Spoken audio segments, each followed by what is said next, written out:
Match report feels good. 25 seconds. 20 seconds in the 15 seconds. 12, 11, 10, 9. Ignition sequence starts. 6, 5, 4, 3, 2, 1, 0. All engine running.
Welcome to the beautiful South Wales coastline in the United Kingdom for the 10th stop of the Ironman Pro Series, Ironman 70.3 Swansea.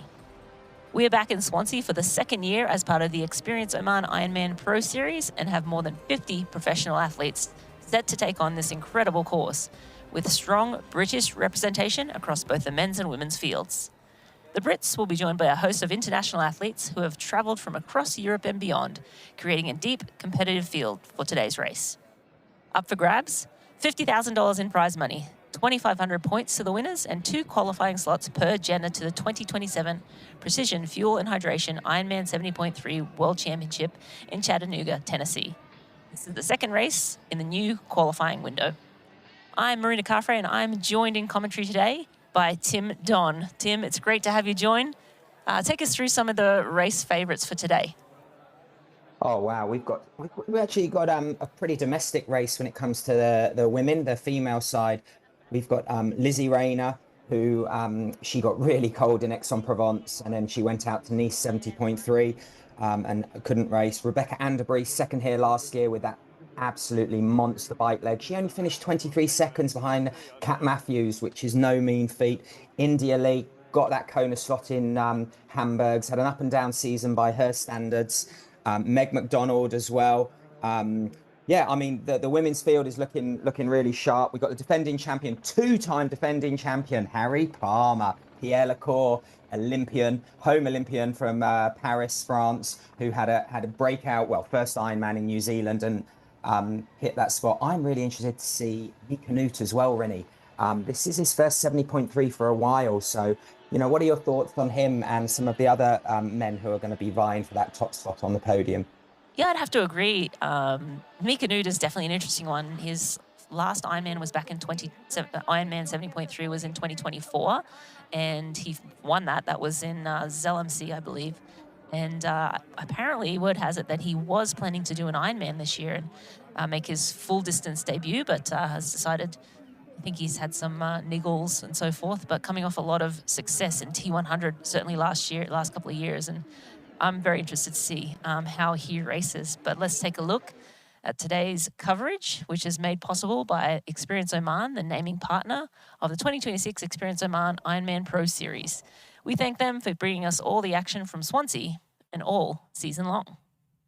Going back to Mick Canute, he's an interesting one. Pierre Lecour as well had a very strong start to the season. He did Ironman New Zealand, finished second there to, now I'm blanking on who won that race, but he finished second there, and then went over to Geelong along with a number of other athletes, Christian Blumenfeld included, and started the race but didn't finish, and then we really haven't seen him since. He's been on a couple of start lists and has pulled his name off, so I think he's been dealing with some niggles and illness, and so interested to see him sort of kickstart the second half of his season here.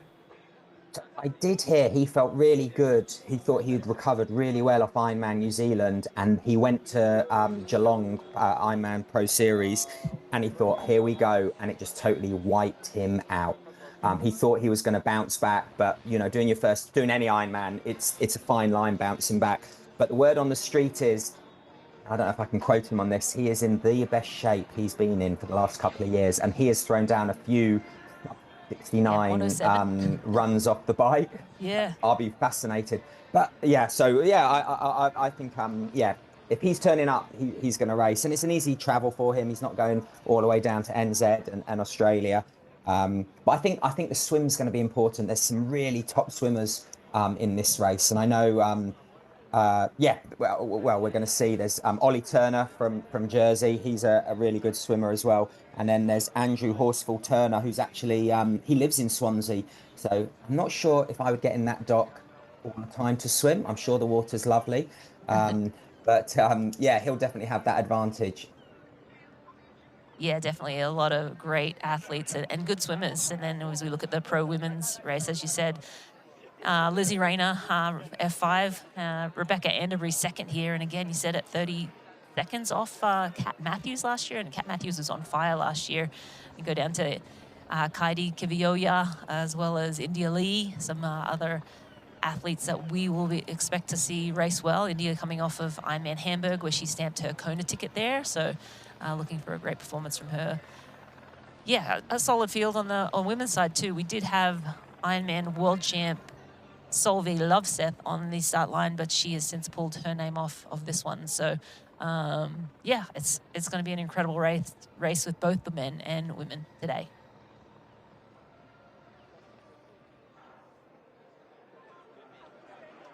And the Ironman 70.3 world champs is on the lines, 2 slots today. So the world champs will be in Chattanooga, Tennessee. That was announced a couple of weeks ago. And this is the second race in that new qualifying series. So all the knee slots have been taken. And now we set our sights on the next qualifying race. So athletes looking to get early qualifying slots here today in Swansea. I think they've got everything to play for. I think there's only one woman and one man that's actually qualified already for Chattanooga next year. So I think, you know, they're not going to roll down like they often do in the later qualifying window. And isn't it nice to qualify kind of like 12 months out, Rennie? Oh, absolutely. Get that checked, that box checked. But let's look at the weather presented by Aroka. It's 66. That's 19 Celsius, 66 Fahrenheit. Clear skies today. It's been a little cloudy in the last couple of days, and not overcast, just like foggy, but very low wind. Humidity's at 78%. It's been really hot around here, and again, no wetsuits for the professional athletes. There will be wetsuits for the age groupers, but that's Simon Vian on screen there and Mika Nut in the background. So 2 of our men's favorites just in their final preparations. 21 minutes until race start. Tell you what, Rinny, behind those athletes there, that Roker banner was like, it was blowing. I think the wind's really picking up. And with the nature of this course, it's not going to be a classic headwind out, headwind back like we see in some of the more open courses. So they could really have a swirling course. And as you said, it's been quite foggy early morning, kind of like that June gloom that you get in San Francisco, and then it lifts. But we haven't got that today. So that sun is going to hit them hard, but not just the heat. I wonder, are they going to be swimming into the sun, which I think they are for one of the long straights. So yeah, that could be interesting for some of the pros. Yeah, and talk a little bit about this swim as well. It's sort of a short period of time before they have a couple of turns. And I know the couple of athletes have been talking about that was an opportunity, or at least last year, that's where the race sort of split apart early, and then there's sort of some longer stretches after that. So yeah, what's the mentality at the swim start? Well, I think it's get out hard. I mean, you know, I think it's within 2 minutes of swimming, they're going to be turning kind of like almost back on themselves. So I think, and people would say, oh, it favors the fastest swimmers. But if the fastest swimmer doesn't have a good start, they can then go round the slowers and drag them up. But I think we saw a slight breakaway in the men's race last year, then a long line. And in the women's, we saw some big gaps. I think there was a good solid 2 minute gap. But then they have that long straight, and I think that's when they're going to be swimming into the sun. But yeah, I think the swim could be shaped quite early on. There's no Aussie exit, no getting out, and then when they hit shore, pardon me, they do have an extremely long run, don't they, to the first transition area. Yeah, it's about 500 meters from the swim exit to T1, so definitely a little bit of a run. The athletes do have the option to put shoes on. Usually they opt out of that. Don't waste a few seconds there, but yeah, there is that option because it is such a long run. But we are now standing by for the professional athlete intros. So as we keep chatting here, we'll keep our eye out for the professional top 10 starters will be announced onto the start line. Gentlemen, welcome to the start of the 5th edition of IRONMAN 70.3 Swansea. Beautiful aerial view of that area. And Tim, you're familiar, you've done a bit of training. Oh, here we go, the professional athlete intros.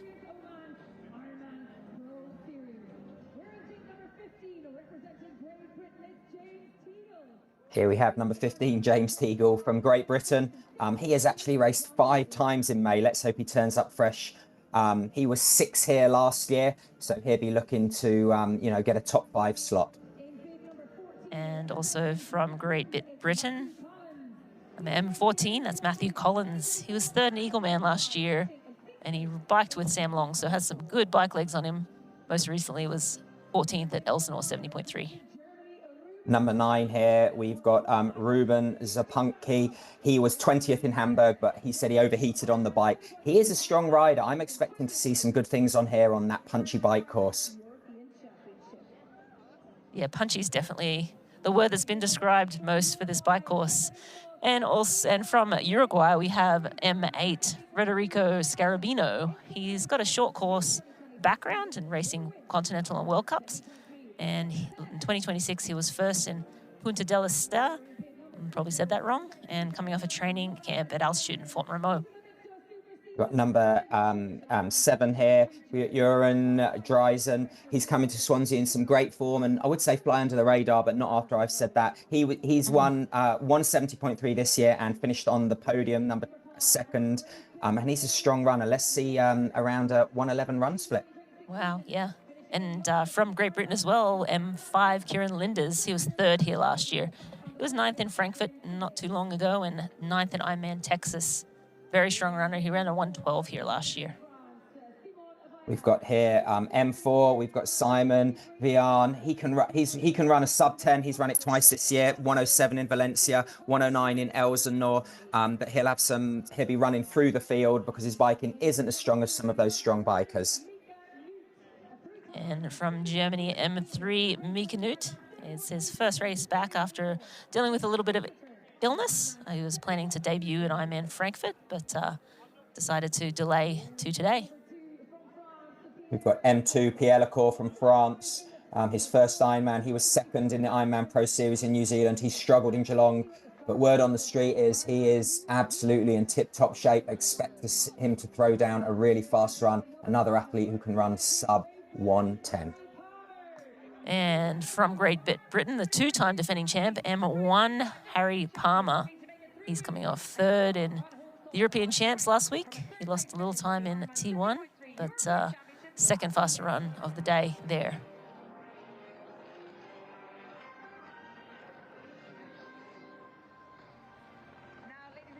Now we'll That's go a down solid for the women's men's field.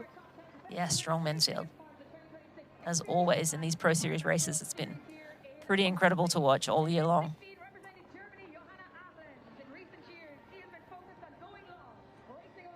Here we've got number 16, Johanna Arnens from Germany.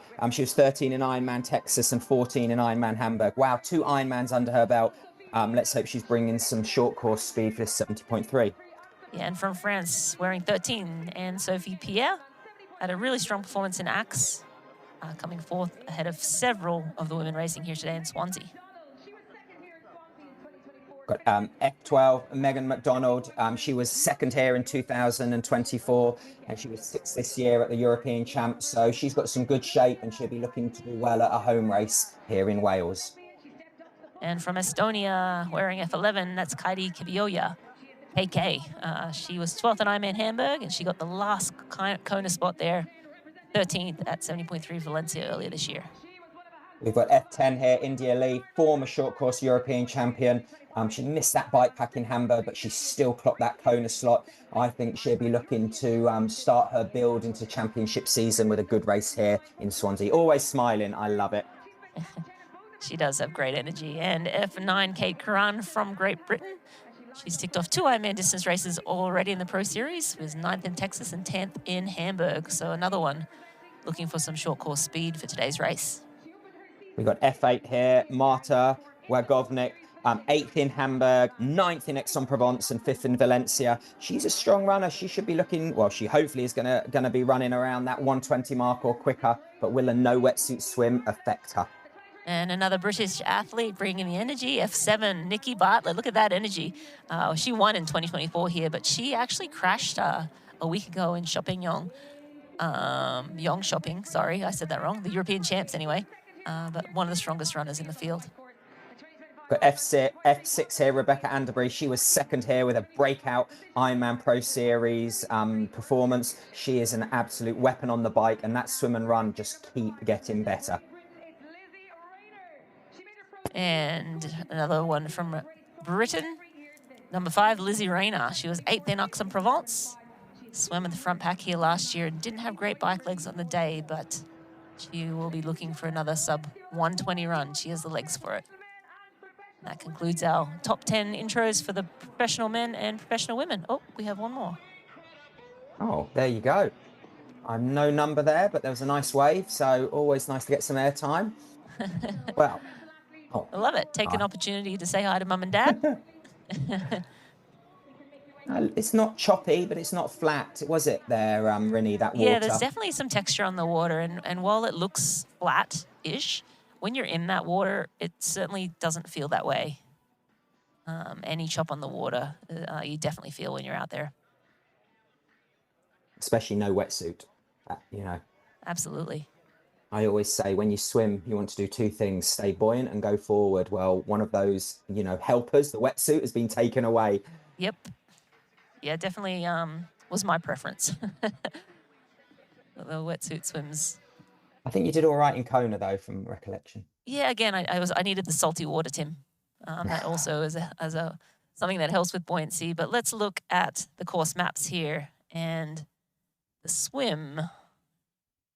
Let me find the course maps. It's a 1 loop, 1.2 mile. Roka swim begins in the Prince of Wales dock. There's a short out and back before the athletes swim a loop.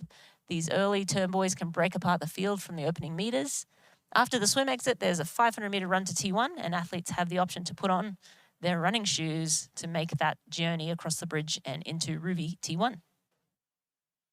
They then come through the city. They go along the bay, super flat. This is where the wind will kick in. They go up into the Mumbles, and it's a hilly course, but I call it, if you're not going up, you're going down. Lots of twists and turns, those classic Welsh narrow roads. That first out and back bit is going to be a great point where they can see who's behind, who's in front. They do that big loop, then they join the age groupers, then they take the small loop, and then they head back slightly different, then back along that beach run on the Zoot bike course to the Ruby T2. What a course. Yeah, incredible.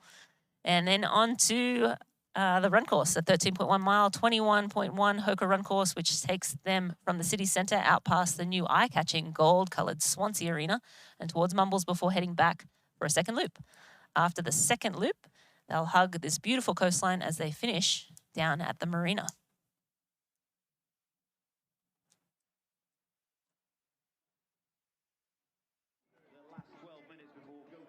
And I hear the Welsh crowds are very friendly and very vocal, so a lot of athletes excited to be racing here. They're really passionate, the Welsh crowds.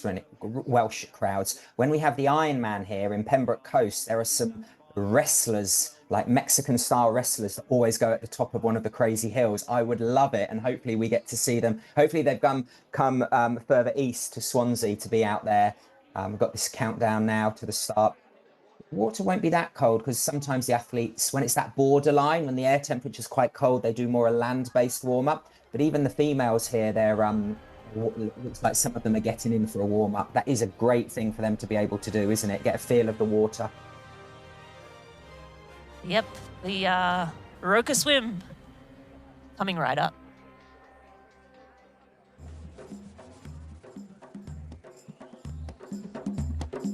It's the beauty of Oman.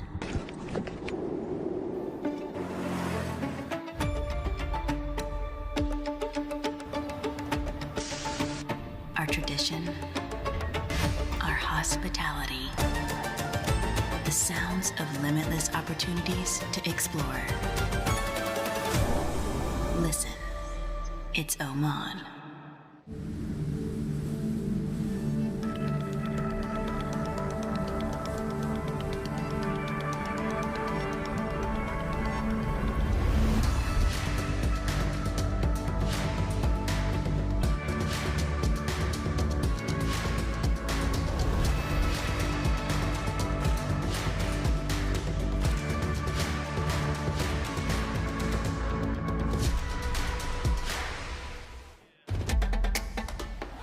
You know, and we know. The thing about challenging yourself is, you're always looking for what's next.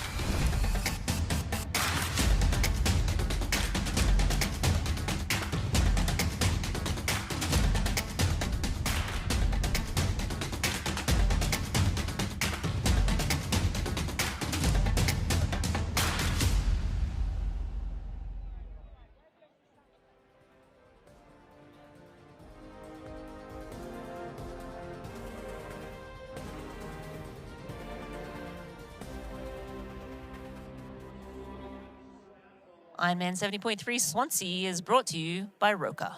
Find faster with Roka. And Oman. Beauty has an address. Endurance has a destination. Experience Oman. All right, and the athletes are moments away from the swim start, but we have Laura Siddall on the ground for us in Swansea, and we are going to throw down to her for what the conditions are like. How you doing, Sid? Sid, how's the weather? Hey, Renee. Yes, thanks, Tim. Good morning and welcome to the Prince of Wales dock down here in sunny Swansea. It's been a really hot week down in the UK and all of Europe. It is a bit cooler today. We're expecting probably about 25 degrees C by the time the pros get onto that run. The other thing, it is windy today. It's really windy. We've not had any wind all week. So the flags are definitely blowing. There is a bit of chop on the water. The swim, pretty straightforward. It is one big lap around the edge of the dock, but they do have a short out and back at the start, and that is going to be directly into the sun at the beginning, but that should break up or might break up the race. The bike, however, is definitely not straightforward. I drove it the other day. It is classic British narrow lanes, tight, short, sharp, punchy hills, fast descents, tight corners. There's hedges that limit the visibility. Behind those hedges are often brick walls and nothing soft. But it's definitely going to favour those who have raced here before and know the course. But it is beautiful. The Mumbles and the Gower Peninsula is absolutely stunning. And obviously look out for the horses and the wildlife that are going to be on there. There's definitely a huge opportunity for our British women. I think from the pro panel yesterday and just talking this morning, they really understand the assignment. They know there's this opportunity. So the likes of Lizzie Rayner, Indy Lee, Rebecca Anderbury, Nikki Bartlett. Obviously, we've got Harry Palmer, two-time defending champion. He said yesterday he is going to go full gas from the start, but he's going to be up against Mick Canute, who, like you guys said, he hasn't raced a 70.3 since 2024, which he did win. And obviously Pierre Lecour, who did say yesterday he feels he's in the best shape he's been in for the last 2 years. The other thing all the pros were talking about is how good the crowds are here in Wales. Out on the run course, but obviously the bike, and it is certainly buzzing here at the swim, and the crowds are building. So I think we're in for a really great day. I'm certainly excited, and so I'll go back to you guys in the studio. That's awesome, Sid. Some good recon there, and I'm glad you got to get out and drive on those Welsh roads. I've seen some images, and definitely looks stunning out there. But we're going to take a look at the ones to watch in the swim. We got Harry Palmer in the blue cap, Pierre Lecour in green, Mick Canute in the silver, Simon Vian in purple, also Kieran Linders in purple, Ruben Sapuntki in that orange, Andrew Horsfall Turner in white, and Ollie Turner in silver as well. I must admit, I was a bit. What is there? There going to be horses on the course? Did Sid say? I know there are parts, but let's hope they stay off the course and in the fields. But no, she's right. It is a stunning bike course, and you can see the glare. Actually, the sun. I know, Great Britain is renowned for its cracking weather, but that sun is really going to be reflecting. So I think whoever's leading, I wonder if they're going to be sighting more than normal, which obviously slows them down. It breaks the rhythm of their stroke up. But we read out those top swimmers, the ones to watch. Let's hope they work together. Are we going to see a Jamie Riddle-esque roll onto your back, do a few backstrokes, or is it actually just going to be full gas? There's no real standout runner, I would say, here. I think, Harry Palmer, winning a race is fantastic. Winning a home race is even better. But to go for a hat trick, well, he said he's going to go hard from the guns, and he's more than capable of doing that. Yeah, absolutely. I think also it's been said a couple of times, but this course itself, super punchy, and knowing the course is helpful. And Harry Palmer, being a former champ, definitely knows it. But let's take a look at the current course record times presented by Precision Fuel and Hydration. So Andrew Horsfall-Turner swam a 22:14, Leon Chevalier in 2025 rode a 2:09:46, and James Teagle a 1:09:17. And then Hannah Monday, 24:43 in the swim. Kat Matthews at 2:26:34 last year. And remember, Rebecca Anderbury was only around 30 seconds behind Kat on the bike last year, so very fast. And then Daniela Kleiser, as we know, one of the fastest runners. Last year, she ran a 1:14:31, so, opportunity. And overall times, Kat Matthews last year went 4:20:37. And Alistair Brownlee back in 2022 went 3:49:33. Alistair Brownlee, of course, Olympic medalist, gold medalist, and a very famous British or worldwide triathlete. And good to see his records still standing, but we'll see if that one stands after today. I really feel, Rinny, every time we come up to races, we're talking about records, and I think everyone's just getting faster. I would maybe say the swim here might not be as fast in the past, because with them not having wetsuits on, it will be probably that slight bit slower. But that bike course, that course knowledge, it's not the uphills, knowing where the hills are, but it's the downhills. If you can stay in the aero bars, through a twisty village, you are going to save time, and be more efficient. So it's definitely going to have that variability up. It's not going to be a consistent effort, which I'm sure all the athletes have done their course recon. Well, everyone's got out the water, it looks like. Is it a deep water start today? I think it might be. I think it might be, and sometimes they have to get back out of the water and come back through the timing mats to make sure their chips are registered, but I'm guessing. But yeah, as you see, they are all now starting to line up. Yep, and we're about 90 seconds out from the start of the Oroka swim course. So yeah, final moments before that gun goes off. And we will take a look at the professional women's ones to watch in the swim as well once we get the men's race underway. We definitely have some good ladies in the water, and I'm sure we'll see some fast times there as well. I think number 27, Jasmine Holmes, she's actually represented Great Britain at the Olympic Games. So yeah, there's definitely some pedigree there with the British women's swimming. You can just hear the Welsh national anthem in the background, very proud country, as the athletes are slowly getting in the water. You can see that sun. I can barely see that first buoy, and when your head is that low, it's even more, you've got that angle up to the sun. So yeah, I'll be picking the feet to follow if I was racing. Yeah, you don't want to have to sight too much straight into that. Sunshine in the eyes is never that pleasant. And we see the athletes. You see the age groupers in the background. They'll be ready to go. The water temperature, the cutoff is different for the professional men and professional women, and the amateurs. Sorry, so they will be racing in a wetsuit. The men are in the water about 45-50 seconds before the start. They're very spaced out. As we look at them, there are more people on the right. That might be the shorter line, the inside line. Yeah, and there's still some of the men that haven't even hopped in the water yet. Yeah, now we see Very relaxed some start. of our I think. favourites actually still taking their last moments on dry land before hopping in. And Simon Vian, just one of the last to hop in there. You see him putting his goggles on now. There's And the Pierre purple cap. Lecour with a green hat in the middle. Purple middle, cap yep. Kieran Linda's right behind him. They'll be looking to attack from the centre with the white cap Mika Newt. So, I think that's the mayor of Swansea potentially.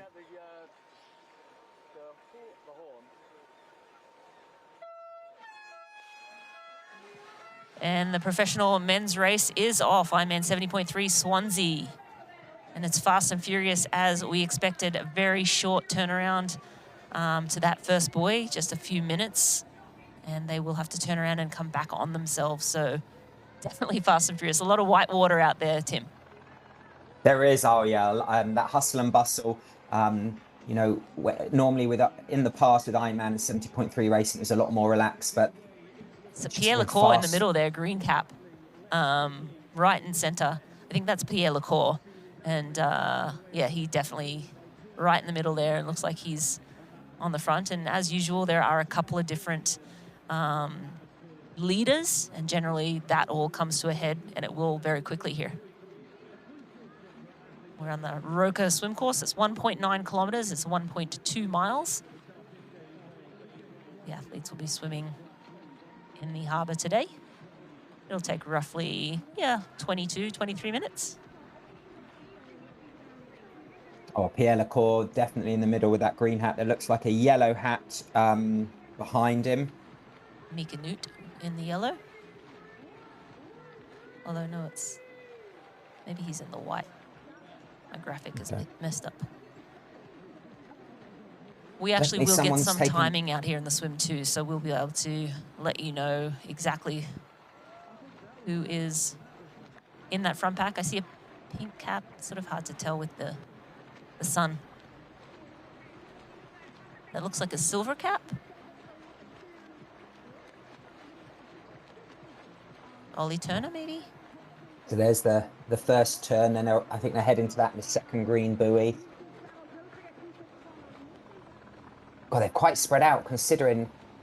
it's really only been 200 metres? Yeah, they've been swimming for about 2 minutes, 10 seconds, and they're having to turn 90 degrees. So that's, that get-out speed of Pierre. Serving him well right now, for sure. Yeah. Jeez, he looks good. I wonder, once he gets around kind of like this left turn, then he goes into that far corner in the long straight. He'll take stock, see where everyone is. Is that the light purple? Silver cap, I think, is maybe Ollie Turner. Ollie Turner's got a long, low-pin stroke. Mika Newt's in white, Ollie Turner in grey. Andrew Horsfall Turner in white as well. I think there are a couple of lighter colour caps, and Simon Vian was in the light purple.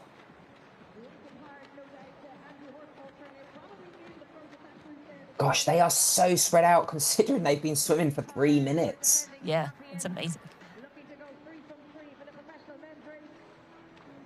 And I definitely think a no wetsuit swim does favour the stronger swimmers. And, you know, Pierre Lecour coming from the Paris Olympics only 2 years ago, he's definitely got that, going to have that pedigree in the water and used to it. Yeah, absolutely. I think coming from short course definitely helps when the courses are tight like this, and get-out speed becomes far more important. But yeah, you're right there. They're almost in single file, which I guess makes sense since they've already gone through past 2 buoys. This purple cap there would be Kieran Linda's. Hopefully that was a sighting buoy, because some went to the right, some went to the left. So normally it's just the turn buoys that the pros have to keep to either their right or left, depending on the course. And the sighting buoys, they can go either side. They are literally 2 sight off. Mm-hmm. You know what I also noticed, Rennie, is, I'm going back to the women, is when the men were getting in, some of the women had space blankets on So they must have got in the water, and that wind is chilly. So That's just Mika Newt there, sorry. Yeah. I was going to just say, pointing out a couple of the athletes as we see them, but that was Mika Newt just on the back of, I think, Ollie Turner's feet.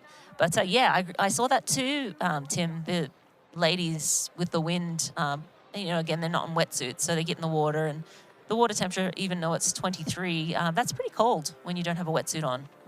We are actually moments away from the professional women's, so we'll stand by for the professional women's race to start. They've gone to the other side. Interesting lineup. Plenty of room there for the women. Green cap on the very far left, Stephanie Clutterbuck. It's the only one that kind of stands out from this distance. We need that drone pilot to zoom right on in there. Yeah, we need you a little closer. Lizzie Rayner in violet. India Lee in ocean blue. That's a lovely colour, isn't it? Yeah. I'm not sure what's the difference between ocean blue and royal blue, and yeah. I know, it's hard to pick. There is a blue cap and we'll see Steph Clutterbuck in the green, the blue. It's Meg McDonald, the white cap, closest to us. Yep. Yes, Steph Clutterbuck's at the top of the screen, the green hat. And Jasmine Holmes in the neon red in the middle there. Ah, there we go. See that, yeah. So we have Jasmine Holmes in the neon red, India Lee, ocean blue, Lizzie Rayner in violet, Stephanie Clutterbuck in green, Kate Curran in silver, Meg McDonald in white, and Anastasia Dam-Nielsen in blue. And then we have Marta Wagovnik in pearly pink. So we'll see if this spreads out as much as the men's race. I would guess yes, because it's a smaller field, so less feet to sort of follow. But we'll see as they get to that first turn buoy. Definitely looks like these two athletes are taking it out hard. They've already got I wouldn't say a gap, but it's kind of like that blanket line behind them, and that doesn't help swimming fast. They can slow each other down by getting caught in each other's wake. Yeah, it's almost like a scrum in the middle there. But we are going to go and listen to Jasmine Holmes talk a little bit about today's swim. Yeah, so I think it'll be quite a fast start. The first turn buoy is a really sharp left, not long after the start. So I think it'll be a race to that first buoy. You have quite a long section where you'll be going into the sun as well. So I think it should be quite quick to start off with. The marina is absolutely stunning. It's like gorgeous sunshine here. So I think it should be a good swim. Hopefully in that front pack, a successful swim. Front pack, hopefully getting a good gap between the fast bikers behind, making it difficult for them. And just getting out quick and getting that head start so I can get first out on the bike course. Yeah, so she did what she said she was going to do, get out to that first swim buoy first, and that's Joanne Holmes right there in the red cap, and she's currently leading this race. So it was a race to the first buoy, and she made it there first. The blue cap, India Lee, ocean blue. There's two blue caps. And it's ocean blue, Rinny, ocean blue. I know there's I don't know if the darker blue is India Lee, and then there's a lighter blue just back a little bit, and that's Anastasia. I'm going to guess that that's correct, that Anastasia Dam-Nielsen is a little further back, and India Lee is right on, basically in the front, right behind these ladies here. But Jasmine there, she wasn't only first, because she took that inside line, she saved herself at least a metre or two. And although she's joint first here, she's going to have the inside line again. So it'll be interesting to see around this buoy if she kind of settles and goes to the hip or the feet, where she can conserve some energy. This early on, I'd still be pushing hard and revving it. So that's the women now going to that corner. Look at the crowds. I mean, they're not 20 deep, but it is very early morning. Yeah, absolutely. Yeah, early in the morning and still standing room only. Right along that. And it was a big night. Well, we are in Wales, but it was a big night in England last night. Of course, referring to the World Cup, for those not following along. Australia it's quite knocked out a while ago, so I'm not watching it anymore. It's quite a spread there, that the women's field, but they were 2 by 2. There wasn't that kind of like bulge in the middle where there's 4 or 5 abreast. So that to me shows that the pace is on. I think we're back here with the men. yeah, Lacour. Lacour. He's not taking his foot off the gas. It looks like we get a slightly wider angle. We might be able to see if someone's on his foot coming back. Is that the silver hat? Yeah, it looks like the silver hat. So Ollie Turner. That's Ollie Turner. Yep. Someone else who's a good swimmer actually is Josh Lewis, and Josh Lewis and Ollie Turner, they're actually based in the Cardiff High Performance Centre. So that's just down the road. So they will know, again, the route, the road, and this dock very, very well. Kieran Linders, I think, in the purple cap there. It's purple. Yep. And actually, we got to catch up with Kieran Linders before the race, and he talks a little bit about the swim. We're going to go listen to that now. I just want a good, solid race all the way through. I'm coming off the back of Frankfurt, so I'm not 100% sure where the body's at, but I feel good. I'm looking forward to it, and I just want to be part of the race. I think that's the main goal, is just be a part of the race. Yeah, the swim, it's in a lovely little marina. It's quite a fast, explosive start, which suits me. It's a little bit technical and then settles into kind of longer stretches, so it's going to be aggressive at the start, which I like, and then settle into a good, strong pace, and hopefully that will help split up the group.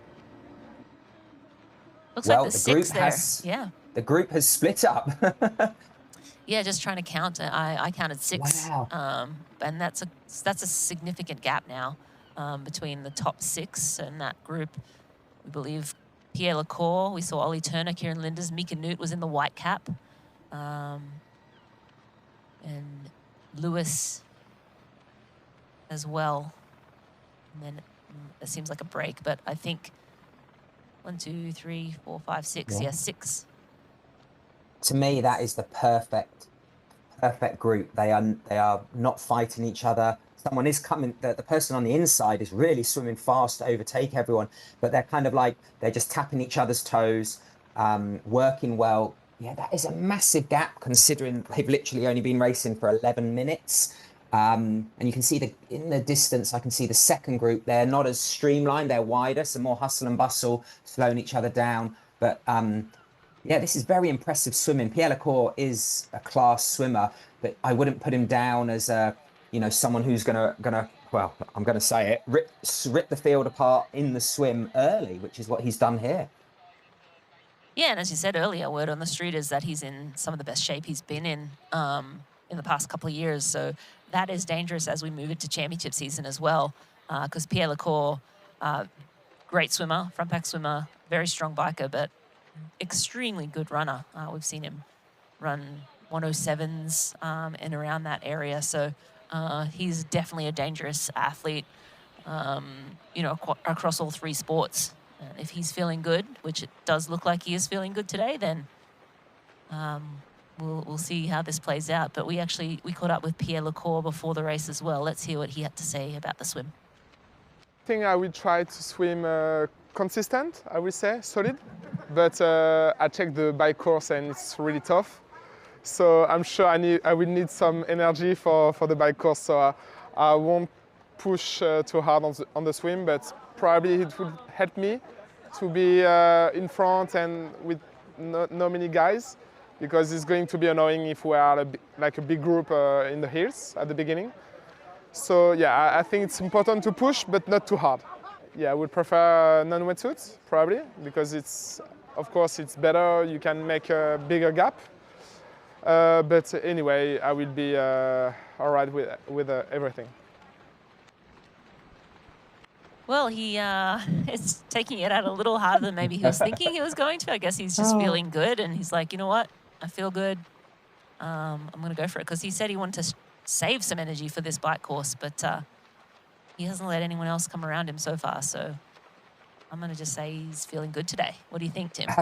Absolutely. I mean, yeah, but I do think, for myself, when you find that rhythm in swimming in the race, sometimes there's no point kind of slowing down to get involved in the hustle and bustle. If you feel you're not on that knife edge, then why not kind of like keep that flow? I'm sure he has glanced over his shoulders and seen a line, and you just know when it's single file that the pace is on. Absolutely. Six Incredible. of them. Yep, 6 of them, and But there is definitely daylight, and it will only grow from here. I would, the strongest swimmers are at the front now. But we do have that long run, that 500 meters. They're going up, out. They go round a little bit round this stop. They go over a bridge, and then it's a straight line. So there is opportunity. Looks like they're at the top end of the course, heading back to, towards the finish, the end of the Roper swim. And as we look at the women are through 400 meters as well, India Lee in the lead. I believe Joanne Holmes, we haven't had eyes on them, but Joanne Holmes right in that group. Kate Curran as well, Stephanie Clutterbuck, and Meg McDonald as well. So, yeah. Oh, look at that. The line of age groupers. I love it. It's just going to get longer and longer. Yeah, all around the course. It'll be a nice outline of the course for us. But, yes, I think we're looking at the professional women here. It's an orange cap in the lead, so not sure. But India Lee right on the feet there. Meg McDonald in there. Joanna Holmes as well. A little more swimming to go for these athletes, and then they will be on dry land and into Ruvi T1, and then out onto the Zoot bike course.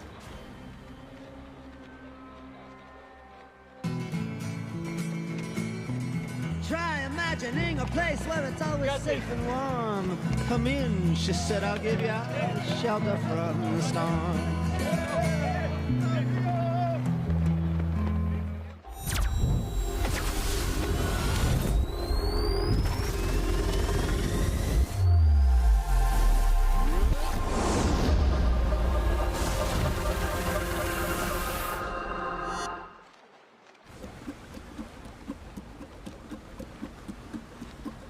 Just do it, be fine.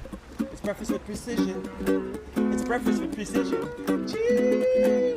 Thank you, Poncho Man. Welcome to Breakfast with Precision at Hugo's on the Rocks. I'm Andy Blow, co-founder of Precision Fuel and Hydration, and we are stoked to be the official hydration partner of the Ironman Global Series. Hey, what are you doing on my set? Get a plan for your next race at pfnh.com. Security! It's breakfast with precision. It's breakfast with precision.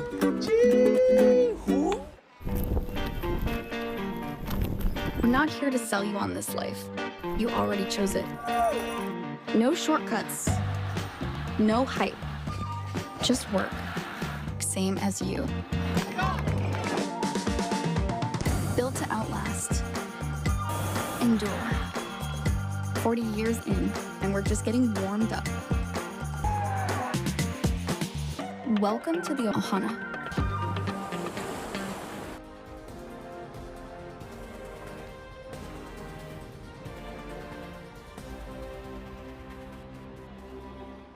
Ironman 70.3 Swansea is brought to you by Hoka, Fly, Human Fly, and by Breitling, Aspire for the ultimate finish line reward. Okay, the men are around 17 minutes in to the swim, so they'll be heading out shortly, but we are back with the women here. And India Lee sitting pretty in second place there, 2 orange caps. And then we have Jasmine Holmes. I think I called her Joanne Holmes a moment ago, but it's Jasmine Holmes. I mean, across from short course, a very good swimmer. Indy I feel like you could say this, terrible swim in Ironman Hamburg. She was 4 minutes down from the lead pack, but great to see her swimming well. We usually expect her in the front pack, but yeah, Ironman Hamburg didn't have the best swim, so made her day a little bit tougher to have to work hard on the bike, but no such troubles here today. Stephanie Clutterbuck in there as well. She's had her fair share of hardships. Yeah, Steph, she got diagnosed with POTS, and it really can affect your nervous system, and, you know, in intense, not tough, but yeah, it can really slow you down and you get very dizzy and nauseous. So the swim can be a big struggle, but Steph Clutterbuck is a class swimmer. There seems a nice group there. There's 5 of them slightly away, but not truly away. Yeah, I think India Lee, when you have the odd or the anomaly of a bad swim, you know, I'm guessing that didn't reflect her current form leading into Hamburg. So, but it's all very well training well, but you need to execute in racing, and it looks like she's really setting herself up here for you know, to ride that wave in that lead group. Back to the men's race again, Pierre Lecour leading. But Tim, talk a little bit about how important it is in really windy roads, narrow, punchy course like this, how important it is to sort of not be in a massive group of people. I feel like it could be really just tough to navigate when a course like this, smaller group would be much quicker. Absolutely, especially with the drafting zone, the 20 meters, because as soon as you go in it, and you know exactly when you're in it, because we're using race rangers, love it.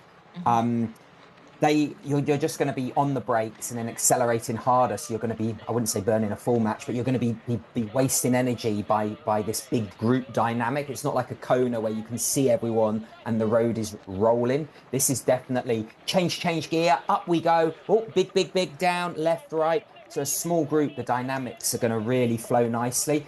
But I think even this group of 6 will break up on that run and into the transition tent. Because, yeah, it's just the nature. And I think, you know, I would be interested to see if they have that headwind on the flat.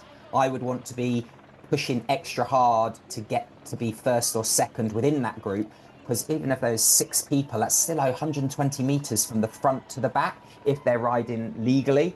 So if something goes off the front and you're at the back, you're already on the back foot. So I definitely think that's going to be important. But they have got a massive lead. I'm going to call it. It's going to be at least 90 seconds, I think, when those 6 men get out of the water.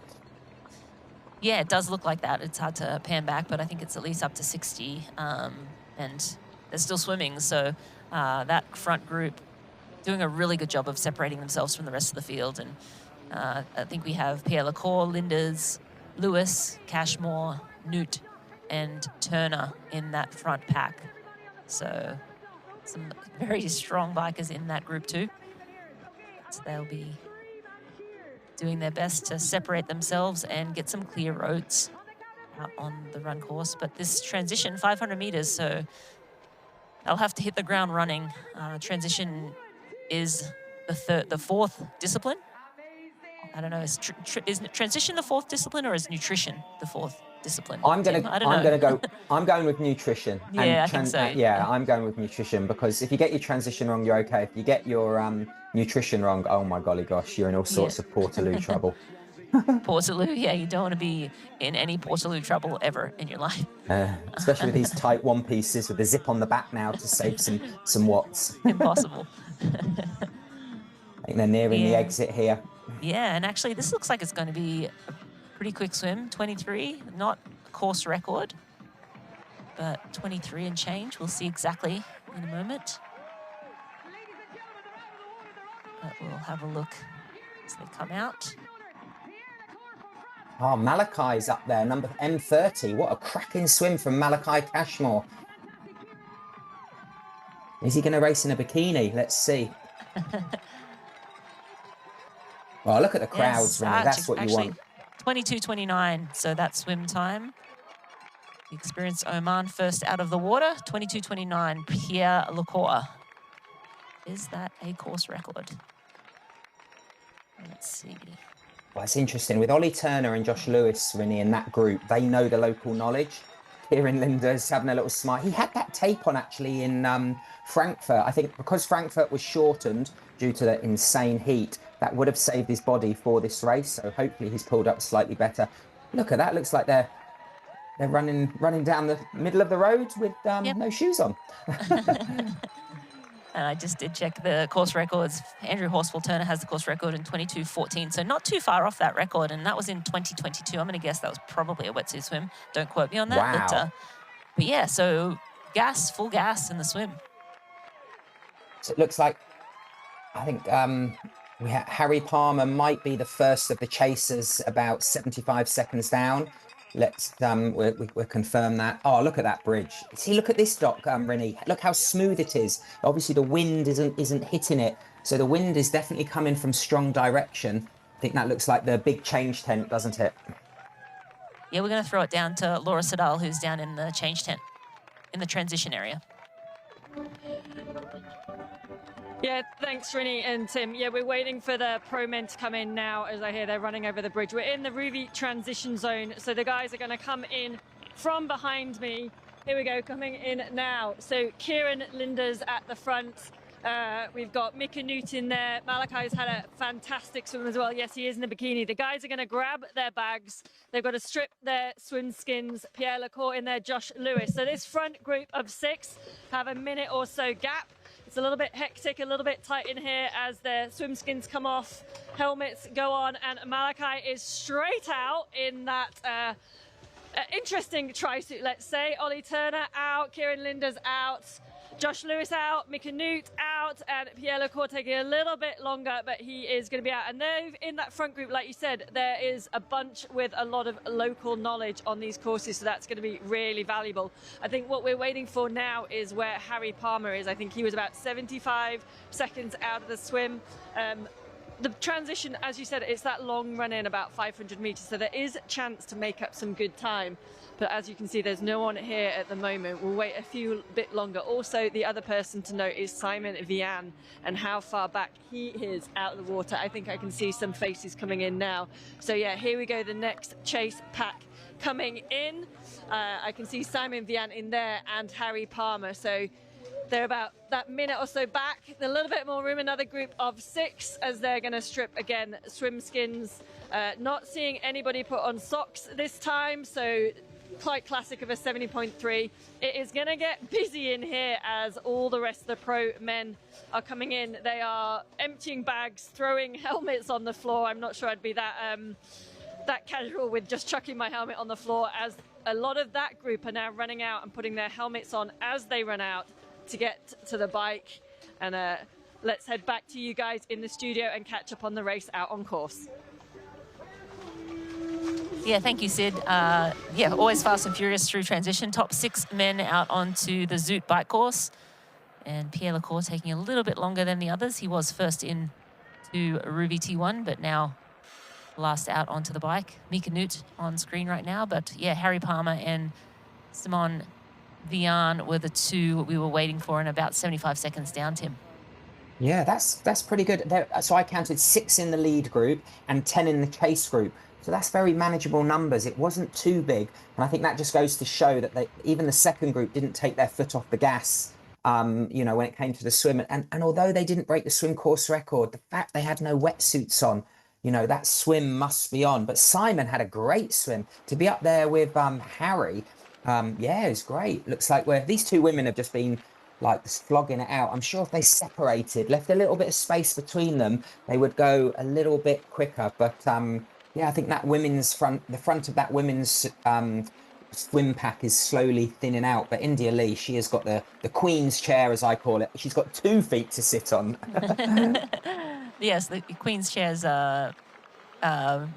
make sense here in Great Britain. But yeah, these 2 ladies are battling it out in the front.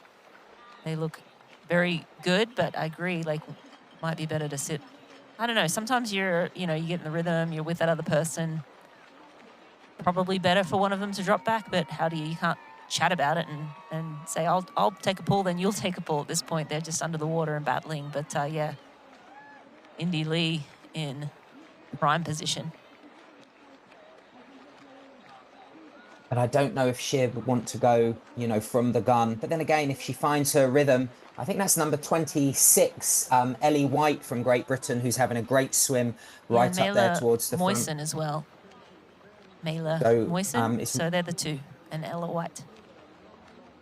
Again, I always say a race is an opportunity, and, you know, yeah, and this is a slightly smaller field, but it gives the other athletes opportunities to have some standout performances.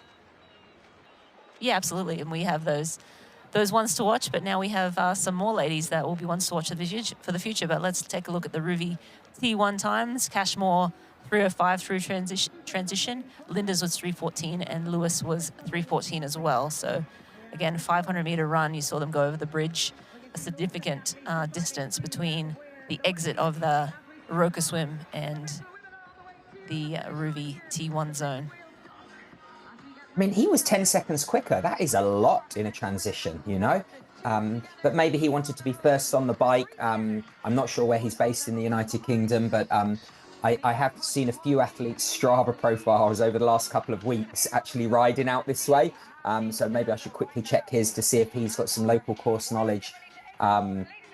He's definitely, he's a young athlete. I think he's only 23. So here are the women coming towards the swim exit here, Rennie. Let's get some splits hopefully out the water.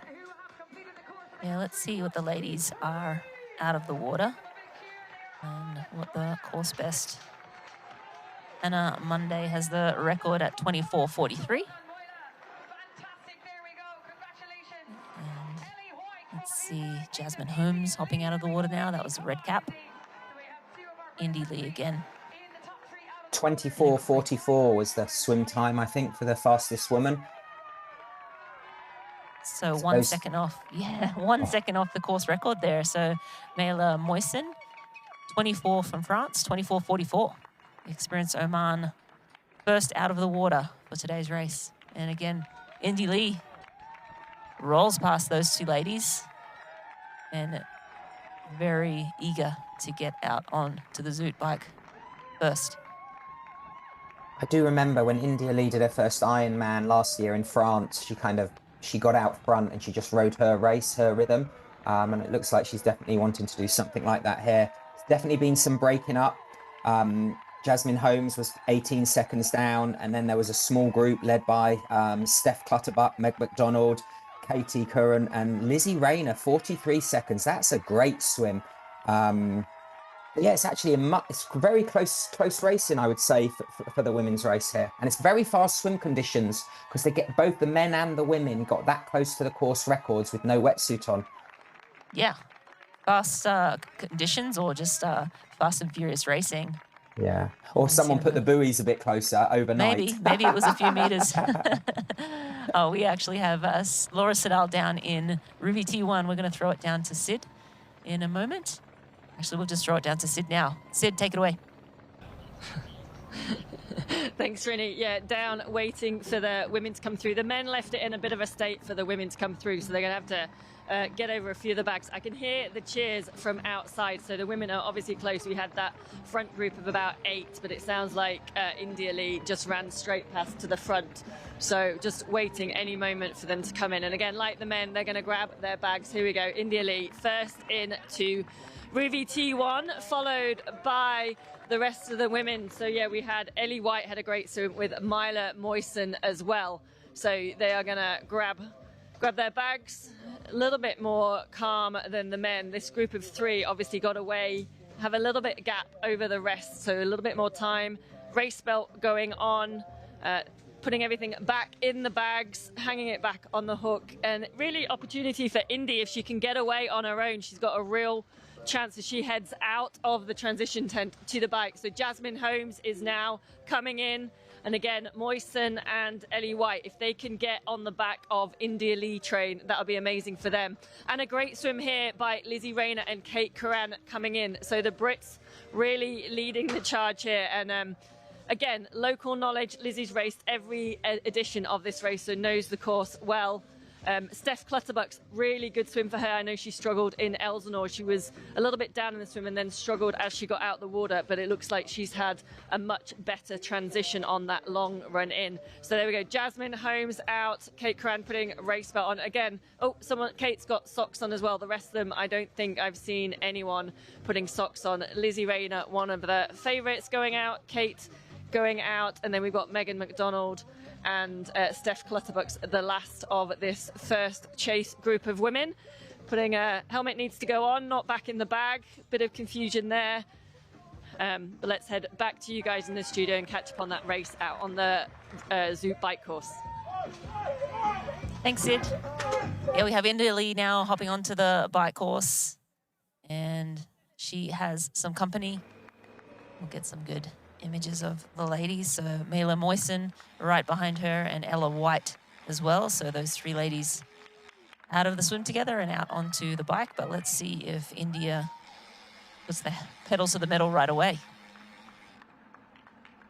I mean, India, I think she came out of the T1. She put 11 seconds into the two women that she was swimming with. So she's definitely, looking to find her rhythm, find her groove, and just get into her.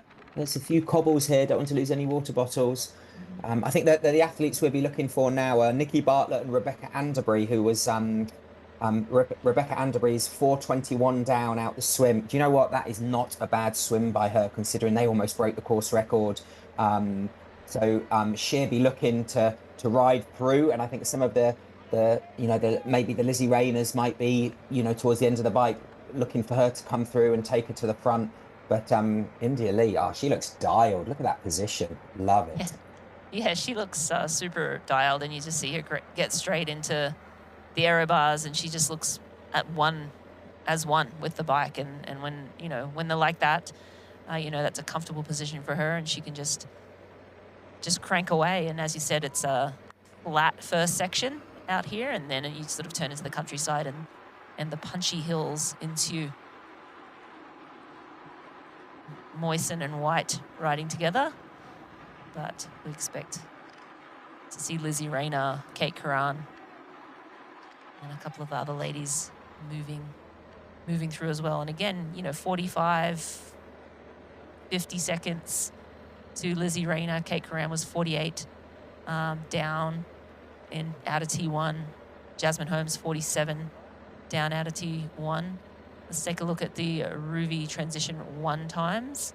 India Lee, 3:36. Kate Curran at 3:49, and Lizzie Rayner at 3:50. Again, there's big difference between the fastest and the second. Indy really obviously capitalized on that run. I know it's only 10 seconds, but, well, especially with the Pro Series, literally every second counts. Yeah, and if they're not careful, Indy, I mean, this is very, very early days, but Indy is a phenomenal athlete. She can ride a bike, this young woman, and if they're not careful, she can ride away with it. She can sneak away, especially on a course like this, Tim. Absolutely, and should have definitely, with her coach Sam, they would have, picked this race. But one thing I'm loving about this race for Indy is that she obviously had a tough swim in Hamburg, but she still got through, and it's tough in an Ironman because you've got a long way to go. She still stamped that Kona slot. I think she will be the happiest athlete on the course right now, just to go, I'm showing what I'm doing in training. I've executed a good swim, and I had the energy to roll through transition with the quickest transition time, and now she's just quietly, comfortably getting to work. Had a breakaway in the men's race. What number's that? I can't quite see.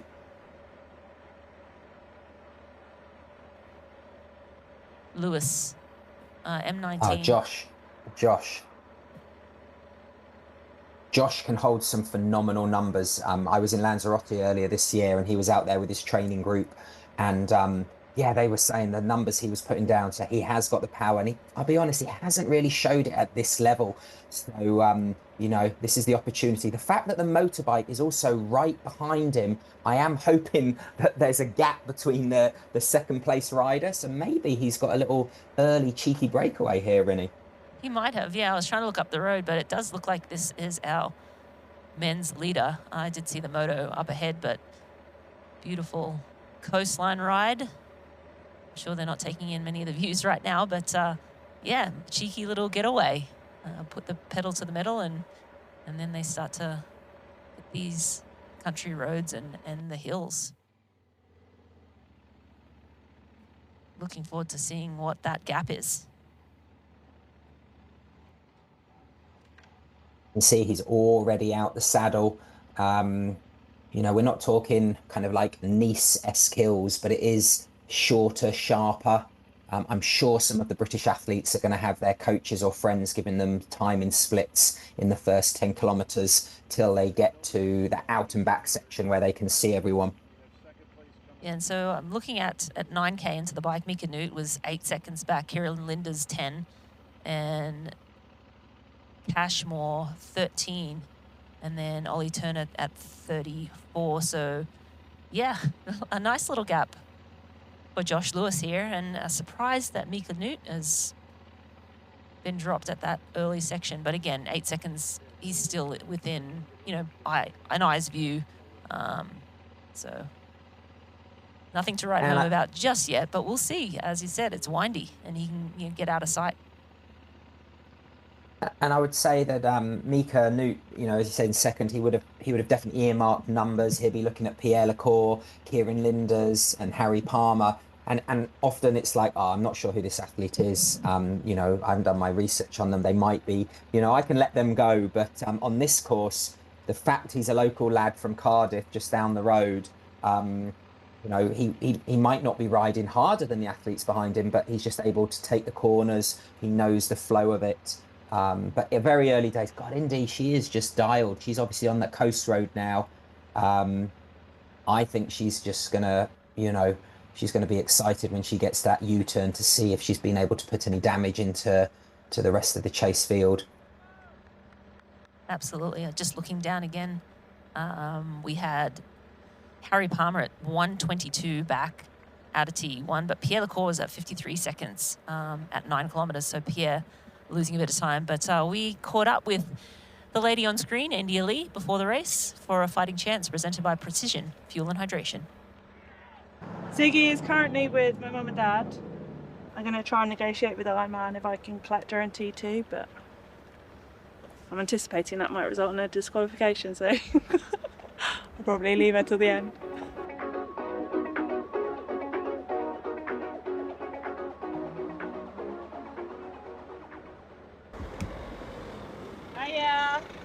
Hiya. Gotcha. Don't get my number plate. Cool, where's the dog? Where's the dog? She's with mum and dad, but she's coming on Saturday. I'm going to do the whole run with her, I think. Do you think I'll get disqualified? If I just grab her out of T2. Right, come on, Ziggs. It'll be alright. It's an easy trip to get here. Like, I can just load up my van and come down the road. And the timing of it worked out quite well to sort of like just get going racing again, And you picked up a passenger? I picked up KK. And it's your first time in Swansea, I'm going to guess? It is, yeah. I feel like I haven't done any Ironman racing in UK. No, only the short stuff, the World Series stuff, London, Leeds. Yeah, so I'm excited. When you're racing a home style, do you think that's a bit of gives you that extra boost? Yeah, I think it does. I think there's like little things in like race week and stuff that like everything's really familiar. Like I go to the supermarket, everything's like normal, and like what's normal? £1. Well, we are in Wales, so you do have to negotiate the Welsh language signs, but like everything's like familiar, and so I think that does maybe give you a bit of an advantage. And then there's like loads of British people racing, so that's fun. I think I'm just gonna go for it. Nothing to lose. See if I can get away. I doubt I can get away, but you never know. I'm used to like the country lanes, so. It's 2 or 3 punchy climbs in there, no?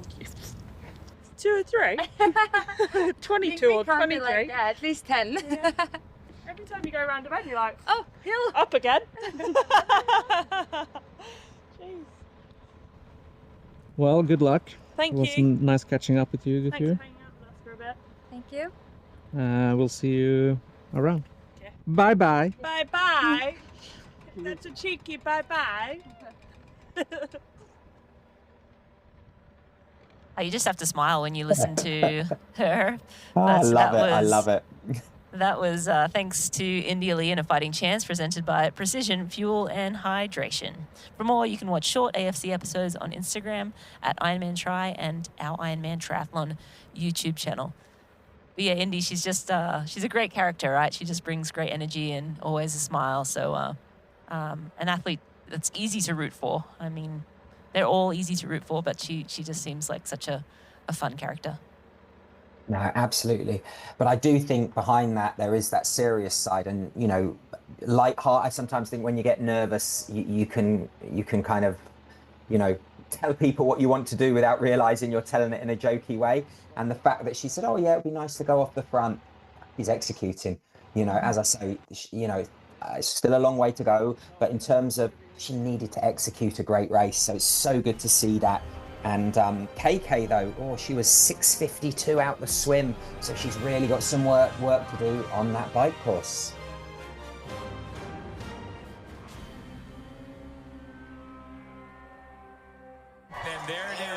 Ironman World Champion.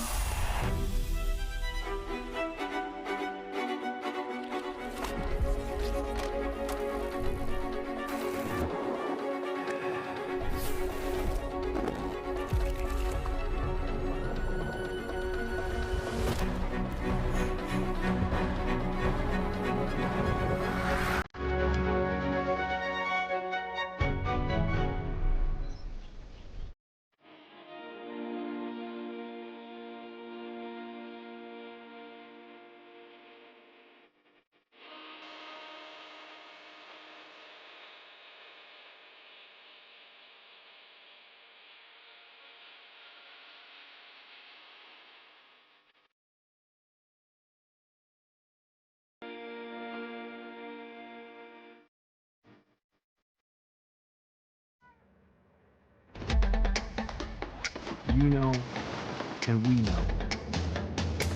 The thing about challenging yourself is you're always looking for what's next.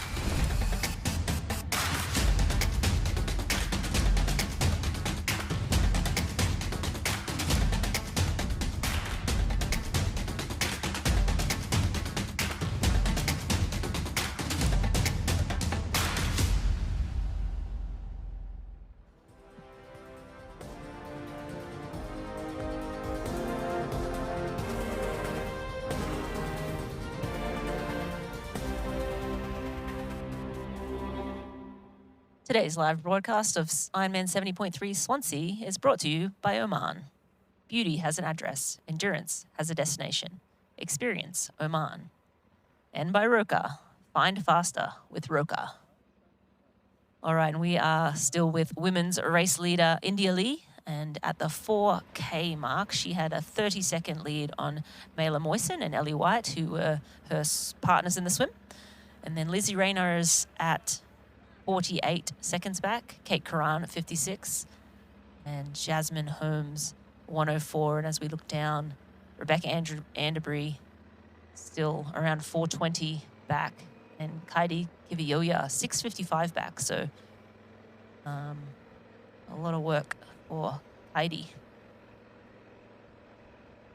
Yeah, there is, but yeah, I still think, as much as we're talking about Indy because she's right off the front, Rebecca Anderbury, and she's close to Nikki Bartlett. Those two women can ride.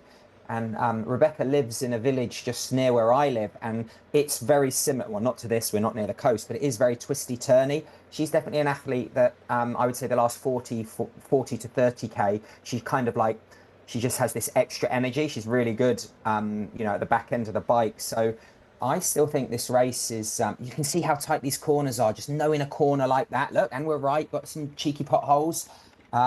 Oh, over the double yellow line onto the pavement. But you can see how if you know that flow, you can save 2 or 3 seconds. Look, again, as Indy said, there's not 1 or 2 hills. There's 22, 32 hills in here. So back out the saddle. But it'll be interesting to see how those women ride through the field, and if they ride straight past people or they slowly bring people, you know, closer to the front, you know, as the bike course goes on.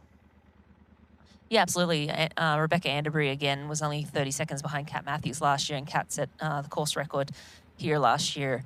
Had a great race, so expect her, we'll be watching her to move through the field as we go on. And we have new men's leader, Mika Newt, on the left-hand screen. And before we went to break, we had Josh Lewis right behind him, so expect that those two are still fairly close together. But as we anticipated, Mika Newt out front on the bike early on. God, he's taking he's taking lots of risks on that corner, if you ask me. He was really leaning in, watching for that double white line, or sometimes it's an imaginary double white line. He does look dialed, doesn't he? I mean, I'm going to say dialed a lot, so I do apologize. It's my go-to bike terminology. But, you know, he's getting to work. He's opened up a lead. I mean, I think, you know, Pierre Lacour's lost time already. Will be interesting because he has been racing that T100 series, and it's a shorter bike and a shorter run. And I know it's only 10 kilometers, but with these hills, but then if he was trying for an Ironman, are we going to see him at Lake Placid? And hopefully maybe go for a little cheeky big queue for Kona later in the year, so that'll be interesting. But it looks like he's just gone through. Is that the 10K? No, 10-mile mark. I think we still 10 put mile, miles. yeah, that must be through there. But we were able to catch up with Mika Nut before the race as well for a fighting chance presented by Precision Fuel and Hydration. Let's go and see what he had to say. Have you had your haircut? Yeah, I had it. Yeah, now it's like a semi-race cut, I'd say.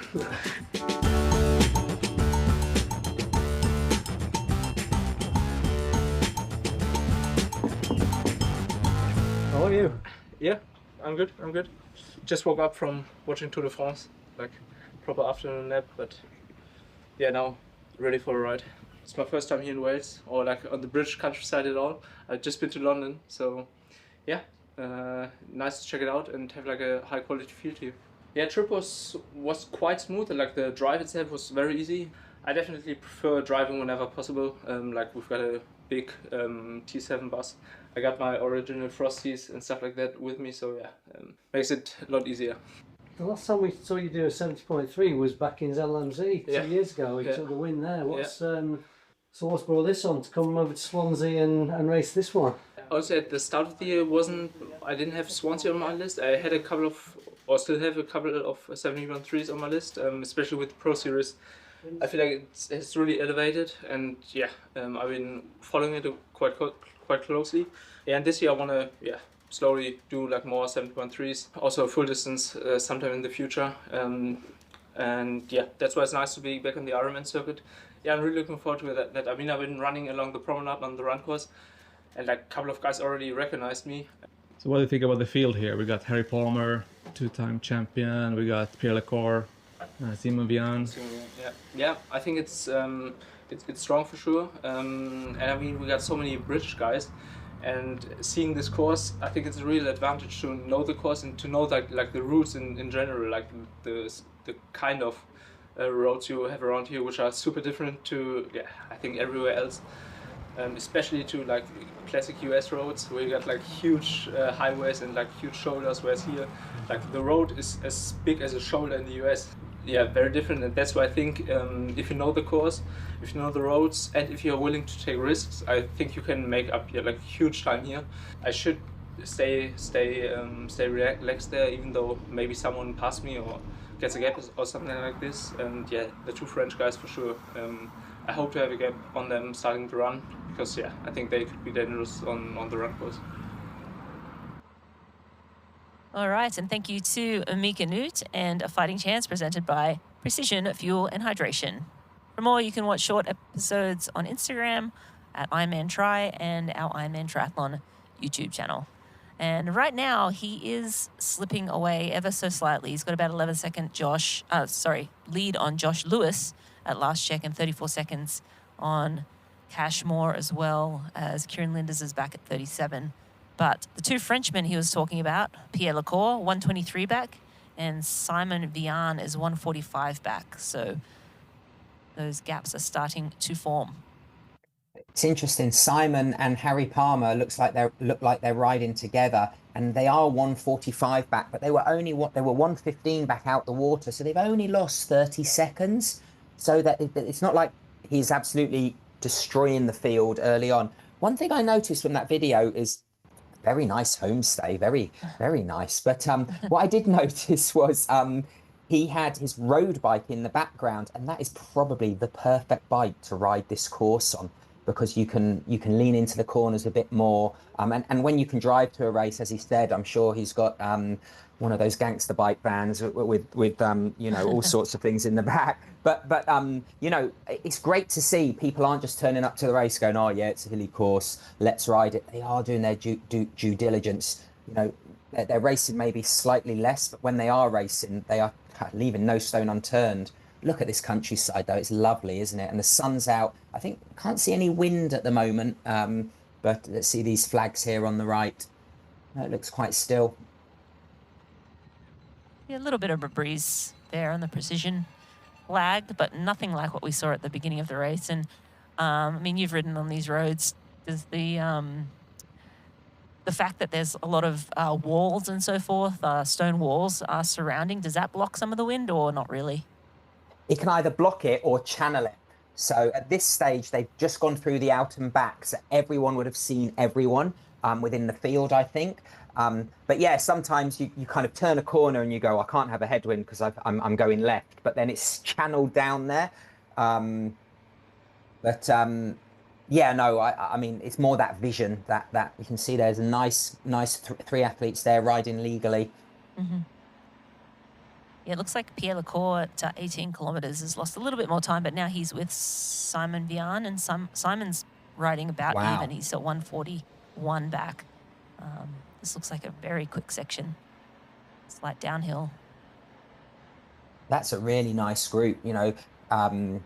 Cashmore, he's kind of like riding with Kieran Linders, so there's the two of them. Josh is hanging on, well, not hanging on, but he's riding up front with Mika. But that big group, Ruben, Simon, Pierre, Ollie, Harry Palmer, Federico, and Andrew Horsfall Turner, and gosh, there's quite a few in that group, around 140 to 2 minutes. That 15-second window, the group's quite big, so there's lots of energy savings going on in there. Yeah, and even at 20 meters, there's a little energy savings, right? Oh, yes. I mean, but it's not just the energy savings. You can react to what they're doing. If they're coming out the aero bars, you know there's a corner coming on.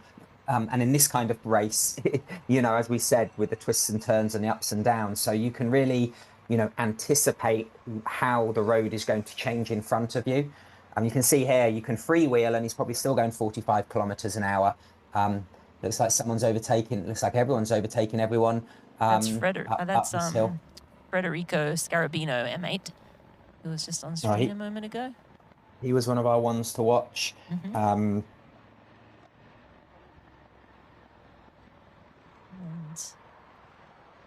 Ollie Turner. I think that's number 7, Dreisen from Germany. It's hard to overtake when the motorbike's there. That's not their fault.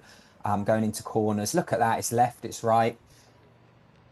Yeah, wow. This is a very dynamic course.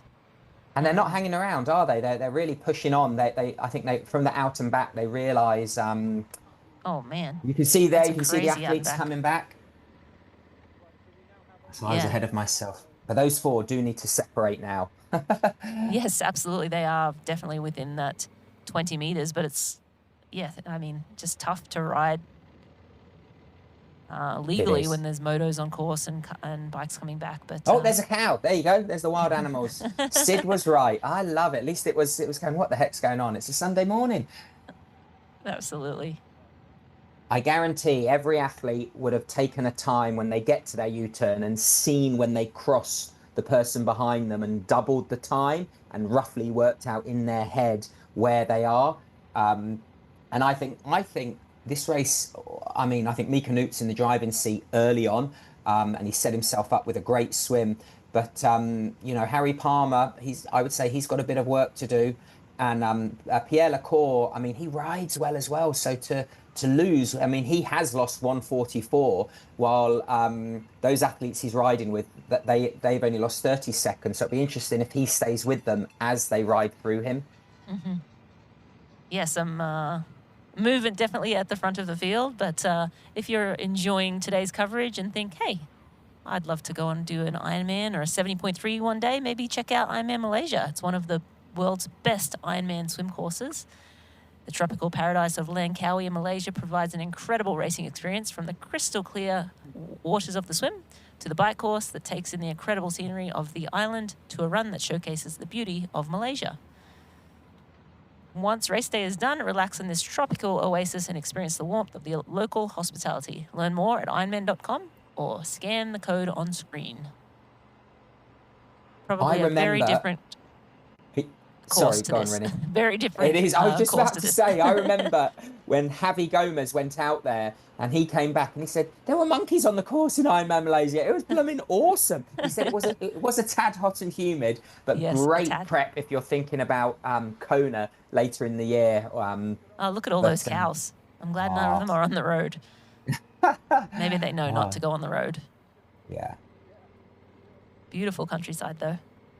It is, yeah. And yeah, I mean, this time of year, we've had, I think the whole of Europe obviously has had that heat wave, but a no wetsuit swim in the sea, I know the body of water is probably closed off because it's in the marina, but it just goes to show you, I don't think it's as hot as it has been. Today, it's not gonna top out at the top, mid 30s. Yeah, Mika Newt. Josh Lewis there taking a little bit of a turn at the front, but Mika deciding that the pace wasn't hot enough and going back around to the front. I don't know if it wasn't hot enough or he just prefers being in the driver's seat. But as we look at the women's race, we still have India Lee out in front, but Lizzie Rayner at 44 seconds. So, well, she is biking very well. Very well. I'm sure we'll get some eyes on the ladies soon enough. I mean, Lizzie Rayner, if those splits are right, she's the fastest woman at the front of the race because she came out of T1 51 seconds down. So they are holding each other at the moment. But hopefully we get some more splits. Looks like Rebecca Anderbury is, she's holding them as well. She's still 4 minutes down, so she's not losing any time. But as I say, I definitely think she's going to come into it towards the end. Meg McDonald is riding well. Katie Curran, they're kind of 10 seconds apart, 2 minutes 15, 2 minutes 24 back at the 14-kilometer mark. And we're back with some of the chase men in the green suit. That's Simon Vian, Frenchman. He's a quick runner, so... He's had a great swim. He's set himself up here, to have a good race today. Yeah, absolutely. Phenomenal swim from him today. He can hang in there on the bike. He'll definitely be one to watch when we get onto the Hooker Run course. Another little hill here. You see the athletes get up out of the bars. Simon taking on a little bit of nutrition out of the saddle. Really It's dynamic interesting. bike course. Go ahead. When Josh Lewis got overtaken by Mika, I wonder if Josh Lewis wanted to go to the front. I know if I was Josh Lewis, I'd go, Mika, it's all yours. I'm going to ride your coattail. But just that course knowledge, he could have accidentally gone into that drafting zone because he can take the corners quicker because he knows it and he's got no choice but to overtake.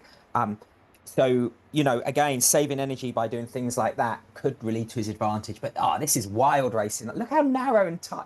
I love the fact that we race all over the world and we've got from the... I'm not sure we've got the races in Texas where it's highways, pan flat. We've got the wind of Cozumel and then you've got the bumpy rough roads of South Africa and New Zealand. And then here you've got the twisty turns of the Welsh lanes. You really have to be a complete athlete to do well in this series, don't you? You can't favour one course or style of racing. Yeah, you definitely need to be able to race on any course, but also it gives different athletes a chance to shine. Maybe if you're not good, this race you wouldn't think would be a hot race, but it does seem like it's going to be a warmer one than we would have expected. But some races are just really hot and humid, and some athletes don't typically do well in the hot, humid ones, yet they can race phenomenally well in the cooler races. And look at this, getting a little bit frustrated. Athletes bunching up a little bit here as well. So it's just tough when it's up and down. And as you said, you kind of roll into that draft zone unknowingly. You'll come around a blind corner, maybe push a little bit hard over the hill and all of a sudden roll into that draft zone and have to make a pass. So hopefully we don't get any penalties, but also I don't know, sometimes a penalty, bit of jeopardy in the race. And not that I want anyone's race to be spoiled at all, but and it's funny because it's not a course of two halves. The whole course is like this, except for the first kind of 5K and the last 5K or so when you're on the beachfront. It is tough rides. You have to have your wits about you. You can't switch off. Looks like India Lee's just gone through the next time check. It'll be interesting to see if she's pulling away and how those women are holding her behind her. Josh working. He sticks his tongue out there a little. Definitely working hard to stay with Mika Newt. And as we look at the Roka weather, still 68 Fahrenheit, that's 20 Celsius, clear skies. It still says only 3 kilometers per hour out of the east, the wind, but 73% humidity. It did look like it was blowing a little bit more than that earlier this morning. Mika taking the opportunity to get up out of the saddle. So at what speed, Tim, did you think that it was not worth being in the aero bars anymore. So when your speed dropped to a certain amount, did you hop out, or was it more just a feeling? I think originally it was a feeling. Then I got a coach who's very scientific, and he loved his bike pacing, Matt Botchell, and it literally was, you want to stay in your aero bars as long as possible. But again, these days, lots of people are riding bigger chain rings. They're riding single speed. So, and this is a punchy climb. This, you have to get out the saddle here. But it's on those long drags, you can really get an advantage by staying in the aero bars. But again, don't say, I've got to stay in the aero bars if you're not doing that in training. If you're a natural rider, like now, I would get in my aero bars. He's kind of crested the hill. Unless he's stretching his back or taking some fuel or hydration, I'd lock back down, get that head as low as I can, roll those shoulders up to my ears. There you go, on cue. I'd have done it 100 meters at no. But yeah, I know that everyone has these swanky new bikes and the technology is insane. The development is amazing. You've got the quad spoke there, the disc wheel, the funky water bottle cages, but your body is the biggest thing that's going to slow you down. So holding the most aerodynamic position for the longest is always going to be quicker, regardless of the speed. Here's the Frenchman, Pierre Lecour. He's at the back of that group. Simon Vian just ahead of him. It looks like he's maybe just falling out of that 20 meter. So another athlete found the opportunity to pop in there. But yeah, look at this. Everyone's super tight. I feel like there's going to be some red cards today. No, not red. Not red. Cards, Come not on, red, really, not really. red. Whoa, Sorry. easy. Whoa. I meant, is it blue? I don't know. It's been so long since I've raced him. What color is it these days? I think it's a blue card Blue, for a penalty. Yeah. But do we need to do the old square going to VAR? Yeah. In fact, I did love, that's one thing I do like, is the referee talks to people in the Football World Cup and he's got the camera on the side of his head. That, then if the draft busters, as I call them, have cameras on their, they have the meta glasses, that could be quite cool. But I'm not saying it's not the athlete's fault, because it is. They go into the zone, they know they have to overtake. But when you go in on a steep hill, because you've ramped down, you have to do exponentially so much more power. You can see here the contrasting styles here with Simon just spinning out the saddle, and I can't see the number, but he's out the saddle, rocking and rolling. Maybe he's in a single speed. The graphics in the way, but yes, it's amazing that there's still different ways to ride a 90k. Oh wow, he is flying up there with those massive aero bars. Yeah, athletes will get frustrated in this situation. That's Federico Scarabino, M8 there that just went past. It might have been Joran Dreisen. I didn't get to see his number, but he was in that group as well. So Simon Vian in the green. That might be Joran Dreisen, because he is M27. M27. Correct. No, Frederick Webb. My apologies. Frederick Webb. God, he's having a cracking race. Yeah. God, this is like every 10 seconds someone's overtaking someone. It's such a dynamic race. So much change in effort from, they're not settling down. That's Joran Dreisen. There we go. Now I know what he looks like.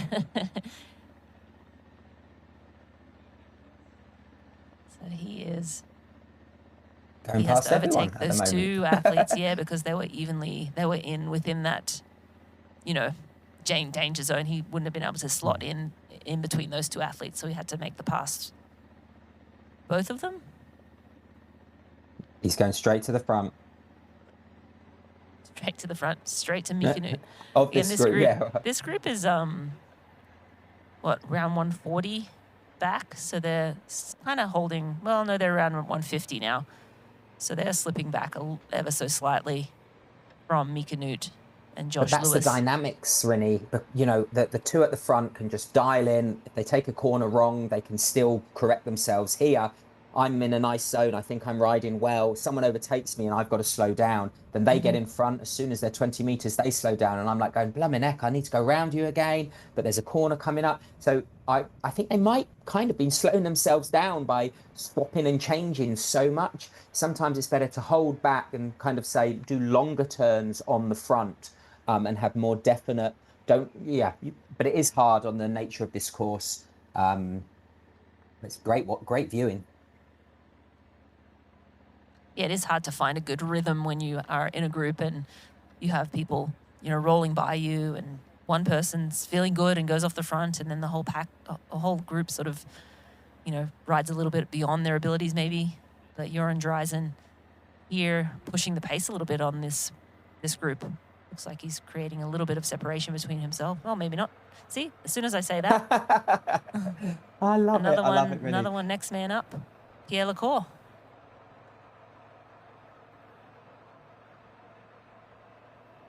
Oh, he's...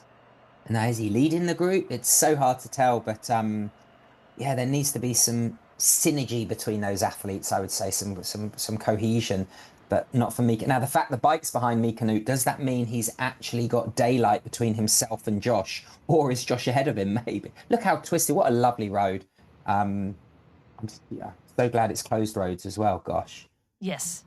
Yeah, I think that's kind of a must when you're this tight.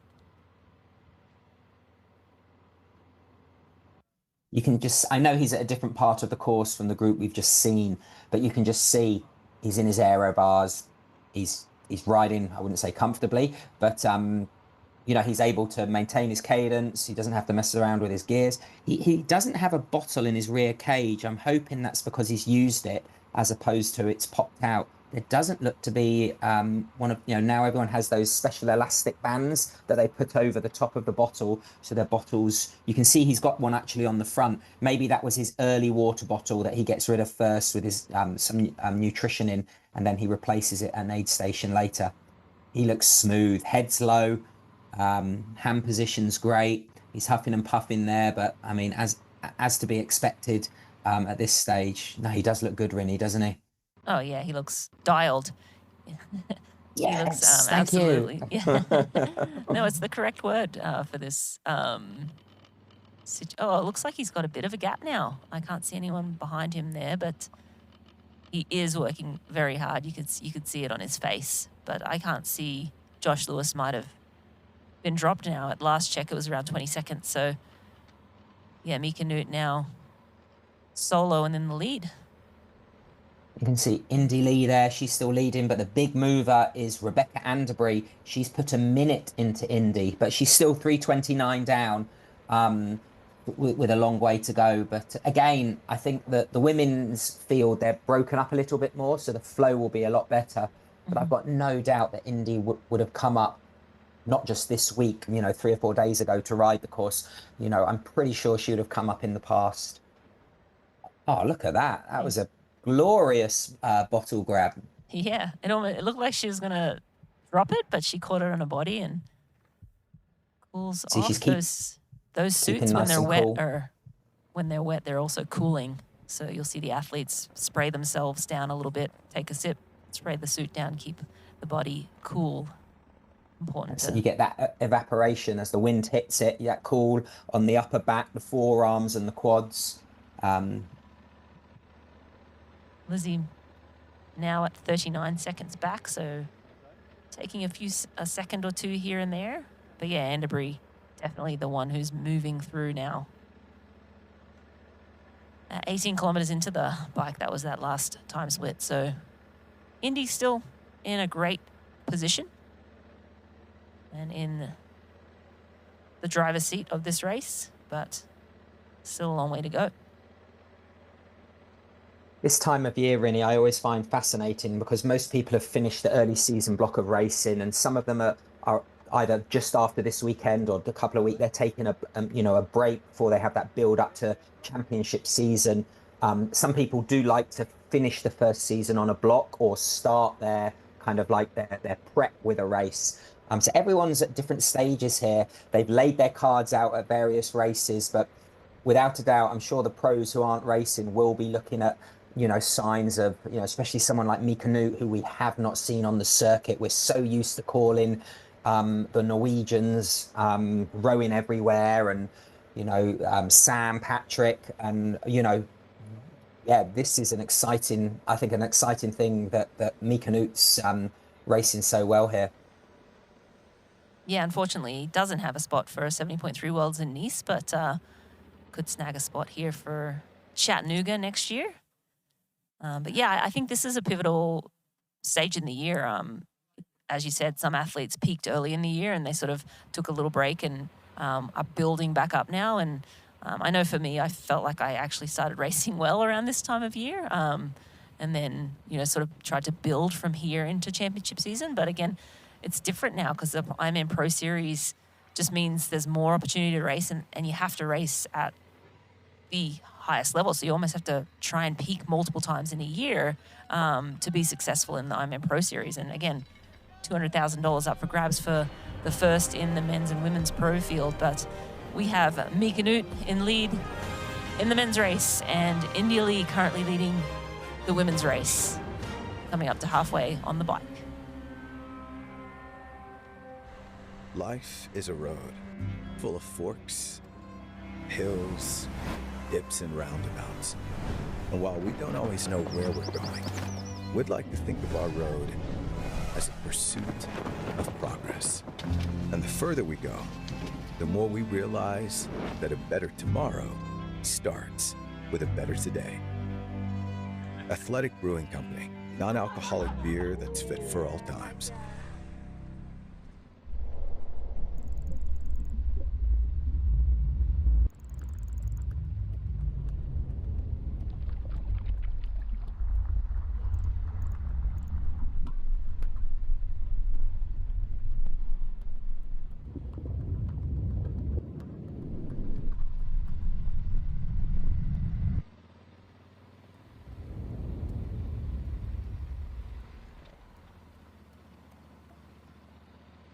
Ironman is the journey of a lifetime that begins long before race day.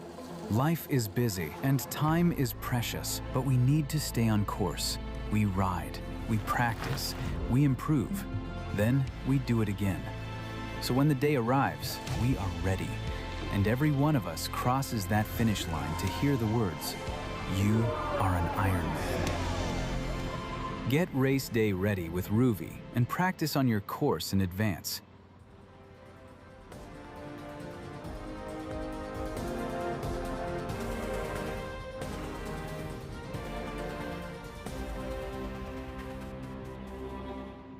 Ironman 70.3 Swansea is brought to you by Precision Hydration. Perform at your best with precision, fuel, and hydration. And Zoot Sports, the original triathlon brand, delivering comfort, speed, and performance since 1983. Nice open roads here, Tim. It looks like you can see well into the distance at this section. So if Josh Lewis is anywhere behind him, he might be able to get a glimpse of Mika Nut. But yeah, this is a nice little open section for the athletes to take a breather from all the action. Absolutely, and Mika Nut, just before we went to the ad, I thought he overshot that corner and was going to ride up the bank. But then, as you said, this is his, this is his cup of tea, getting his head down, just riding strong, see where he's going. Yeah, well, that's Malachi. So he's being joined by a few other people. I think Kieran Linders is with him, and maybe Simon and Pierre were just off the back earlier on. It'd be interesting if they've managed to bridge up, and with Ruben as well. And they probably won't see Josh or Mika because they're still up the. Josh Lewis, what a start to the race he's had. It's not an athlete we've talked about really, but he's in second place and he's got a good pedigree from short course. He's been to the Commonwealth Games for Guernsey. Yeah, I think hopefully he's due a good performance, and hopefully that does turn into a good race. But Josh Lewis is really laying it down. But again, he's able to ride smooth. He's not got that yo-yo in fast, slow like this group. So when they catch him, it might disrupt him, and he'll be going, golly, what is going on? But I'm not doing 400 watts, I'm doing 200 watts as opposed to 7 watts or whatever. Whatever his race pace watts are. Yeah, Simon Vian from France here. He's still well into that group. I think he might be second in the group. There's someone still ahead of him. Yep. Yeah, there you go. I will say something about Simon's aero bars. They were just poles. They were just, I mean, they're not. He these doesn't days, have Yeah. The swankiness, the bling, as I call it. That is a cool helmet. That's the new Nuvex one. I think they put that on so you can't see the lines, but I guess if you can buy it, you can. Yeah, You but can it does probably look look at very it cool. closer. I do. Yeah, It does. I'm mesmerized by it. Oh, Oh, there you go. Mika.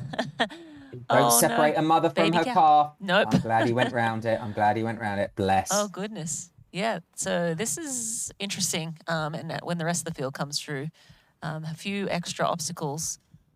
Hopefully he clears the on field for them. Yeah, The road. maybe the motos will clear the way for him a little bit. I'm sure the lead vehicle went through a moment ago too, but sometimes the cows are just not interested in moving very quickly. I definitely know one year some athletes had to get off their bikes and walk round cows because I wouldn't say a whole herd. I don't think it was the pros, but there were enough cows on the road that it was like, nope, this is too unpredictable. But well, See, who'd you never have know thought? what you're going to get in an Ironman race. That's it. How's your race going? Yeah, it was going really well until a cow and a calf got separated and all hell broke loose. And I was in the middle of it. Oh. I think Mika's I'm sure trying he's to not look thinking back. that. He's thinking, get off the course. Yeah, out of my way. I've got a 70.3 to win. Or at least try. You can see here the contrasting styles. He looked very smooth. His hips were locked down. His shoulders were locked here. There's a little bit more of a rocking and a rolling, a slightly bigger gear. Not that it's more efficient or less efficient. It's just a different style, but that is a monster gear. He looks very powerful. Oh, here he comes, going on the wrong side of the road. Hopefully they forgive him for that. Oh, dear. I'm impressed. No one is getting... Oh, he's at his aero bars. Whoa, whoa, whoa. Jesus. Holy cow. Oh, God. Yeah. Whoa. We need a little... Oh, they're joining the race now. That's amazing. They were not scared at all. I would have been on the brakes. 3 athletes. I know. There were 3 athletes there in 3 that or 4? group. 3 or 4? I think they're the Let's see. chasers.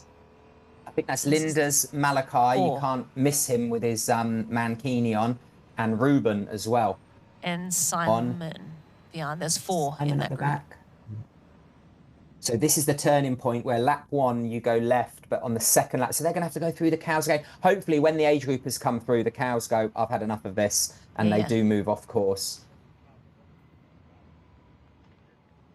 Take your time. I think Simon Vian was in that group as well, in the green. And that means, well, wow, that's a really tight lane here. Welcome to Wales. Is this typical riding in Wales? It is, and it's beautiful. It's really great for training. I'm going to be honest. I would rather ride these roads on a road bike, but the fact that they're closed, and hopefully all the farmers have got the memo and a case of beer to keep them, or they were watching the football till the early hours of this morning, and everyone's asleep. But I mean, what a unique course. I mean, yeah, this is amazing. You can't see round the corner. And I think, as we said, the smaller groups, the 1s and 2s, that they're the athletes that are gonna flow through this style of course a lot better. But you can see how steep it is. He's really out the saddle, putting some torque through his legs and his pedals there. Yeah, this is amazing. I've never raced on a course like this before. Very cool. There used to be a wonderful 70.3 in Devon, Wimbleball. I raced as a pro once, and the whole course was this narrow, and it was a 2-lap course. It was bananas, but so much fun. That's awesome. He's really slowly pulling away from Josh, it looks like. He's not kind of like totally dropped him. I mean, he's 43 seconds down, but it's not ballooned out very quickly. So Josh is still riding very, very well. That's Ruben Zapuntke. He's, I think, leading the group of 4, so he's sitting in 3rd right now. Linda's Bian and Cashmore are in that group. We'll see what the gap is. Harry Palmer at 2:38 now. Pierre Lecour. So it looks like there's a little bit of separation between this group, and then the next group has Palmer, Webb, Lecour, DAZN, Scarabino. And then it's another 75 seconds, maybe 80 seconds to the next group, which has Horsfall Turner, Ollie Turner, Collins, etc. So 2 distinct groups now. There are, and I'm surprised that Pierre's dropped out of that group, but he's definitely within striking distance with his run pedigree. I just want to touch on James Teagle, such a class athlete. Unfortunately, his bike snapped last week, so he is actually racing on a borrowed bike, and it's a totally different bike. It's yeah, no, that's unfortunate, especially when it's your home race. But also a course like this on a borrowed bike. Absolutely. You know, like if you're just on a straight road, maybe, but yeah, a twisty, turny course, you just need to have a bike that you're so dialed in on, and you know, it's basically an extension of you. So yeah, that's super unfortunate for James Teagle. Here we are at the front of the race, Mika Newt doing what Mika Newt, I guess, came here to do, and that's, you know, get out front and, you know, ride hard. It's really great that from the back you can hardly see his head. He is holding such a solid, strong position. He looks fantastic on the bike. Yeah, he's just phenomenal cyclist, and actually all-around triathlete, front pack swimmer, phenomenal runner as well.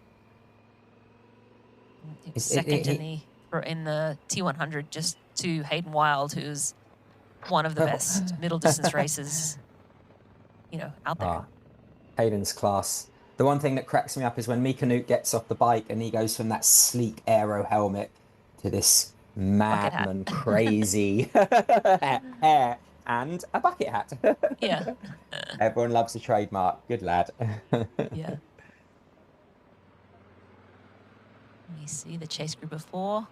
Green suit, Simon Viand from France.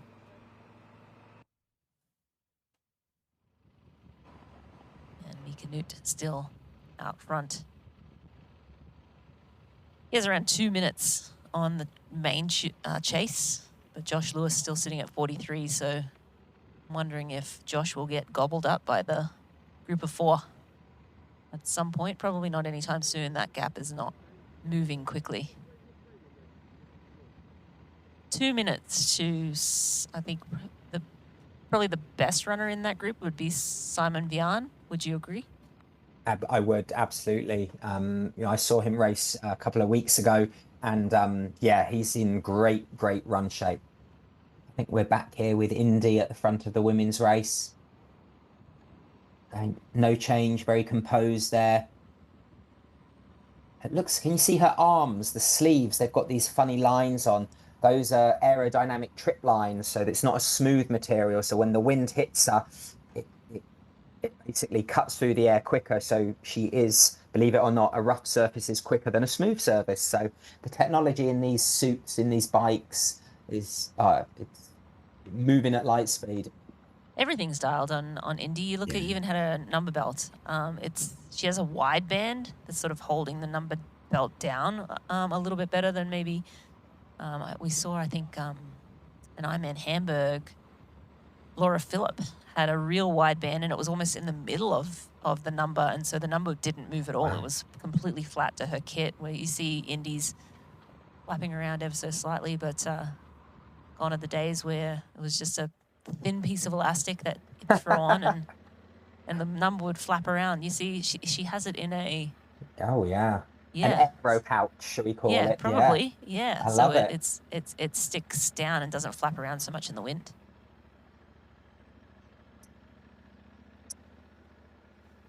Kate Karan on screen now. Kate is sitting, let's see, down in about 9th place right now, about 3:15 from the lead.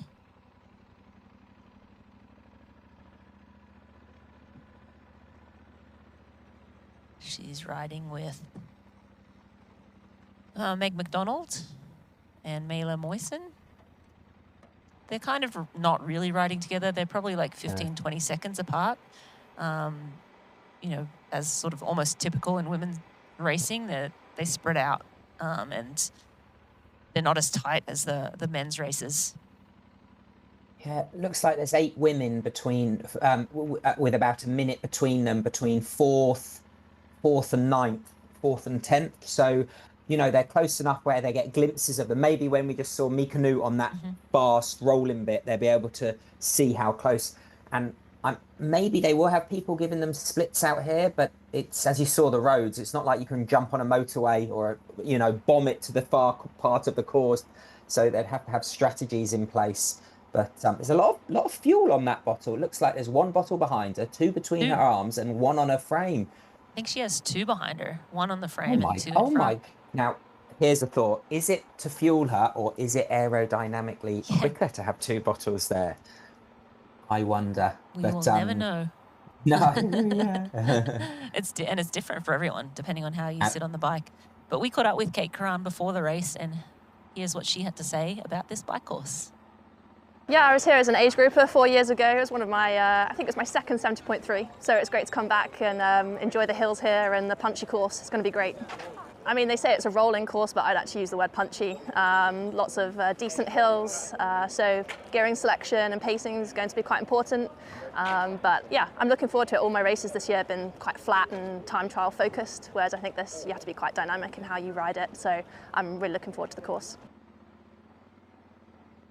Punchy course. That's what everybody keeps saying about this, and yeah, we're definitely seeing that. It's coming across very well. So what? Yeah, I mean, I say the same thing. Or that had some pitch, that hill. That was. But what is punchy? I would say it's where you have to get out the saddle, change down your gears, click, click, click, click, really pull on the handlebars, out the aero bars, and then you're over the top, and it's like, whoa, click, click, click down, back super fast, and then you keep repeating. Absolutely, yeah, and yeah, dynamic, just a dynamic course, right? Yeah. Like, you never really just, well, you are in this course for the first, you know, few miles and the last couple miles on the coast, just in the bars. But yeah, it keeps them on their toes. You see Indy, maybe there was a little section there where she could look back and see if she had any company, but looking around a little bit. Again, she's riding very well, holding Lizzie Rayner at about 45 seconds, which is very similar to what it was at the start of the bike. Rebecca Anderbury has moved up to 3rd place now, though, so she's at 2:13. She's taken another 90 seconds out of India. She's got Anne-Sophia Pierre's tracking her because she's only 3 seconds behind her. So those 2 women, I know Rebecca's leading. I wonder if they've been, I wouldn't say working together, but swapping leads. But yeah, Rebecca, yeah, she is riding absolute. She is flying. If we go to Rebecca, I guarantee she will be smiling. She just loves this sport. That's awesome. Well, let's go hear from Rebecca Anderbury. We caught up with her with Precision Fuel and Hydration for a fighting chance. Let's hear what she had to say. Fast forward when I'm swimming so that I look like I'm going quicker. You can put it on like 4 times speed. Like, who's this, Lucy Charles Barkley?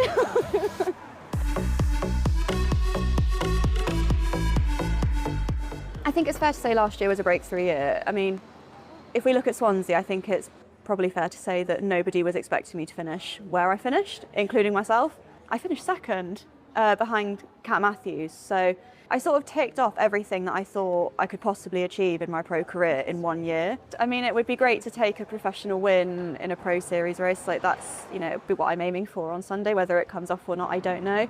Things have been a bit turbulent since Lanzarote, but that's all part of professional sport, and you just have to ride the highs as much as you ride the lows. I mean, I find it very difficult to be aggressive. Like, I'm as aggressive as like a white fluffy bunny. I'm just not an aggressive person, but I will be giving it my absolute all. I feel like I'm in a much better place. And a happy athlete is a fast athlete, so yeah. Wetsuit swim? I would always take a wetsuit swim because, not being the best swimmer, I do like the extra buoyancy that it gives me, but having said all of that, my best ever 70.3 swim was Swansea last year, in a swim skin. So Swansea is as close to a home race, I think, as we're going to get in the UK. Like, I obviously live 4 hours away, but Swansea is still a home race. I love racing here. The bike course really suits me. I love it. And the Welsh, when they come out to spectate and get behind an event, really get behind the event. So for me, it's just great. It's everything that I want from a race, and it just keeps bringing me back. For me, obviously, the competitive advantage is that I know the bike course quite well now. I am a stronger cyclist. I prefer going up hills. So for me, when there's a bike course with this many hills in it, that's fantastic. Being British and having that understanding of the country lanes does really help me on this kind of course. I think actually when you strip it back, I just want to have a performance that I can say that I'm proud of. It can be a little bit difficult to define success, but for me, it's just executing the race that I know I'm capable of when perhaps the last one didn't quite go to plan. All right, and thank you to Rebecca Anderbury and A Fighting Chance, presented by Precision Fuel and Hydration. For more, watch short AFC episodes on Instagram at IronmanTri and our Ironman Triathlon YouTube channel. And this is Rebecca here now. I think this is Steph Clutterbuck. Oh, no, that's Steph. Sorry, yeah, you're right. In the blue win. Steph is... Where is she in the race? It was it. Oh, She's in sixth. Yeah. So they've gone Rebecca and Anne. They've gone past her. So, but she's very much riding her own race, Steph. She has those process goals. But going back to Rebecca, it's fascinating that she says, "Oh, I swim. I would rather a wetsuit swim." She said her best swim was last year at Swansea, which was in a swim skin, and this year she's had another stellar swim. So it might feel fast. Well, it is faster, but sometimes that you maybe. You swim better, in a different scenario. So I think they're coming up to that top bit with the flat, fast bit that we saw Mika absolutely flying down. But, Rebecca's doing what she said. She said, I think that's fantastic that she said she wants to come here and she wants to have a shot at racing for the win. And she's definitely putting herself in the right position. She did mention that she's had a bit of a turbulent time. Hopefully she's rolled through that now. It's great to see so many happy athletes out on this really, really tough course. Yeah. Just celebrating being fit and healthy and able to do it. We're going to go down to Laura Sedal, who's on the ground with a very special guest. Yeah, thanks, Rinny. Yes, I am down here in Ruby Transition with Solveig Lofseth, our current Ironman world champion, but also this year winner of Ironman Texas and Ironman Hamburg. And I did say off air first, I do have one thing to say. Did you watch the football last night? I did, yeah. It was a little bit too late, so it was not ideal for waking up early today, but I had to watch it. The first time Norway has been in the World Cup for 28 years, so first time in my life actually. So I've been following it most of the games, and we lost last night, so that was a bit sad, but now it's triathlon mode. I must say I had two openings for our chat today, and depending on what the result was going to be, but we'll leave the football there now. This is your first time in Wales, is that right? Yeah, that's right. I ride yesterday, so I haven't seen that much yet, but my first impressions is really good. And I know last night you were watching the game and a late night, and then not much time, but have you had much chance to follow the race, and any thoughts on what you're seeing out on the bike course and from the swim earlier? Yeah, I followed it a little bit, and it's shaping up to be an interesting race so far. It's a lot of strong cyclists here, so it will be cool to see what the gaps are going off the bike. And you were planning to race, and then after Hamburg, talk us through a little bit, if you're happy to, like how things have been through Hamburg and afterwards the last few weeks and leading up to today. Yeah, it's been a lot up and down. Like already starting before Hamburg, I'd say. So I had 3 weeks almost leading into Hamburg where it was a bit up and down. Like I think I really wanted to race in Hamburg, so I probably wasn't always the best at listening to my body. So I did some sessions where I felt like either I have to do this session or I can't race Hamburg, if that makes sense. So I was like feeling a bit sick, and then took some days easy, and then trained a little bit, and had some sessions, and then got a bit sick again, and it was like that a bit on and off. And like even the day before the race in Hamburg, I was like, not sure if I should race this race.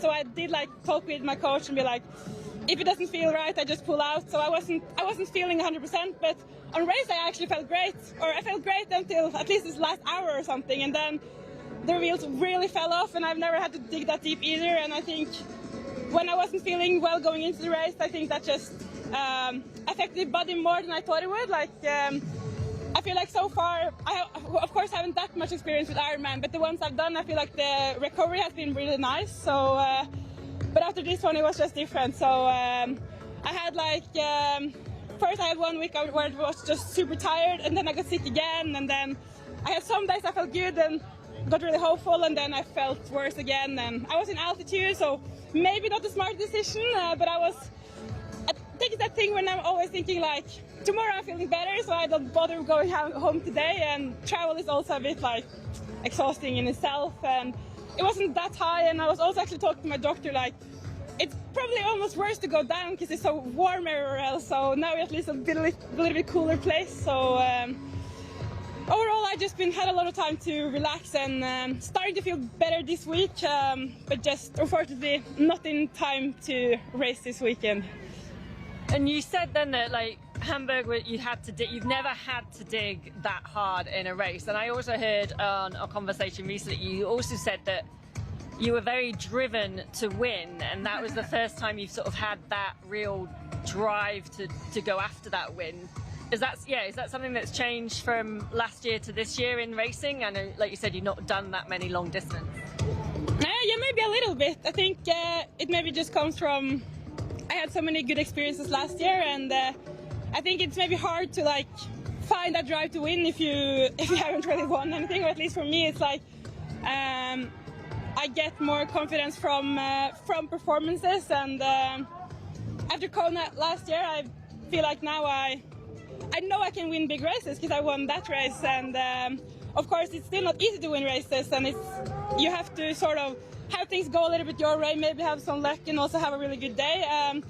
But I feel like, and especially in Hamburg, I was leading the race the whole run, and then I just really didn't want anyone to overtake me, and so Laura was coming really fast there, and that's the first time I really felt like I have to give everything now to like not get caught. So it was brutal when I was really struggling in the end there. Looking back, maybe not even the smartest call with how long it has taken to recover from it, but luckily it's still some months to the championships begin, so hopefully I will have time for that. And will you add, like with not racing this weekend, will you add another 70.3 in, or is it just firm eyes on the 70.3 world champs and obviously the Ironman world champs in Kona? No, I won't add any more races. I have already Oceanside. This was sort of more for the Pro Series to have a backup race, because you of course never know what's happening in the World Championships. But it's not a race I really need for the Pro Series. I feel like my score so far is pretty good, so I guess now I just have to make sure nothing happens in the World Champs. And although you only allowed last night, you are spending a few days in the UK, and I know it's your birthday as well in a couple of days. So what have you got planned the next few days before you go back home?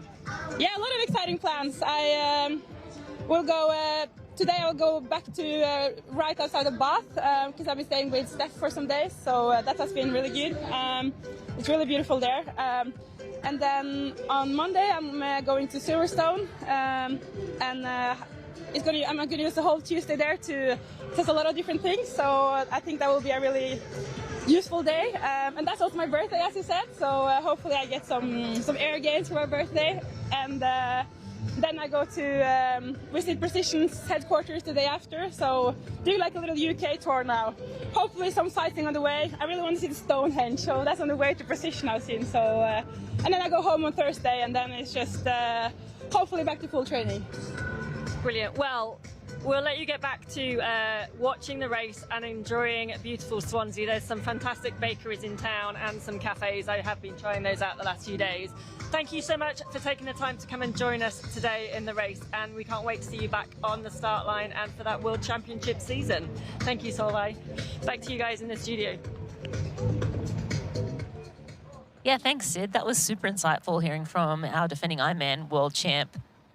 Smart call, I think. Sounds like she's been a bit beat up since Ironman Texas, and that performance was unbelievable back in Ironman Texas. And then, yeah, of course, pushing through Ironman Hamburg. The thing that I kind of had to sort of chuckle at, most of her recoveries have been really nice from Ironmans. I feel like every Ironman I did, it was brutal trying trying to recover and get back. But yeah, I mean, I think this is a smart choice. But also, super interesting. First, we'll just look at the AG1 supplemental stats for Mika Nut. At that last check, he was rolling along at 41.85 kilometers per hour was his average speed for that last segment. And we'll get another check in a few more minutes. But no, her not doing another race here will mean that she'll only score. So she doesn't need a score, actually, because she's already done a 70.3 in Oceanside. So she was just possibly going to replace that, and now she'll rely on a good score from World Champs. So she'll have her 3 full Ironmans, because for a moment there I was thinking that, you know, Kat's not going to have her 3 Ironman scores because she had to miss, obviously, Texas. And, yeah, she'll have her 2 70.3s and 2 Ironmans. So anyway, Ironman Pro Series still on the line, and Solvay is certainly in the box seat for that. But back to the action, and Mika Nut still leading. He has a 90-second lead now on Josh Lewis, so Josh rolling back a little bit more. Then the group of Zapunki, Vian, Harry Palmer now bridged up to that group, and Cashmore, Linders, Dreisen, Scarabino, Webb, and Lacour's about 10 seconds back on that group. So that group is huge now, Tim. It is huge, but sorry, pardon me, but Pierre, I'm getting tongue-tied. Pierre, though, in my mind, he's 15 seconds off. That's clear daylight at the speeds we're talking about, 41 to 45 kilometers an hour. He needs to hang on to the back of it. But wow, what a move from Harry Palmer. He's in third, but he's ridden up to that front group. So he's really moved through the field. I'd say that's the biggest shaker. But I'm still impressed with Josh Lewis. He's exactly halfway. It looks like Mika Nut, then there's about 90 seconds to Josh, and then about 3 minutes to that big group. And do you know what we talked about early on quite heavily, that yo-yo effect? Now you could see Mika Nut there. Look at this. They're overtaking back markers. Oh, no, sorry, not back markers, lapped athlete, because it's the double lap course. So now you've got that dynamic, plus you've got slower athletes on your left. You can hear the horn there of the motorbike, giving everyone the heads up. So I don't think that's going to slow them. I think Mika Nut is he's looking great at the moment. He hasn't faltered all day. Kieran Linders, I wonder, with the heat from Frankfurt, if that's going to come in and bite him in the back. And Frank Webb, I did hear, twisted his ankle earlier in the week. So I think he's probably going all in the bike to maybe give himself maybe a bit more of a buffer for that run. But look at this. But this is, they're going through the age groupers, but the man on screen, Harry Palmer, rode through that group and now in the lead. Looks like this main pack might split up. But speaking of Harry Palmer, we were able to catch up with him for a fighting chance presented by Precision Fuel and Hydration. Let's take a look at what he had to say. It's more like the support and like the people that make the race, and like the support is incredible here. It's like really, really good. I feel like that just brings out the best in me.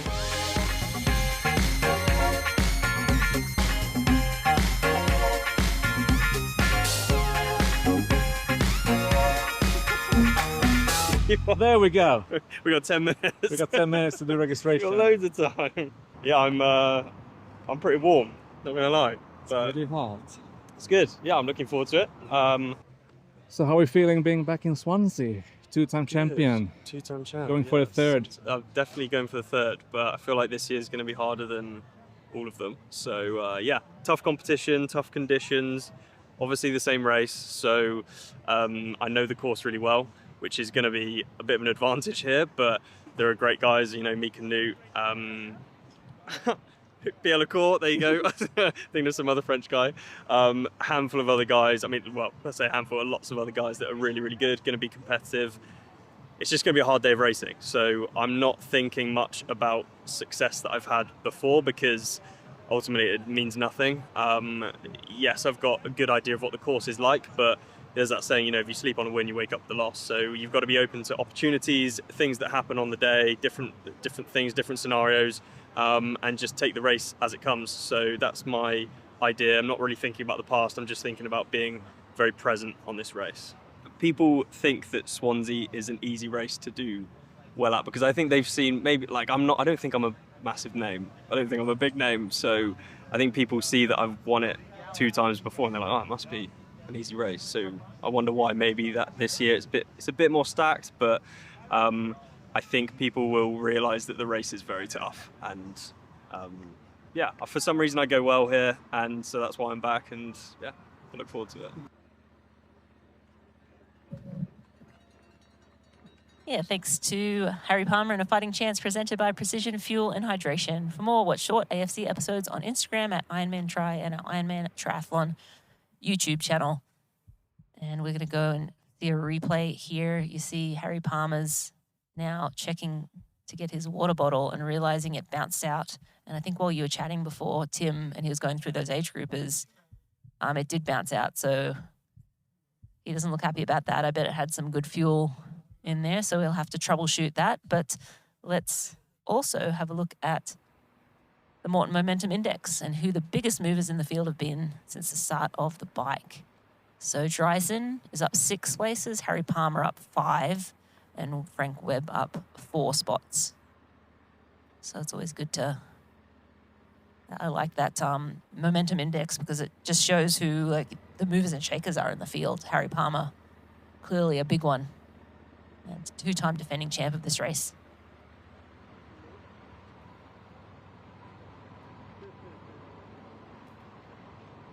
Mika Newt in the lead now,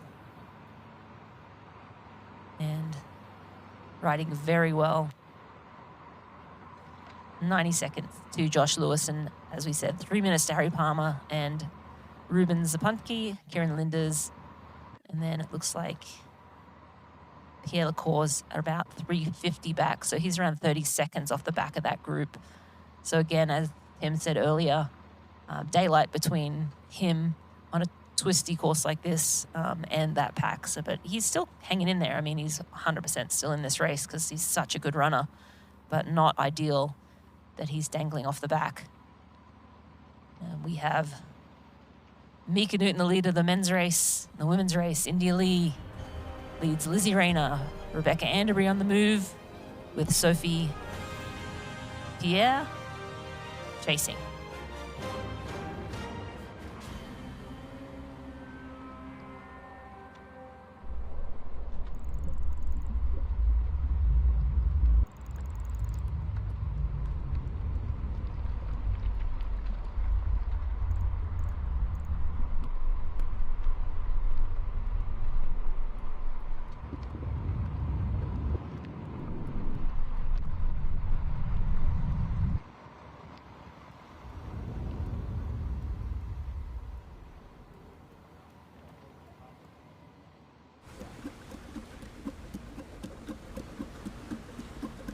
Just do it, it'll be fine.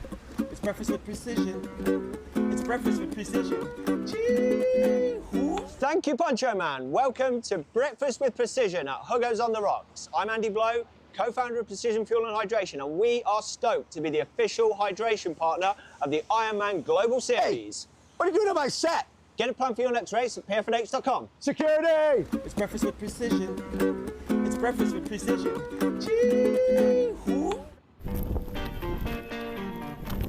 We're not here to sell you on this life. You already chose it. No shortcuts. No hype. Just work. Same as you. Built to outlast. Endure. 40 years in, and we're just getting warmed up. Welcome to the Ohana.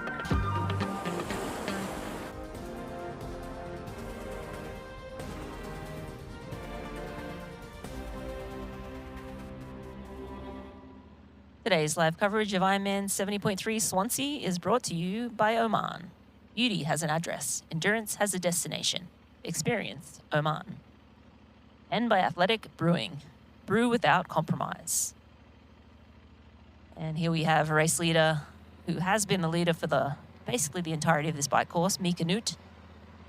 He's got a handy 90-second lead on Sorry, now it's out to Oh my 2:30. We God. just got through the 60-kilometre mark and 2:30 to Josh Lewis. So Josh has lost about a minute in that last segment. And then Harry Palmer is at 3:15. He slipped back a few seconds. He was at 3 minutes at the last check. Ruben Sapunke, Kieran Linders, Simon Vian, Malachi, I'm saying that wrong. I know you know his name better than me. Cashmore, and Frederic Webb is 20 seconds off the back of that pack. But Pierre Lecour at 3:50 back. So it's still, you know, they're still all within reach of one another, but gaps are starting to show a little bit. Absolutely. This far into the race, you want to be as close to the front as possible, let's be honest. But I think Harry Palmer, I just love that saying, if you sleep on a win, you wake up on a loss. You know, what you've done is amazing, but it's what you do that counts. So, you know, he's not sitting on the last two W's he got here. And I think he's got to the front of that group and it looks like he's pushed on, and Pierre Lecour is slowly falling out the back of that group. And that is a big move that Harry Palmer's put down there. And I think Josh Lewis is going to be joining, or not joining the group. I think Harry, Ruben, Kieran, Simon, Malachi and Frederick and Dresden, they're going to be catching Josh Lewis. But we did see that bottle. Did he have another bottle pop out? Has he got another bottle between his arms? Because it is getting hotter. It is quite a twisty bike course. I do wonder, I'm hoping he didn't lose all his nutrition. He wasn't waiting for the next aid station. But we're back here with Indy Lee. Every time I see her, up, down, left, right, she is locked into those aero bars. She is well drilled, and she really is riding her own race. She's got roughly a minute on Lizzie Rayner, and about 2 minutes to 2:15 on Rebecca and Sophie Pierre. But yeah, I say she looks in control. It's hard to tell from here, but definitely this is a race that I believe she needed, and definitely one that she wanted. She wants to show how well her training's going. So yeah, no, it's really great to see her riding so strongly and swimming great as well after Hamburg. Yeah, we talked a little bit about the different phases of the season, Tim, and how important is it coming into championship season to have a good performance like this? Massive. Confidence is everything at this stage. You're at that stage where you're deep into training. Here's Rebecca Anderbury with her pink bike and pink kit, getting that fluid in. But yeah, I mean, sometimes you question yourself, and it's not that you don't believe you're training, but you know, what's everyone else doing? And it's so transparent now with social media, with Strava, with all of these, you know, everything's just out there. So I think putting down a performance, and we're not always talking about a result, you know, like in this performance, I'm sure Rebecca Anderbury, having just seen her, would have been really happy with a swim performance. Well, some people would look at it and go, yeah, but she was 4 minutes down. But that is a fantastic swim for her on her progress. So, you know, after Hamburg not going so well, and I think she's even said since Hamburg that there was times in the race where she thought about pulling out. One thing I hope for Indy is when we get to the run, I just hope Ziggy doesn't join her and she gets DQ'd. Hopefully she chooses sanity, doesn't bring her puppy along with her for the run. Yeah, we just want Indy to have a solid all-around performance so that she can go into championship season with a lot of confidence. So far, so good. But yeah, Rebecca Anderbury, one athlete who we've been watching since the swim. She's moving through nicely. And I'm not 100% sure who is on screen, because we know Anderbury has the pink bike. And pink kit, the matchy-matchy. I think that's Lizzie Rayner. So yeah, Lizzie, she's riding on her own. She does have a giant bike, and that frame. Yeah, I would definitely say that could be Lizzie. Again, Lizzie, she flew out to Nice to race there. Unfortunately, she couldn't race. I did notice that she did some course reconnaissance with her coach, Mark Frelfall, so I'm sure that'll put her in good stead come Nice Ironman 70.3 World Championships. Oh, look, she was looking at someone there. There was definitely a split being given back in the aero bars. Oh, look at the power Yeah, no, of Rebecca. as you mentioned about Nice, super unfortunate with the heat wave. Nice Ironman and 70.3 were cancelled just days before the race. So athletes and professionals were out there, and absolutely, you're going to 70.3 Worlds. Definitely a great opportunity to go and, you're fit. You may as well. Oh, yep, you see the whiteboard there. So Canterbury getting it's a good spot for the athletes to get a little feedback. And a lot of these athletes are British, so I'm sure family, friends, coaches are out on course in places they can be, which looks like this is one of those. She'll be happy to see that. It's time split for sure. That just gives you more energy, I think, when you see that time split coming down. Absolutely. I'm sure that was Dan, Rebecca's husband. He is a great athlete himself, but a #1 supporter, and he's a great race day Sherpa as well. But I think she's closed up to Lizzie a little bit here. I think Rebecca, oh, look at her number. Oh, we have India Lee with the most aerodynamic number possible, and we've got one folded up. This is what we used to do in the olden days. She absolutely. Used to get some knicker elastic from the haberdashery because it was light. That's what I used to do. Yep. Yeah, so I think they're, because that, the gap was 40 seconds at last check. Yeah. So I'm sure it's coming down in some of these open sections. Anderbury would have gotten a split just now, so she'll know Lizzie's just up the road, and that will be her target now. That, the next target is to move up one more spot. But let's take a look at the AG1 supplemental stats for India Lee at the last check. Her average speed was 35.59. And now next split will be at 2:33.13. So that segment, she was traveling along at 35.59. But back to Rebecca Anderbury. Yeah, I think as soon as you're in the mix, I mean, it's always uplifting when you're moving through the field anyway. So she's been doing that all day. But now to be, next in line after Lizzie Rayner, and then, the only one left up the road now is India Lee. You've gone from, I don't know, what place was she out of the water? Probably 15th, 16th. Now she's up to 3rd. So. And she was 4 minutes down. So she is, I think, the fastest rider on the course at the moment. She's dropped Anne-Sophie Pierre as well by 20 seconds. So, she's right. It looks like at the moment she's riding a very even bike split. Oh, did you hear that? One, yeah, but I don't believe anyone that shouts, I know. There could be any number of splits. You probably got, 5 different splits at the last check as well. So now this is the, I think that was Indy joining the second lap where you rejoin the first lap. So they're getting into the hustle and bustle, the busy bit with all those amateurs and age groupers on course, trying to race for those coveted spots for Nice. Oh no, it's for next year. Chattanooga. Sorry, so this is the second race. Wow, doesn't it come around quickly? It does. Yeah, back to the US, North America next year. Chattanooga. It was 2016, I think. That was the last time it was. 2017, I was 17? There. You were on the podium, 3rd on the podium. Yeah, there you go. I knew you'd remember which year. Give myself a little big up there. No, you should. Tim Donham, one of the all-time greats of our sport. Oh, come on, Rennie. Come on.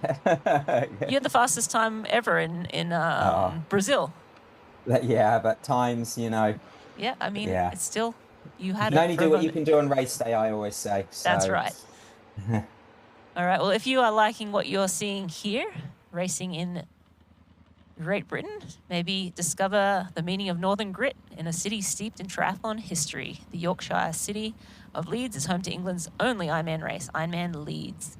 Leeds brings the energy like nowhere else, starting with a swim at Waterloo Lake, before the bike course through picturesque villages punctuated by electric support, before the run through and around Roundhay Park. Taking place on August 16th, Ironman Leeds is one of your last opportunities to race in Europe this year. So make sure not to miss your chance. Go to ironman.com to learn more or scan the code on screen. There's those, you were hoping to see, what are they called? The wrestlers. Mexican wrestlers? Yeah. I think well, there's a name don't show for them. their faces. Yeah. Yep. We were hoping to see some of those guys on course here. Yeah, I'll be disappointed now. I think they were out late last night with the football. That's where they were. So maybe didn't make it this morning. Well, maybe they're not out here because they're Mexican. Maybe, After yeah, England maybe beat not them at all. in the Azteca. Leeds, what an Ironman course that is. That makes this course looks flat and straight. It is such a challenging bike course.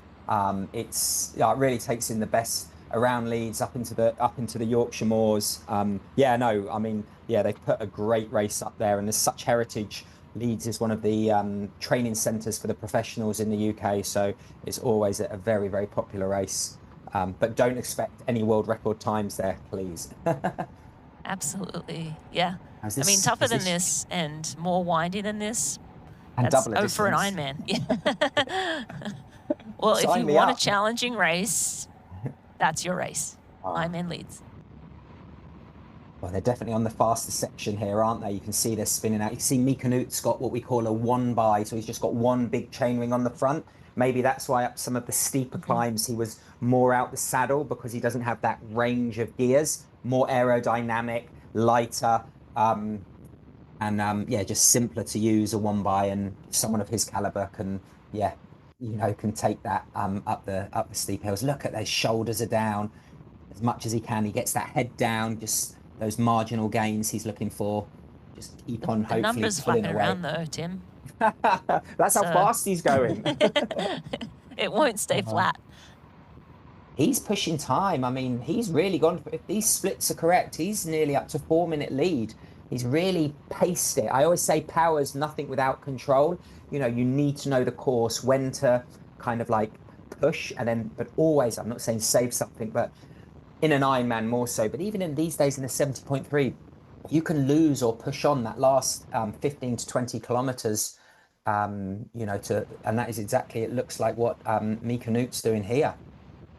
Yeah, and as we look down to the runners of the field, Pierre Lecour's at 5:18, Simon Vian at 3:47. So, Harry Palmer, a very strong runner at 3:43. I feel like Mika Nut, you can't say he has it in the bag. We still have, 24 kilometers on the bike and a half marathon to run, but I feel like it's really looking like he's just going to bike and run away with it.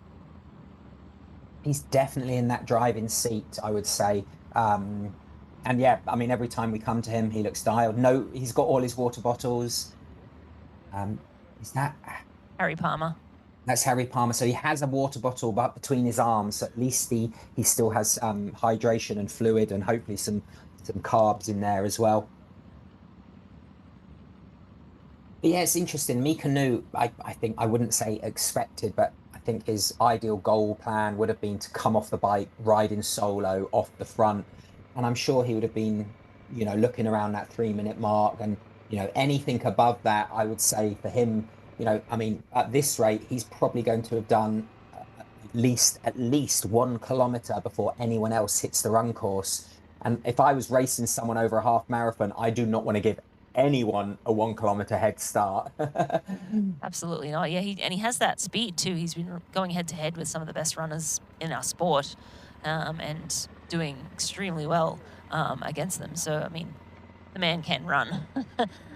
Very strong on the bike, and it really does not have a weakness. And giving up 3 minutes, again, it's not like they just giving it to him on a platter. He's earning every second of those 3 minutes lead he has now on Josh, 3:13 actually on Josh Lewis, and Malachi Cashmore, 3:49. So they are bridging up now to Josh Lewis.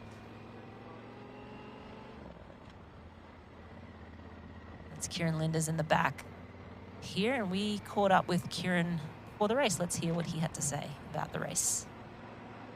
Onto the bike, you kind of have a false flat. You've just got a slight descent into one of the towns along the way, and then you get into quite a punchy point where you're going in and around kind of some of the local houses, and then you get up onto the top where it gets very fast and very technical. So I'm looking forward to, it's going to be an aggressive swim and then aggressive first part of the bike, so hopefully that will create some natural splits, and I'll find myself on the better end of them. Yeah, I mean, we were always talking about what could happen. I think there's a lot of times where Harry and I are riding together, so just kind of seeing what we might do if some people go off the front. But also it's just nice to catch up with the local talent. I've known Harry for many years, so it's just really good to catch up with everyone, and because you know it's our passion at the end of the day, so we really enjoy it as much as possible. Yeah, that's great. Enjoy it as much as possible. It's type 2 fun, right? Yeah, and what was it? Aggressive swim, aggressive bike, and I think that's how the men are racing. You know, they're not. I'm in the lead group. I'm going to wait for the run. They're like, I need to get in front. I want to get in front. And yeah, no, it's just great. And the fact that I didn't realise that that Harry and Kieran did some training together, but it's always fun. I used to train with a group in Boulder, and it's always fun to race everyone you train with, because at the end of the day, you want to have the best race, but you want to have type 2 fun. It does look smooth through this later section. I wonder if he's looking to, you know, he's maybe got the time split like we saw the lead women, Indy and Rebecca. And I think they're going to be a shock, because they are riding hard. And when they hear like 340 to this man on his own. Yeah, I think at that last check, Simon was dropping the wheel of whoever was ahead of him. So I think Kieran just made the decision to go around him, didn't want to get detached from that main second group. But yeah, I mean, I think they all would be disappointed to see that gap to Mika Newt, the man on screen right now, having it all his own way. I think the great thing about this course for someone like me, oh, what's he doing on that side of the road? Go back, please. I don't know what they... Oh, there you go. Fair yeah, play. That's We why. didn't see the cones. I'm thinking, don't drift. You know, when you're out on the front on your own, I'm not saying it's hard to stay focused, but there is that extra element of, you know, I've got to really work hard. But with the what's the right word? With how interesting this course is, he does not need to worry about that. He always has to think about something. So he doesn't need to think about this maintenance of these long straight roads. Keep driving. They're in a pack behind me. They're going to be getting an advantage. If anything, being on your own would have more of an advantage than riding in a pack. So, you know, he's used to racing these T100 when they do them on like a 4-kilometer loop. So doing a course like this on the bike must be absolute bliss. Absolutely. Look at him there.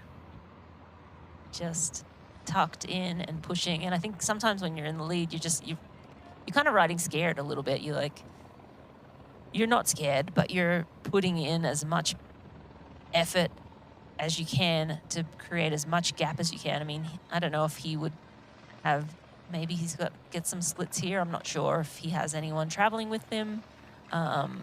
But again, he doesn't really know where everyone else is or what anyone else is doing. All he can do is focus on just pushing most power he can and trying to get to that run in a good position. But Mika Newt in the lead, Josh Lewis sitting in second, Harry Palmer in third right now, and Ruben Zapuntki sitting in fifth.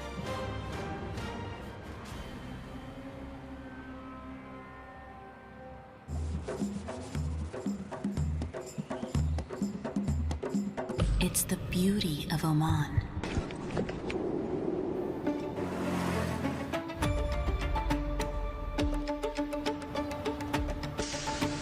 Our tradition, our hospitality, the sounds of limitless opportunities to explore. Listen, it's Oman. Endurance isn't just about medals, it's about showing up, even when your brain says go and your body says no. Showing up means taking care of yourself, skin and all, because when you train hard, your skin works hard too. That's where Bulldog comes in, with products packed with brilliant natural origin ingredients that help prepare, protect and recover your skin. No fuss, no nonsense. Bulldog Skincare is man's best friend. Official men's care products of Ironman Europe.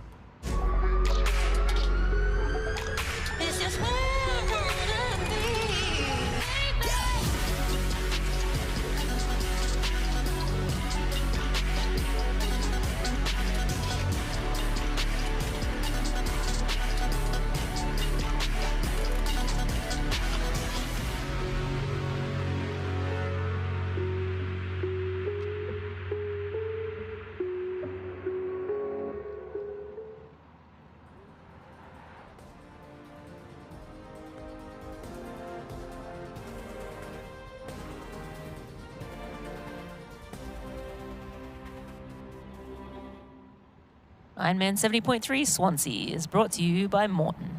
Get used to it. And Ruvi, your indoor cycling experience. All right, we still have Mika Newt in the lead, and we're just waiting on updated splits. He just got through 73 kilometers, so 17 kilometers left for Mika. Josh Lewis second, Harry Palmer in third, Ruben Sapuntke in fourth, Simon Vian in fifth, Malachi Cashmore sitting in sixth. And we sort of have Kieran Linders, Dryzen, Webb. LaCour now dropped back to 5:18 off. So he's definitely off. He's 70 seconds off the back of that group now. So Pierre going backwards a little bit and losing some important time in the latter stages of this bike course. And then as we look at the women's race, Indy Lee still in the lead.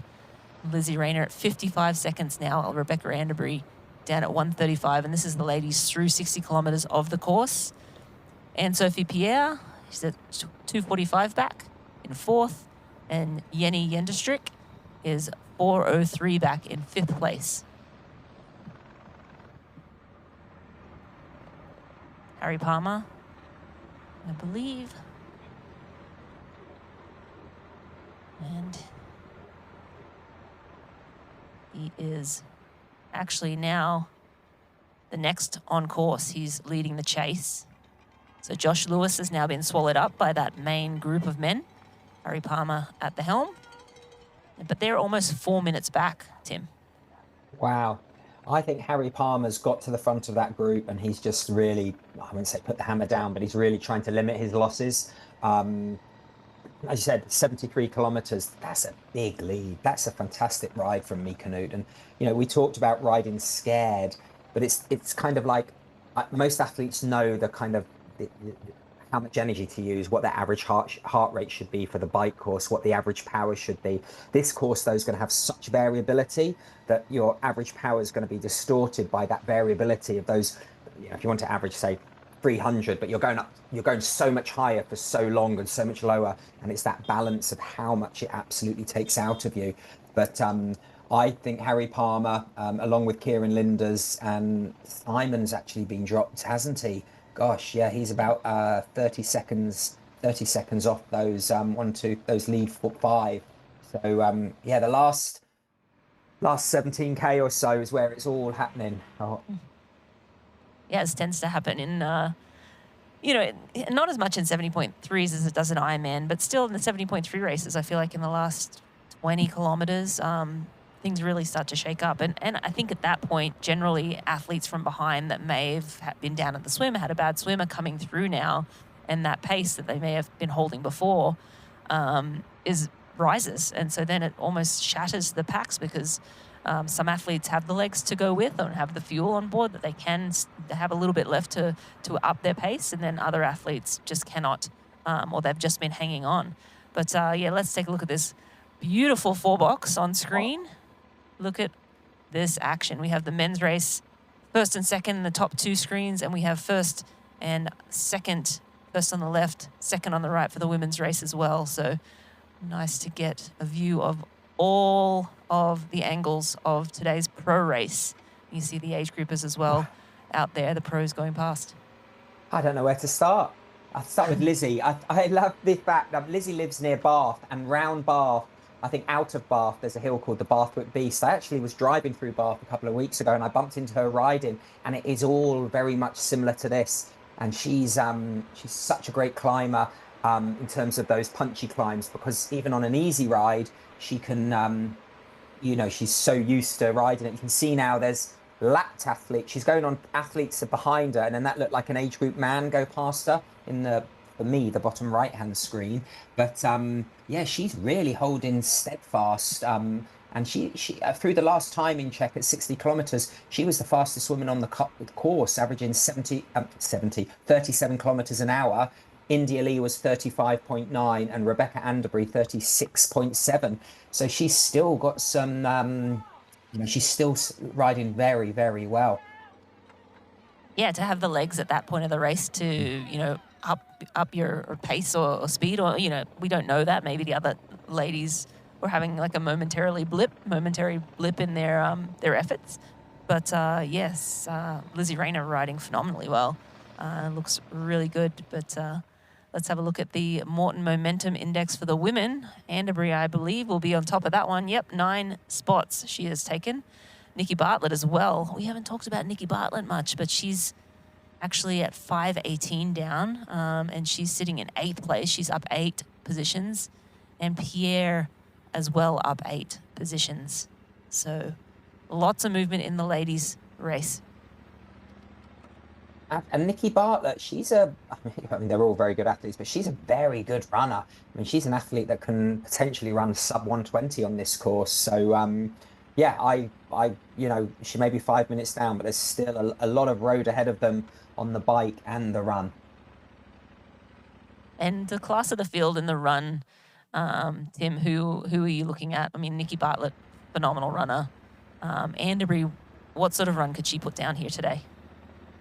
She's been chipping away. She's looking at anywhere from kind of like a high 119 to 122. But the great thing about Rebecca is she's so strong that if it's an easy, because she always comes from behind on the bike, she always has to ride hard. So all her run times are off very, very hard bikes. So I think, she's definitely a runner to watch. And Lizzie Rayner, we've seen how well she can run in the past. I think she's... oh no, Mika Newt has had a crash. No. Look at his hands. Oh no, mate. Oh no, he's out. His shoes are off. At least he's walking around. He's looks come like off look at his right side going on his back. He must have rolled onto his back. Oh, Rinny, we know that feeling. It's the worst feeling, and he must be. Either his bike is completely broke. He looks pretty banged up, actually. Yeah, his hands. Well, it's good he's walking in terms of collarbones and all sorts of things like that. It does take into when you see the athletes ride. When they're going that fast as well, he probably come around a corner and. Oh, he doesn't look happy, does he, Rinny? No. Skin off all over. That's gonna hurt tomorrow. That is. Oh, heartbreaking when we're talking about a balanced race, a well-prepared race. Man, there's his bike. Is bike. it broken? It does look like the aero bars are not attached to his bike. No, his aero bars are off to the side. His base bar looks good. There's no aero bars on that bike. That is definitely broken. I hope he didn't go over a bump and they snapped. Oh, his chain's off. Well, that would come off anyway. But yeah, no, that's definitely an unrideable bike. Oh my gosh, Mika Newt, I'm gutted for you, my friend. Oh, you just never know, right? You just never know. He looked like he had it in the bag, 4-minute lead at 78 kilometers, over 4 minutes to Harry Palmer. Oh, and now first big 70.3 for so many years in the driving seat. Hopefully he was looking to do an Ironman to later in the year, but no, he's as they say, the show goes on. These athletes won't know about that yet, and even when they go past him, they might not know if he's on the side of the road. I'm sure he'll shout at them. They might not see him. Yeah. Gosh, thick. There's a wave of age groupers coming towards them. I wonder if we're going to see it. Oh, there's the ambulance. Oh wow, that's not good on a narrow road. Oh gosh, if the pros are coming towards us. Oh no, more cows. That was for Indy Lee. That was Indy Lee was on the outside there. She had to do a cheeky swerve. Golly gosh. You got to play Frogger. The ladies have to play Frogger on this section. The age groupers and cows. But what she didn't move out the aero bars, did she? No, she just did a little so shimmy. Casual about it. Look, there you go. There's another one. Oh, she's got to go on that side of the road. It's such narrow roads. Yeah. So hopefully now see the sign on the left. Hopefully she's going straight ahead. Yeah, I think so. And they'll turn off now. There'll only be a few of the top age group men up the road. Yeah. Yeah, so she'll go straight here. Yeah. And then she won't have to navigate the... You can take a sigh of relief. Oh, I get some road to myself now all the way home, hopefully. Yeah. Well, I mean, Mika Newt was in that very position, Yeah. and we're not exactly sure what happened, whether he was too hot in a corner or if he hit a bump and broke those handlebars. But either way, really devastating. Yeah. I just say the best thing is that he was walking He around. was standing up. Yeah, skin off is much, much better than, you know, yeah, bones. Trust me. Yeah, it's nice that she's 100%. got that. They've got that road. Lizzie Rayner there. Lizzie Rayner's Yeah, riding that's really really close. well. I feel like that's probably within 30 seconds.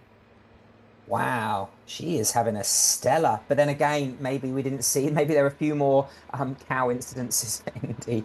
For Indy, But yeah. nevertheless, this women's race is really coming together.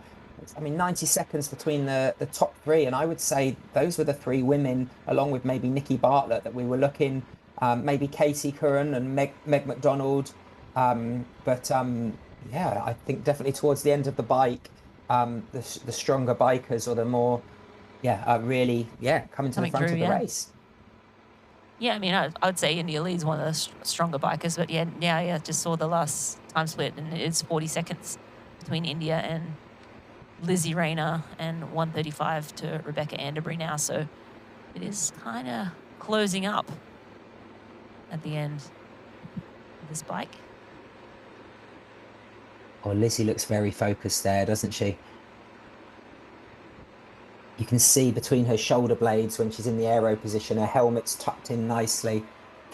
I think we're back here with Steph India Lee. Butterbuck. No, Oh, it's that's India Lee, sorry. India, It is yeah. India Lee, yeah. Yeah, Oh, yeah, clear road ahead of her. exactly. Just maybe some pro men if she catching up onto the tail of them, but Harry Palmer now. He is pushing a monster gear there, isn't he? He's now He in the is lead of this stomping race. on those pedals. He might not know it, but We have yeah. a new leader, yeah. New leader at 78 kilometers, Harry Palmer. Josh And he Lewis has a is right there with 2-second him. lead. Yeah. Looks like Kieran Linders and DAZN have dropped off about 15, 20 seconds. Ruben's dropped off 30 seconds down. He's with Simon, 38. And then Frederick Webb is a 1:36. So Harry Palmer has really ridden, you know, he's saved some beans for the second half of this bike course. He is pushing a monster gear there. Look at his upper body. You can see through his suit, his like, just the tension holding onto Yeah, those bars. he's talking is, you know, by no means spinning out. He's talking those pedals with the big gear. But now going for the whole everything's open now, right? Harry Palmer in the lead. We have Vian is down in 40 seconds back. Lacour is at 2:25 back. Gosh, the splits have changed really, haven't they? Yeah. Linda's 15 seconds. So Harry Palmer now in a really good spot. I mean, he was in a good spot before, but with Mika Newt 4 minutes up the road, it was almost a foregone conclusion that Mika was going to take it, but it never count your blessings before it's time. It's fascinating. You know, we were looking at the leaderboard 5 minutes ago and saying there were massive gaps. Now we've got 9 athletes within 2:24 and over a fast transition and 21 kilometers of running. That really is, you know, Pierre could run up onto the podium, so could Simon. He's only 38 seconds away. You know, it just goes to show you, though, how well Mika Newt was riding. Yeah, I wonder if Harry knows. Well, it doesn't matter if he knows. I think it does look like he'd already committed to the back end of this bike course and, you know, keeping the power down. You can see he's definitely looking. Josh Lewis as well is another athlete that's just been, I mean, he had a great swim. He rode the first half of the bike course either with Mika or on his own. He's having a stellar performance today. I would really love to see number M19 Josh Lewis have a great run here today. Yeah, I mean, Josh Lewis has just been in it all day, you know, hanging in there on the bike, riding solo or riding with Mika at the start, and then pretty much riding solo for the majority of this bike, and then being swept up in this group and still really hanging in there, like right in the mix at the front. You can see now they're coming out of the Swansea Hills and the tip of the Mumbles. They had slightly a different way into town, and then you can see the sea in the background, the bay, Swansea Bay, and then they're going to hook a left and then back on the front. They'll be looking to get the last bit of hydration and nutrition in, so they can, there's no point carrying all these extra bottles if you don't empty them really, and they'll have a strategy, a fueling strategy. But this group now going downhill look quite relaxed at the back. You can really shake the legs out. They're at 82 kilometers, and there's 4 athletes within 10 seconds. Yeah, that was just now rolling along the coast, right? The last 6 kilometers or so, Tim? It is just under 6 kilometers, yep, along the coast. So it is it's like 4 miles. So, and basically it is the run course as well.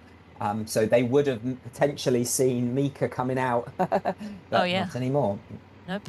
Well, they won't, yeah. And if they don't know, then they'll be a bit confused when they don't see anyone out on the run. M7, that's DAZN.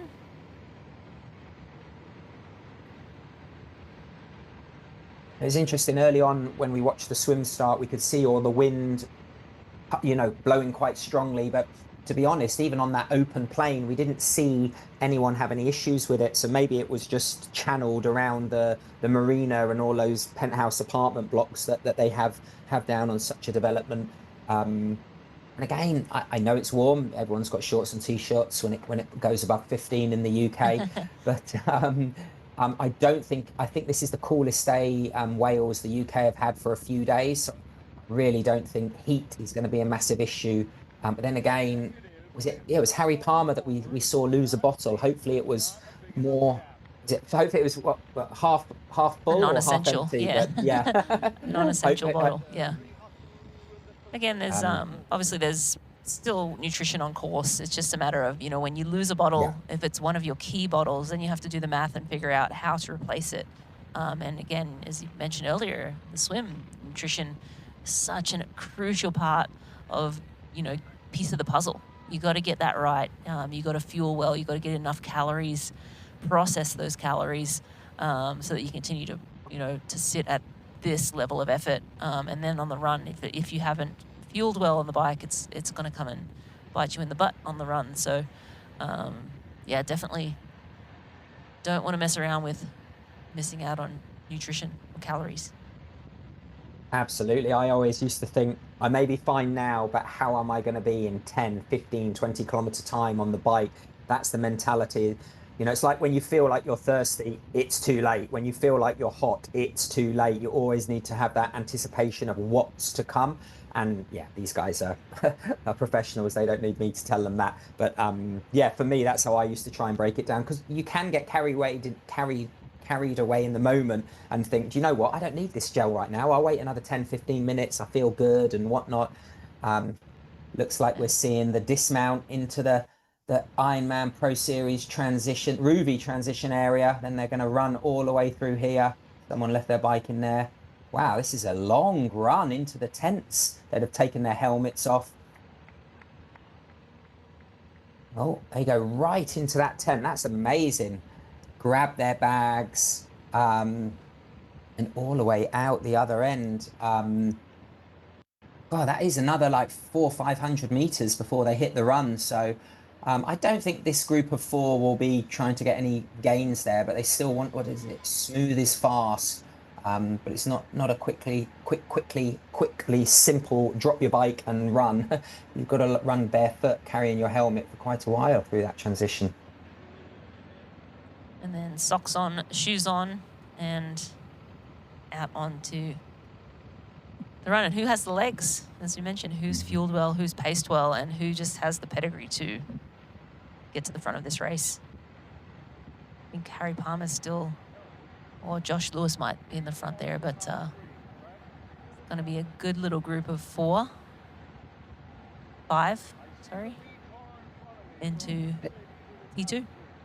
And it looks like Simon's about 38 seconds behind on his own, and then Ruben is another 30 seconds behind, and then there's a bigger gap, and a minute 10 to Frederick Webb, Malachi, Pierre Lecour. I think Pierre Lecour will be pleasantly surprised when he starts to run. But then again, maybe he's having a bad day, you know, but then maybe the pace has been really on. It's so hard to tell. I wonder what the course records are. And I know every course is different, but it just gives you an indication, a gauge of how hard they're riding. Yes, you get fast and slow days, and obviously the elements that change it. But it does give you, if they're riding close to course record time. So those course record was 2:09:45. Yeah. Leon, yeah, and then that was last year. So it'll be interesting if they do ride close to that. Then maybe the run won't be as sprightly. But then if the bike course if they were riding a fair bit slower, maybe that the run will be quicker. Everything. If they do ride close to that, Mika Nut will be 4 minutes faster. Yeah, well, yeah, no, gosh. Yeah. Oh, yeah. I'm not saying I forgot about him, but yeah, you add that into you add that into the equation, and that's crazy. He's definitely capable of it, though, I would say. Yeah, I'd agree. Oh, Harry wants bragging rights. Get into that transition first. Oh, the red light's flashing. Josh has to drop back. He gets 45 seconds, I believe, to drop back 20 meters. So he doesn't need to just sit up, parachute out the back. He can take his time. But Harry Palmer wants to be in T1 first. Absolutely. He is the two-time defending champ of this race. Oh. And he wants another one. Yeah, and you know what? You've got to give it to him. Not many people can come back and defend, especially an Ironman Pro Series event now. You know, there's massive prize money at the end of the year, massive points as well. So you're always going to have some strong athletes here. Yeah, and of course, 2,500 maximum points for today's race. So the winners of the men's and women's race will take maximum 2,500 points, and it diminishes at 1 point per second back as the athletes finish behind. So racing to the line, if you're going for the Ironman Pro Series, always super important, but $50,000 on the line as well, prize purse. I love the fact that this year Ironman World Championships is in Kona. It is the final of the Ironman Pro Series. Oh, yes. And I think they're so close at the top with those seconds. I think it's going to be a race within a race. It's going to be fascinating to watch that, won't it? Absolutely. And the men and women coming back to Kona together again after a number of years being separated, one in Nice and one in Kona. So it'll be really cool. Since before the pandemic, really, we haven't had men and women race on the same day in Kona. So back to its roots. I think it's going to be a spectacle of a day on both the men's and women's, as always. Just before we go back to the men and the transition, it's interesting. Lizzie Rayner's now 40 seconds behind India Lee and riding very powerful. And Rebecca Anderbury's on her own at 1:36 down. So those three women are still really pushing away. Nikki Bartlett, though, she is just maintaining that 5.5 minutes down. And, you know, with her run form, let's hopefully... it looks like we're coming to transition 30 here. 30 seconds back.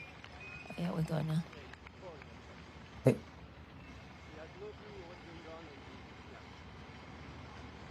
take their shoes out of their feet out of their shoes, not their shoes out of their feet. And then throw the leg over and dismount before that dismount line. And we're going to see them hop off the bike and the judgment zone. See what the legs look like. Harry Palmer looks great, super bouncy. We're going to throw it down to Laura Sedal, who is in transition momentarily. But first, let's take a look at the experience of mine. First off the bike, Harry Palmer at 2:10:49, super close to the course record time. I think they're looking around going, there's no bike in here. Where's Mika's? We'll throw it down to Laura Sedal, who's in the transition tent. Thanks, Rini. Yeah, just waiting for their boys to come in. Obviously, I'm not sure if they'll have seen Mika Nut out on course on the side of the road or if as you said, when they came in and wrecked their bikes, they'll be surprised that there was no bike in there. But here we go, the boys are in now. So Kieran Linders, Harry Palmer, first two in. They've got about a minute lead over Simon Vian. Josh Lucy's had a great race, and Joran Dreisen as well. So these guys, you've got about a minute's lead over Simon Vian and Ruben Zapuntke, and 2 minutes back to Malachi. Obviously, Mikanut is out of the race, unfortunately, but what a position for Harry Palmer. He 2 times winning this race, but coming in now in the lead group onto the run. So not having to chase down, but at the front and can dictate the pace from the gun. But there we go, Kieran Linders is straight out. Obviously a massive opportunity for all these. Harry Palmer is out as well. And then Josh Lewis and also Joran is going to be out. And those top 4 as they head out on the bike course. And as I said, they've got about a minute lead over the rest of the men. We'll go back to you guys in the studio. Thanks, Sid. Yeah, they were fast and furious through transition, but Kieran Linders out first. Oh, look at that. Nicely Kieran put Linders. that in the recycling bin. Perfectly. Simon Vian now in transition. He is dangerous, Tim. Absolutely. I've seen him run this year in a 70.3 in Europe. And no socks. Yeah, no socks. Wow, that's not something I would have the confidence to do, if I'm honest.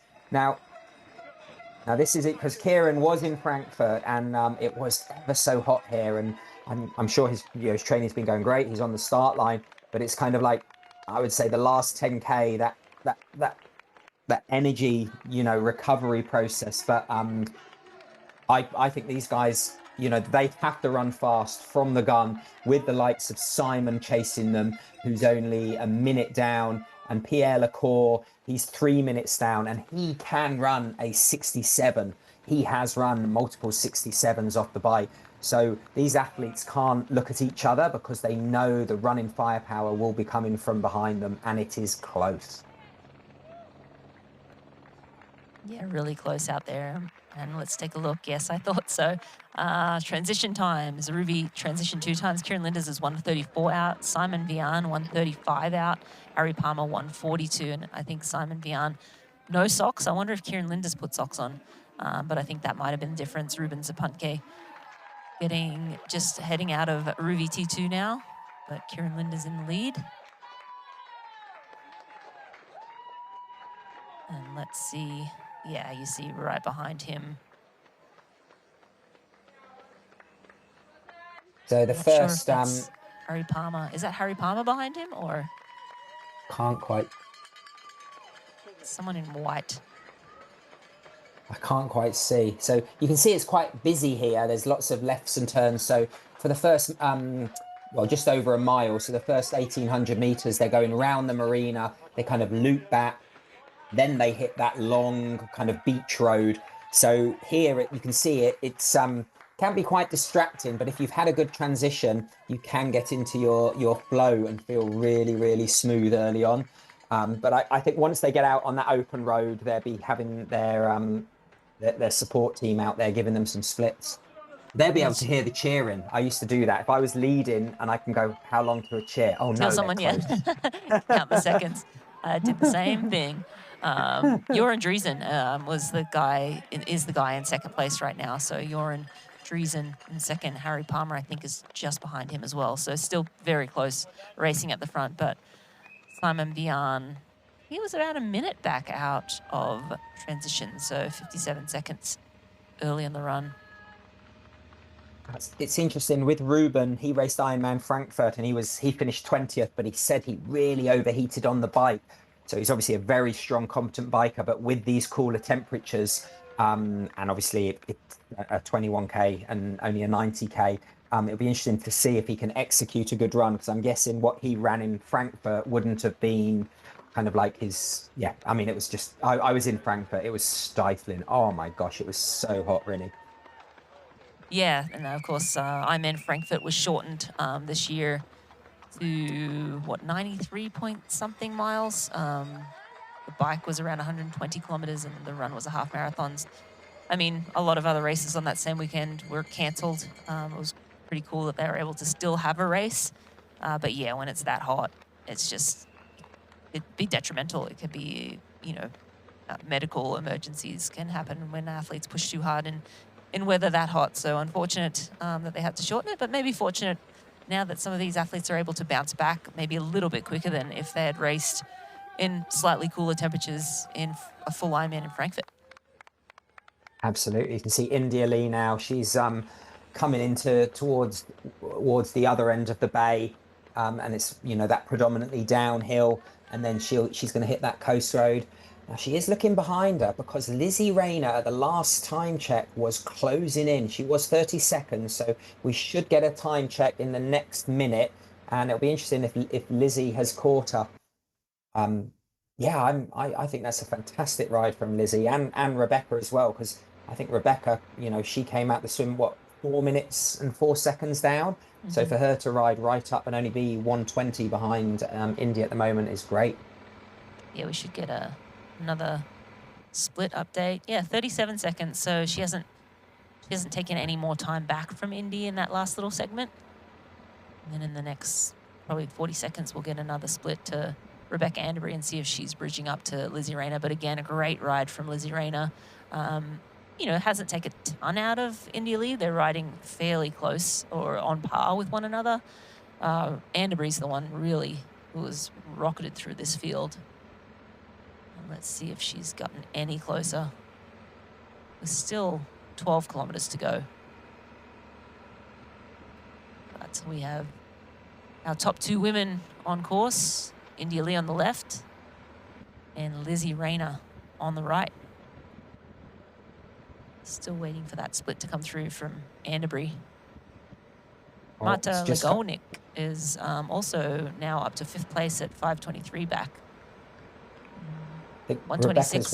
Yeah, go ahead. No, I was just about to say, yeah, Rebecca's 126. So, you know, I think they're kind of like holding each other now for those paces. They're definitely, again, similar to the men. They'll be looking at finishing off all their bottles, their nutrition, and lead change looking in forward. the men's field too. Wow, it's all going on here, all kicking off.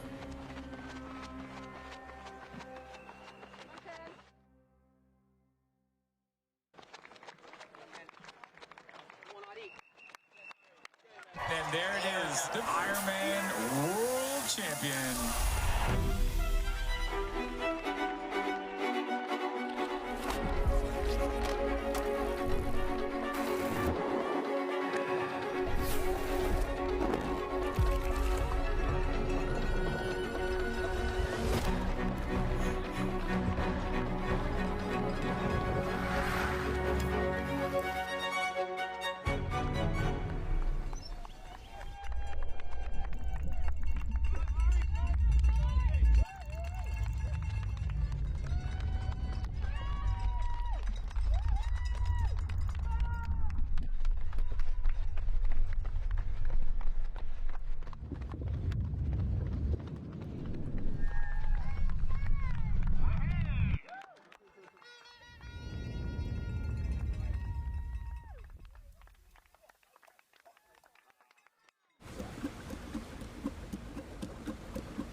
Just do it, be fine. It's breakfast with precision. It's breakfast with precision. Thank you, Poncho Man. Welcome to Breakfast with Precision at Hugo's on the Rocks. I'm Andy Blow, co-founder of Precision Fuel and Hydration, and we are stoked to be the official hydration partner of the Ironman Global Series. Hey, what are you doing on my set? Get a plan for your next race at pfnh.com. Security! It's breakfast with precision. It's breakfast with precision.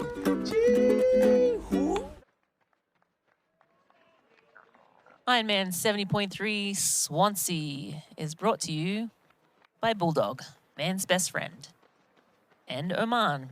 Beauty has an address. Endurance has a destination. Experience Oman.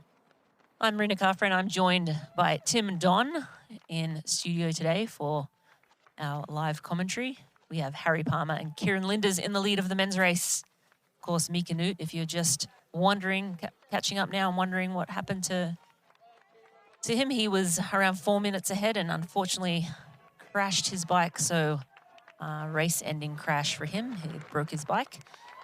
And unfortunate DNF for Mika Newt, but he was standing, so hopefully just some skin off, and he'll be able to get back and race again soon.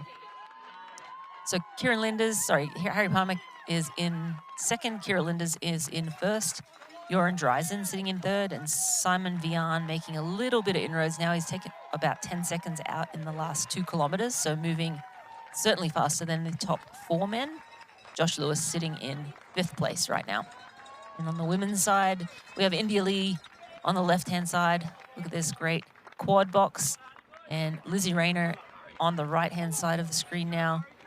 And they are separated by 30 seconds and a minute 26 back to Anderbury.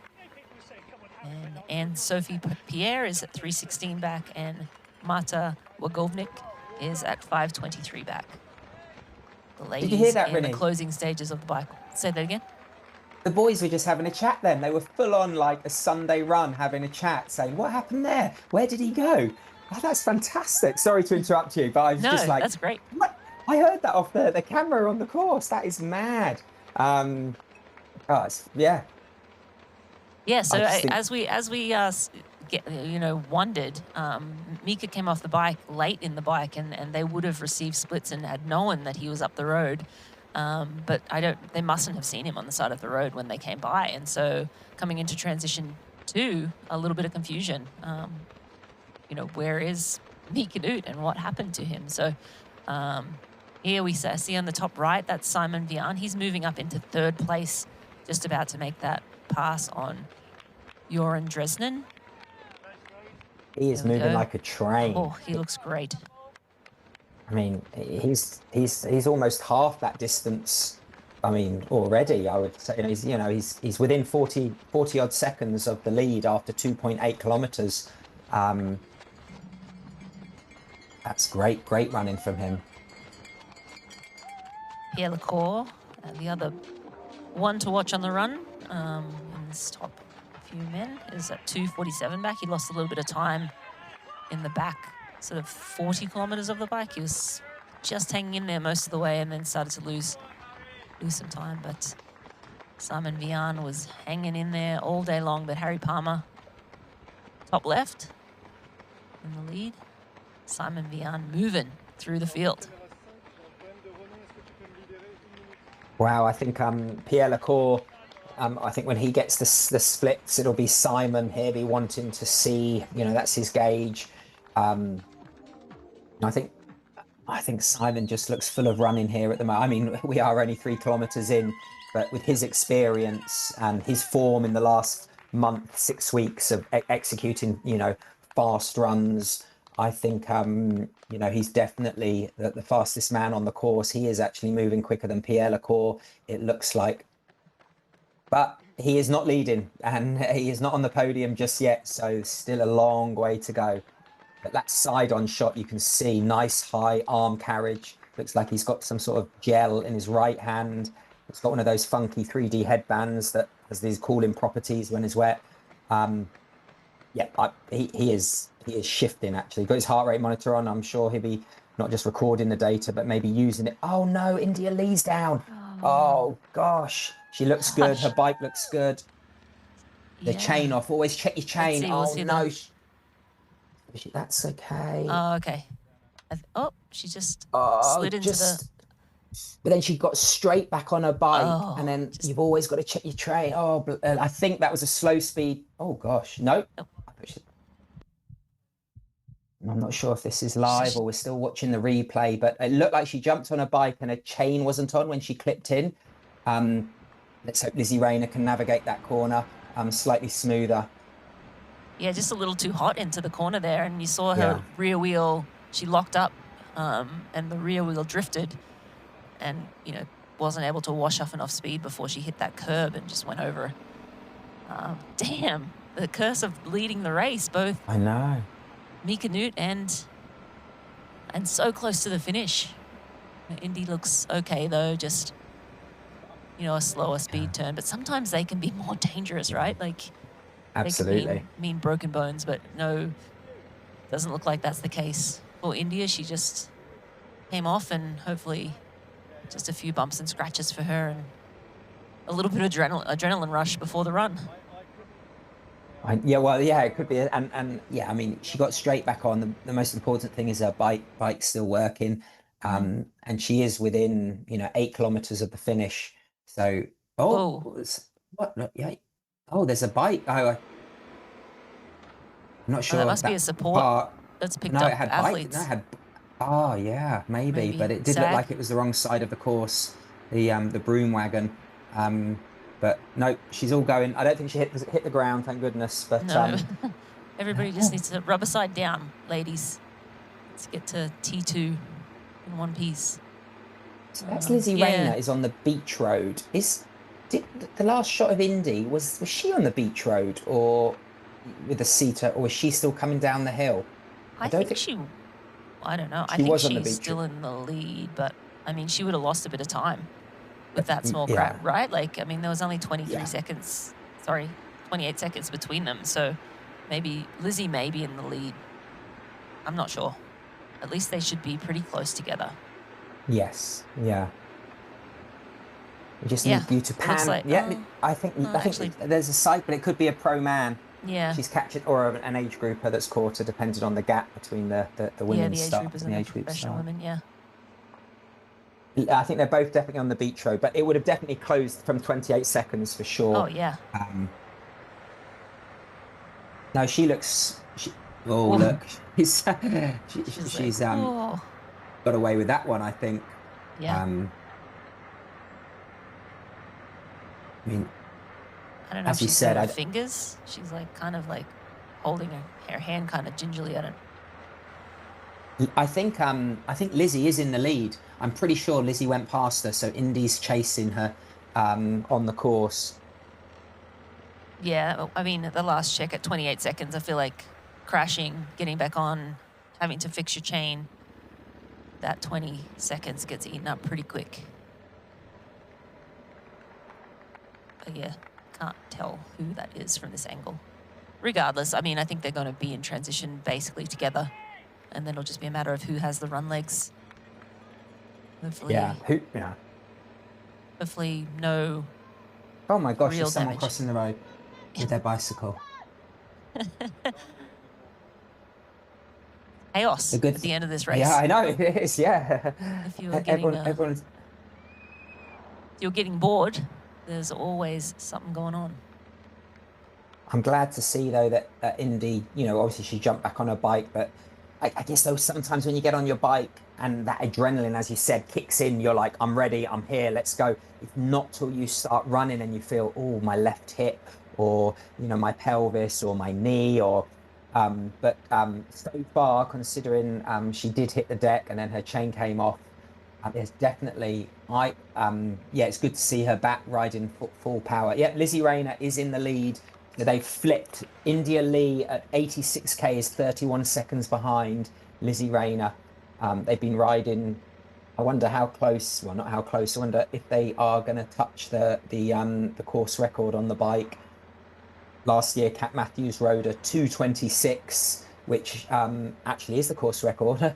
And Rebecca Anderbury, she rode a 2:27. It'd be interesting to see. She goes faster there. Yeah, if they go faster. Maybe not, because she did actually this year. Indy Lee did ride a fair bit longer because she had to go around so many cows. Oh yeah, on the bike course. That's right. That looks like Harry Palmer with his zip undone. I'm guessing, yeah. Yeah, I think so. Where is Kieran Linders? Is he ahead or? So the last split at 5.4k, Kieran Linders was 7 seconds, but I would say we are looking at 7 seconds with that wide there we angle. Go. Yeah, that's a better angle. You can see him just up ahead. Yeah. But Simon Vian, 37 He's seconds. moved on to the Well, podium. Let's see, 35 seconds back in third place. Yeah, Lacour is holding fast, but he's not making inroads into like Simon is. Simon is really shifting through the field. See how slow they're going through the aid stations there. It looked like Kieran Linders really took his time to get a sponge to put down his back. But how deceptive is the view from different camera angles? Yeah, right. He looked just in front, but now that's a sizable gap now. Yeah, that is. Yeah, like moments ago 7 they were running seconds, together. yeah. So Kieran Linda's running really well. I was just looking up some of Bjarne's run times, and his average time for 70.3s is a 1:15, but that can sometimes be deceiving because a bad race Yeah. here or there can throw it off. But his best was in Valencia this year at a 1:07.33. So no surprise, he is rolling through the field. But let me take a look at Kieran Linda's And best run. a couple of weeks ago, 109.47 in Valencia wow. in 24.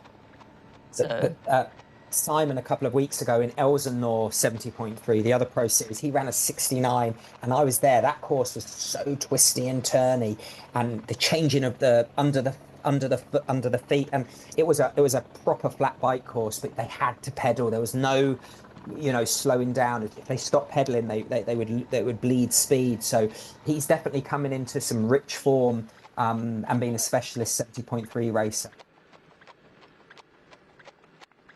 And then just looking at Harry Palmer as well, his best run was 70.3 Sweden last year, and he ran a 1:10.50. So all of these men are capable of running very, very fast half Ironman times, but Simon just looks like he's on another level right now. His turnover, his arm carriage, you could just tell he's moving. Cruising.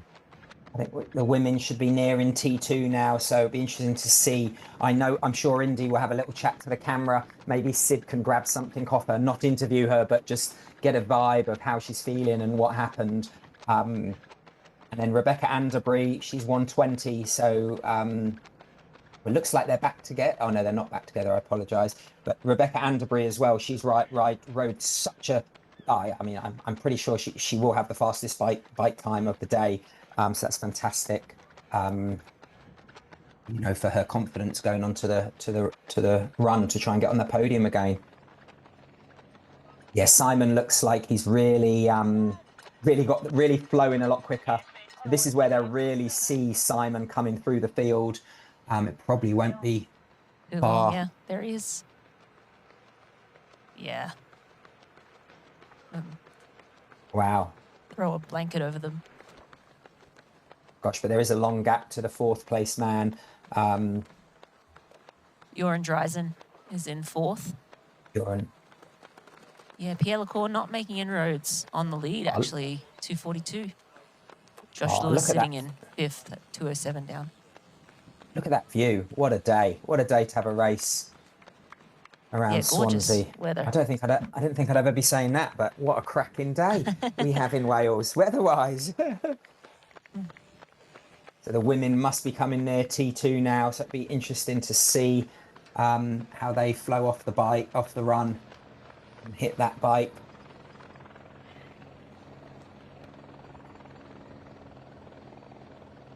It looks like that gap between Kieran and... Same. Yeah, I was just about to say it's stabled. Oh, wow. He just has a little more pep in his step, right? Like a little. Right, No, like look at that stride length, but the turnover is there too.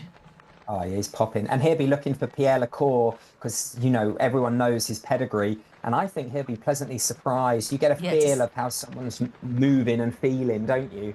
When you see them running towards you.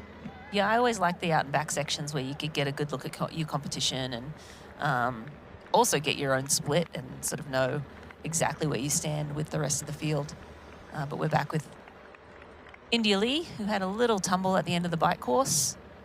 Unfortunately, a little too hot through a corner and had to lock up her brakes a little bit. Fortunately, was able to pop back on. She's sitting in 2nd. Lizzie Rayner up the road.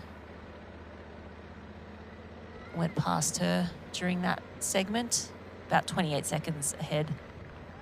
Both ladies will be in transition at the same time. But yeah, unfortunate tumble for India Lee. Rebecca Anderbury cut that lead now down to 120 to Lizzie Rayner. So Anderbury and actually Anne-Sophie Pierre is only at 138 back as well. So she's right in there as well. Wow, Lizzie Rayner Lizzie Rayner. Yeah, she looks full of running. She looks, and it's also interesting. We've got Marta and Nikki Bartlett coming off the bike together in 5th and 6th, but they will be 5 minutes down. I think we're gonna throw to Sid in a minute to see if we can get some insight into those that accident from India Lee. But so far, Lizzie Rayner looks really, really smooth here. Sid, over to you.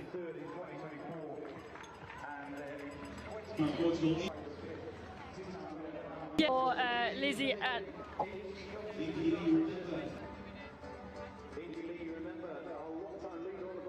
Lizzie Rayner and India Lee to come in. So Lizzie Rayner first into T2.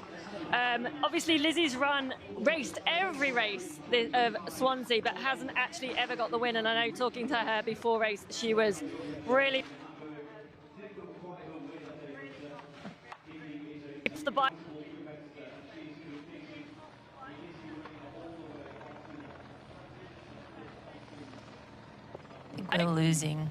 We're losing Sid's audio, unfortunately. But yeah, we can see India Lee. We lost Laura Siddall's audio down in Ruvi T2. But Lizzie Rayner in and out of transition. India Lee now, she looks okay. I mean, she looks just fine. She's bouncy, running. Doesn't look like there's any skin off, really. A little bit of a raspberry on the knee. We'll throw it back to Sid. Yeah, thanks guys. Yeah, Indy just gave me a quick she's okay, so hopefully that's a good sign. She's obviously about 30 seconds down off Lizzie Rayner, but still in a really fantastic position after that awesome bike ride. So hopefully once she gets running, she's still got body feels all right after just that little crash in the last bit of the race. I didn't see it, so just heard from you guys on the commentary.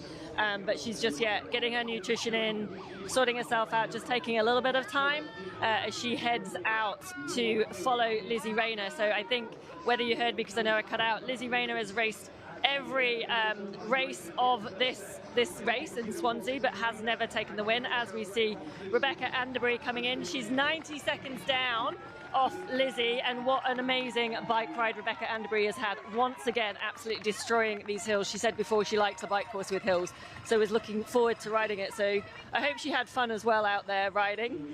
She gives a little bit of a puff of the cheek, but sitting in third, she's got herself a great position because they've got about a 3-minute gap over the chasers. But yeah, these three as well, Lizzie, India and Rebecca, all pretty similar on paper, I would say, in running ability. So it's going to be a really close race between the three of them. They're all pretty even. But as we see Rebecca Anderby, she is putting socks on, she is putting shoes on. But let's head back to you guys on the race. Thanks, Laura. Yeah, we have Lizzie Rayner on front, but let's take a look at, first off the bike was Lizzie Rayner at 2:29.02.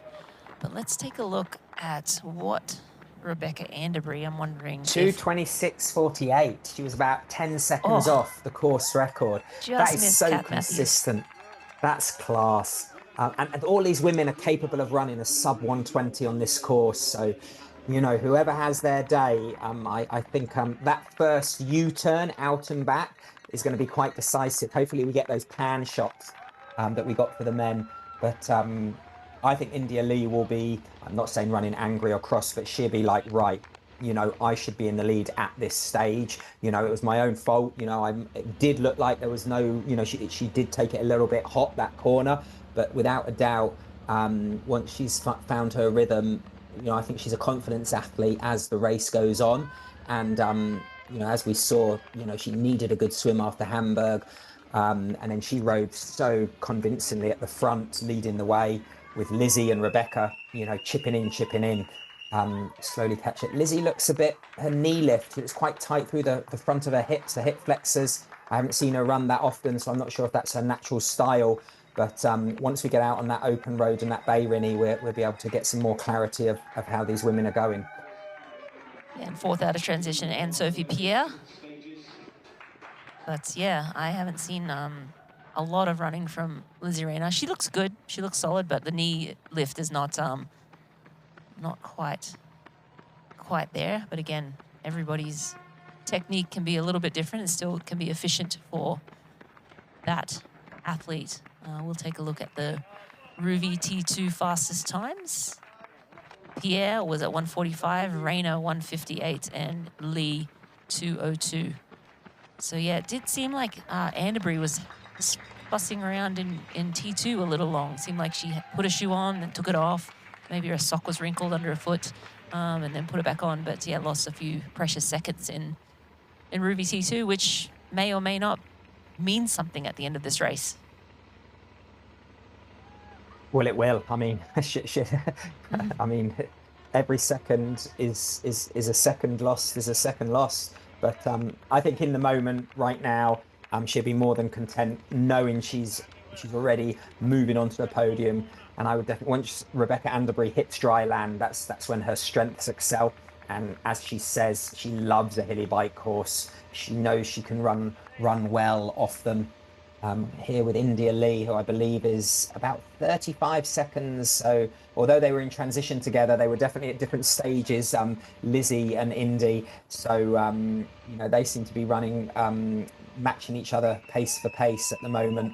And as you said, Rebecca Anderbury lost about 20 seconds through that transition and the first 300 meters. A long way to go for these women, with the likes of Nikki Bartlett chasing them down at approximately 5.5 minutes back at the last time check.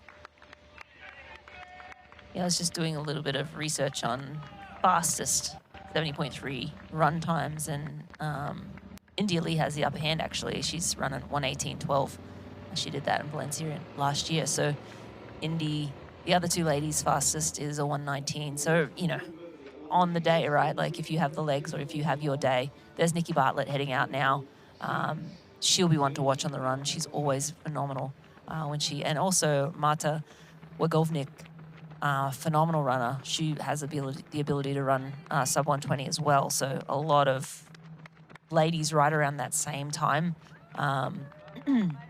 But again, hopefully we get some good can views from the drones of the ladies and we can kind of compare how they look as they go on the out and back section.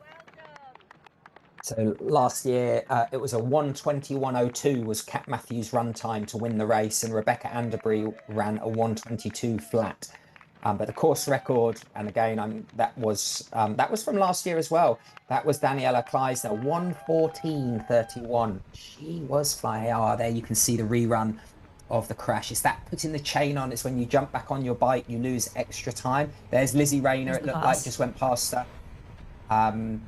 I think she'd have just been thankful that she was up and moving, Lizzie Rayner. You know, you don't get me wrong, you want to win, but you don't want to win. You know, the lads in this race will be gutted about Mika Newt because, you know, no one likes to see their competitors. We all know how hard and the dedication and, you know, this sport is. And again, it was an opportunity for him to try and qualify for Chattanooga next year. It was Pro Series points if he is going to an Ironman.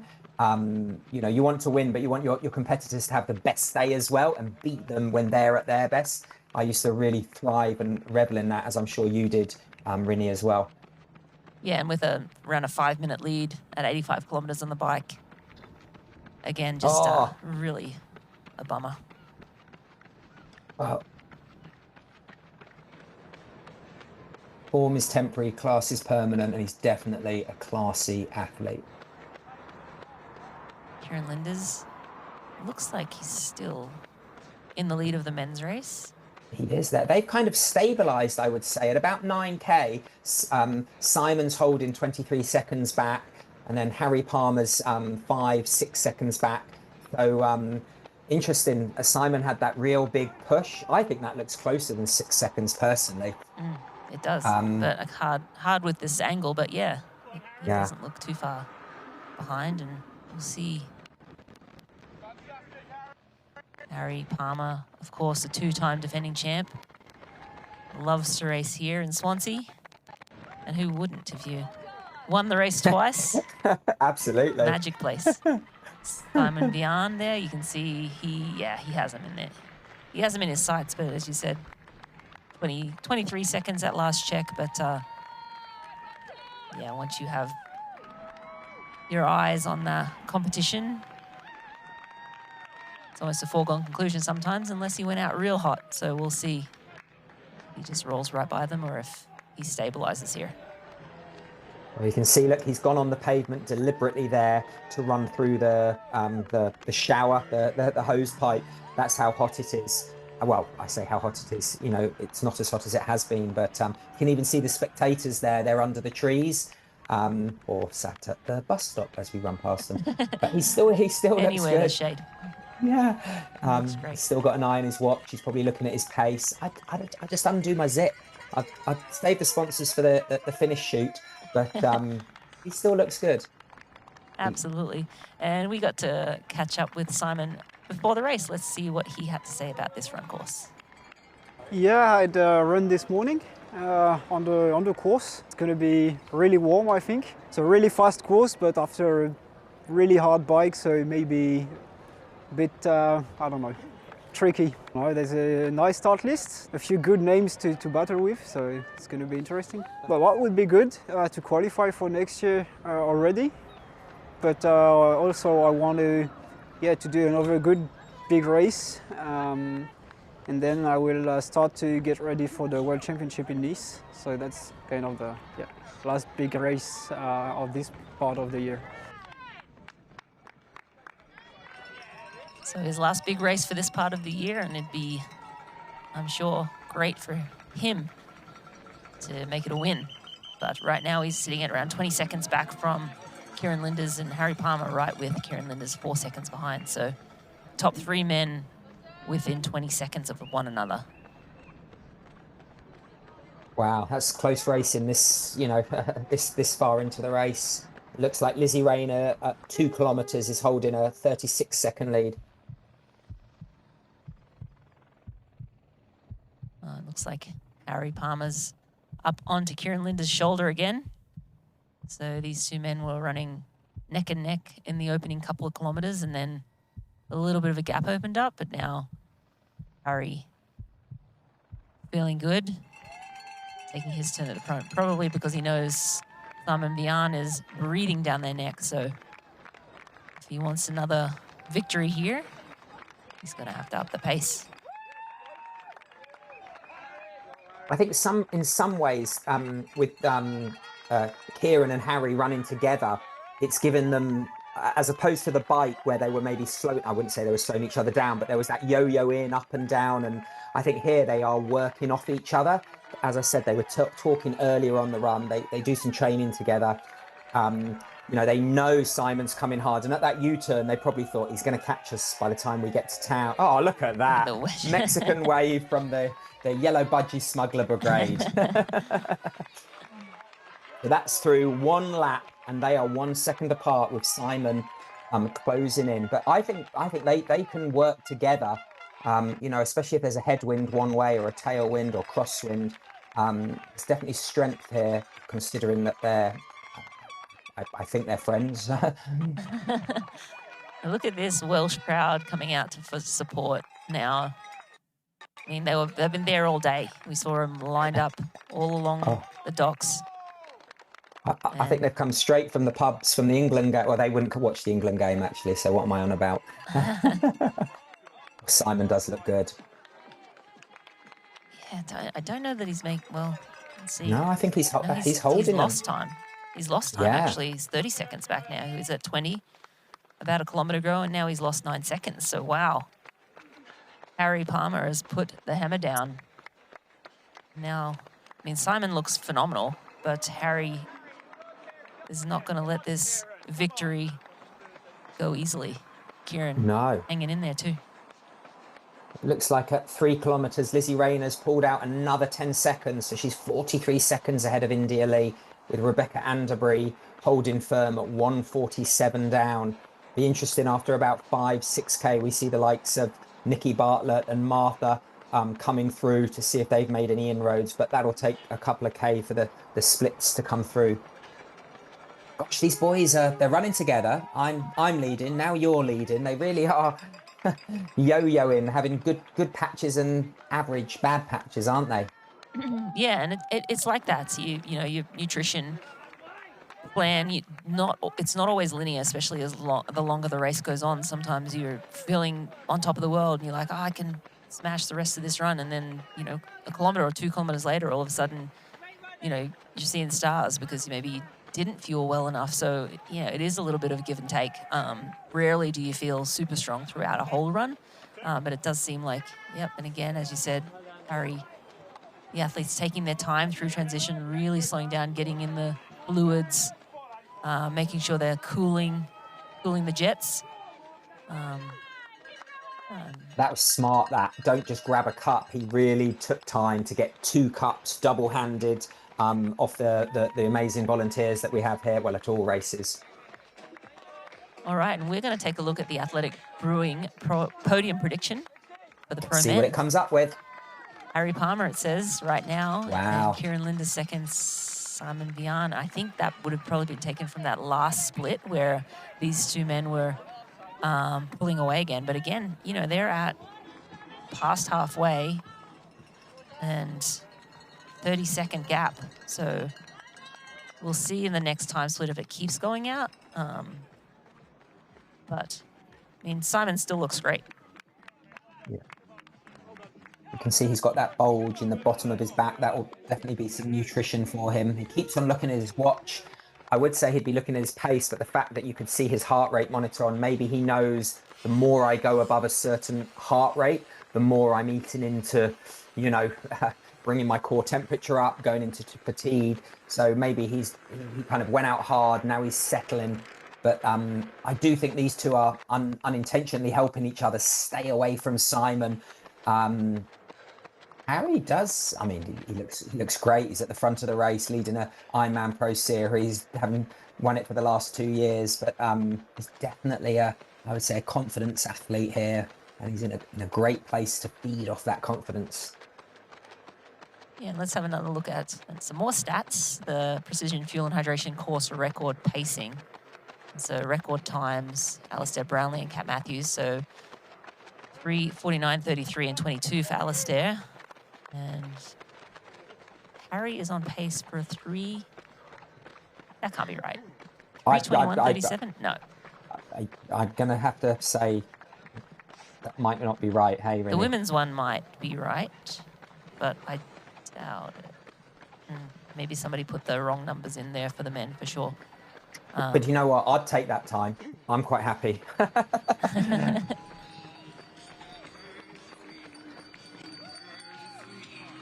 right, yes. Kieran Linders still has Harry Palmer in his sight, sort of now going out the other way. The last lap, the shoe was on the other foot. Kieran was inflicting the pain, and now Harry's inflicting some pain on Kieran, but both of them seem calm, relaxed, cool, calm, and collected, we like to say. Absolutely. Pierre Lacour's moved up to 5th place. Josh Lewis is having a stellar race in this field. He's in 6th.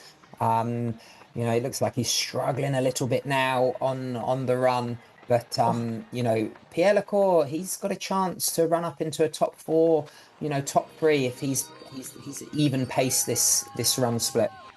Simon Vian has lost another 10 seconds. He's now at 38 seconds back. Wow. So he's definitely gone out, maybe a little hot, or maybe he's just in a rough patch. We'll see if he can remedy it. But wow, yeah, I'm pretty shocked actually to see that. But right now, yeah. I mean, he looked like he was just going to roll straight through them. But I'll be honest, I'd hung a medal round his neck. Do you know what I mean? Yeah. With his run form and so forth. But yeah, it's interesting that the race, as you said, you have many eddies and flows. So let's see what happens with the men's race.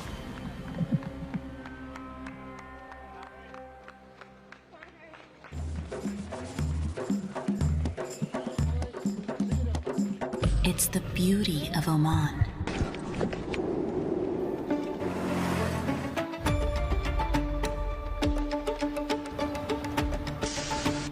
Our tradition, our hospitality, the sounds of limitless opportunities to explore.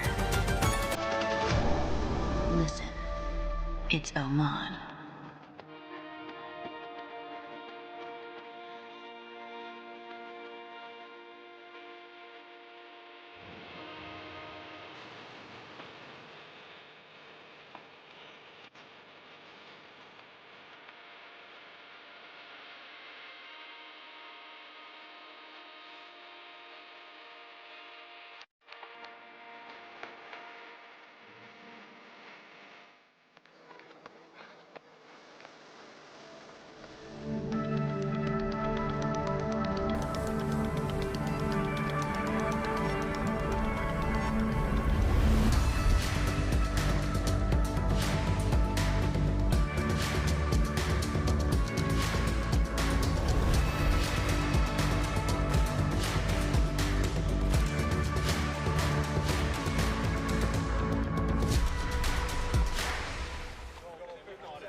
Today's live broadcast of Ironman 70.3 Swansea is brought to you by AG1. Better finishes start with AG1. And Ruvi, the indoor cycling experience. I'm Marina Carfrey and I'm joined by Tim Don in studio today, and we are at the closing stages of this Hoka run. And wow, Harry Palmer is leading right now, but Kieran Linders has been stalking him. These two men have been basically duking it out the whole run. Simon Vian now at 55 seconds back, Tim. The wheels seem to be coming off for Simon, unfortunately for him.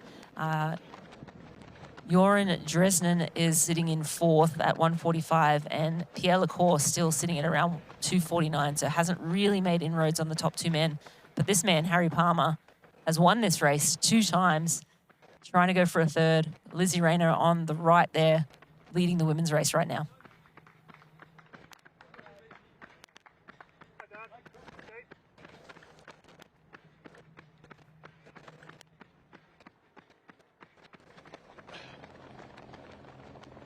Here we have Lizzie Rayner. It's a great aerial view.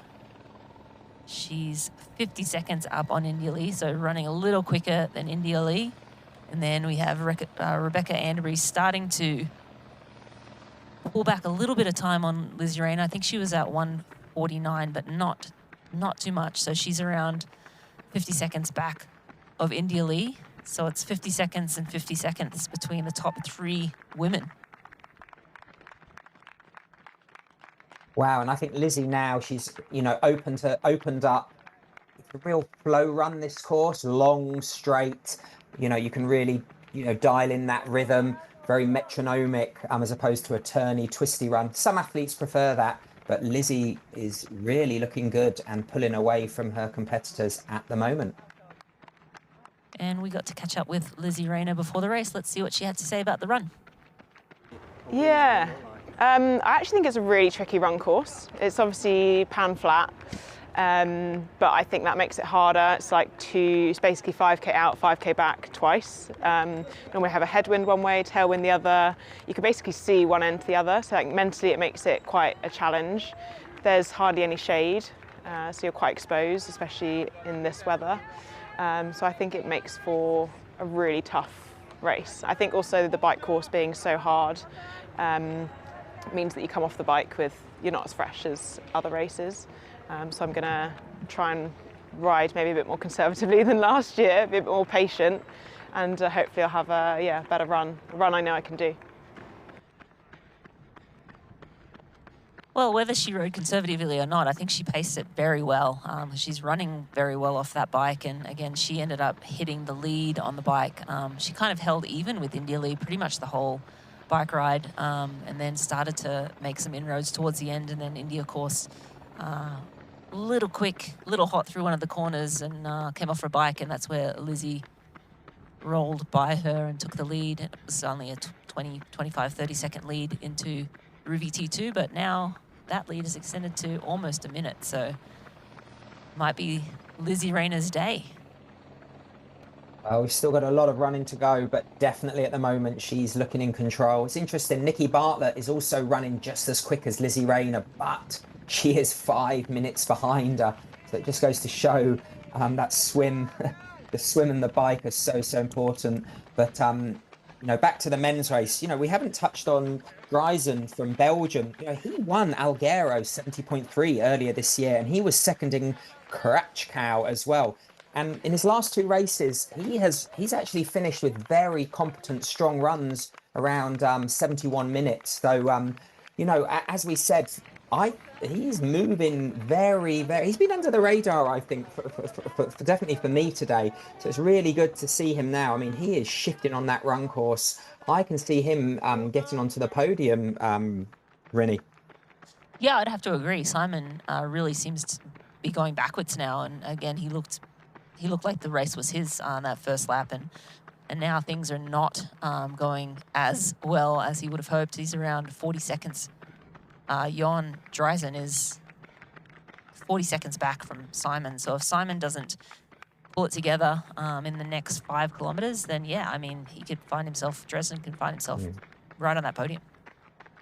And I think, as Lizzie said, it's a mentally tough run, maybe not for her at the moment. Hopefully she's using that to her advantage, because you can see so far. And that's going to help those athletes which are closing down. So DAZN, he's going to have Simon right in his view, and he's going to be able to, pin a target on his back and say, come on, I'm coming to chase you. I'm coming after you, Simon. Absolutely. And we have two box there, two leaders. Harry Palmer was on the left and Lizzie Rayner on the right, but Harry Palmer, yeah, it's by no means sewn up. Kieran Linders and Harry seem to be just, if we pan back, we'll be able to see Kieran Linders, but I think they're pretty close together. At least at the last time check, it was around 2 seconds. So let's take a quick look. Yeah, no, maybe that's opened up a little bit more now. So definitely a little bit of space between them again. So how does he do it, Rennie? He turns up 3 years on a row and performs like this on a course. I know it's the same course, but we know from, the different depths of fields and the style of races. And obviously Mika Nu, had that unfortunate crash. But right now he is executing, I would say, best his performance on race day again. That's something special about that. Absolutely, yeah, to get this day right 3 years in a row. Yeah, I mean, it's tough to do, but we see it, time and time again. Straight away, I just started thinking about Cam Brown. Won New Zealand 10 times, just could get it right, could get that course, loved racing there. Hometown crowd, again, similar for Harry Palmer. Great local crowd, and I think that just buoys him, and he just loves racing here. And I think when you're loving what you're doing, you can get the best out of yourself, and that's what it's all about. If you can get the best out of yourself and you're the one of the best, then yeah, you're gonna win. Anyway, let's talk about Ironman racing. Let's double the distance and talk about some Ironman races. We got one of Ironman's most popular races returning to Madison, Wisconsin on September 13th in 2026 as one of the longest running events in North America with an iconic finish line. The 2026 UKG Ironman Wisconsin continues to be a bucket list race that fills up quickly. So register soon and experience your capital moment. Head over to ironman.com for all the details and to secure your spot. So much racing still to go this year for the amateurs and the age groupers. It's fantastic. Never ending on. That's a cool shot. Oh, wow. Harry Palmer passing Indy Lee. See her. I think she gave him a little bit of encouragement as he went by. And I just saw Simon going back towards that U-turn, and I think now Harry Palmer, I always say he's turned and burned. He's on his way to the finish line. He knows exactly where everyone is with 5 kilometers to go. He looks full of running, doesn't he? I mean, his cadence is up with his arms. That's Linders. It's Linders. Yeah, oh, I know, gosh, they both look apologise, great. it is. They do. Yeah. 16 seconds down, though. Golly gosh. Yeah. No, Is but it I too agree. much? Harry Palmer, when he went past India Lee, yeah. Granted, they're both running at just different speeds, but just his arm carriage, his knee lift, yeah, he just looks locked in. Yeah.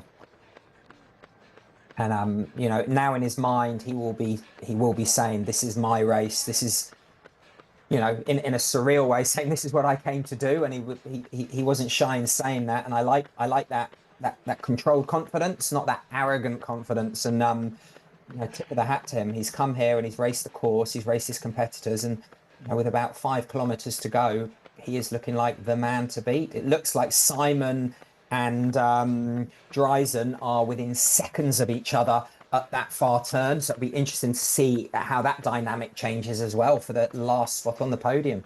Yeah, if Simon's not careful, he's going to get passed by Pierre Lacour as well. Simon seems to be really just going backwards right now. So I don't know if it's a nutritional issue where he pushed a little bit too hard on the bike or maybe lost nutrition.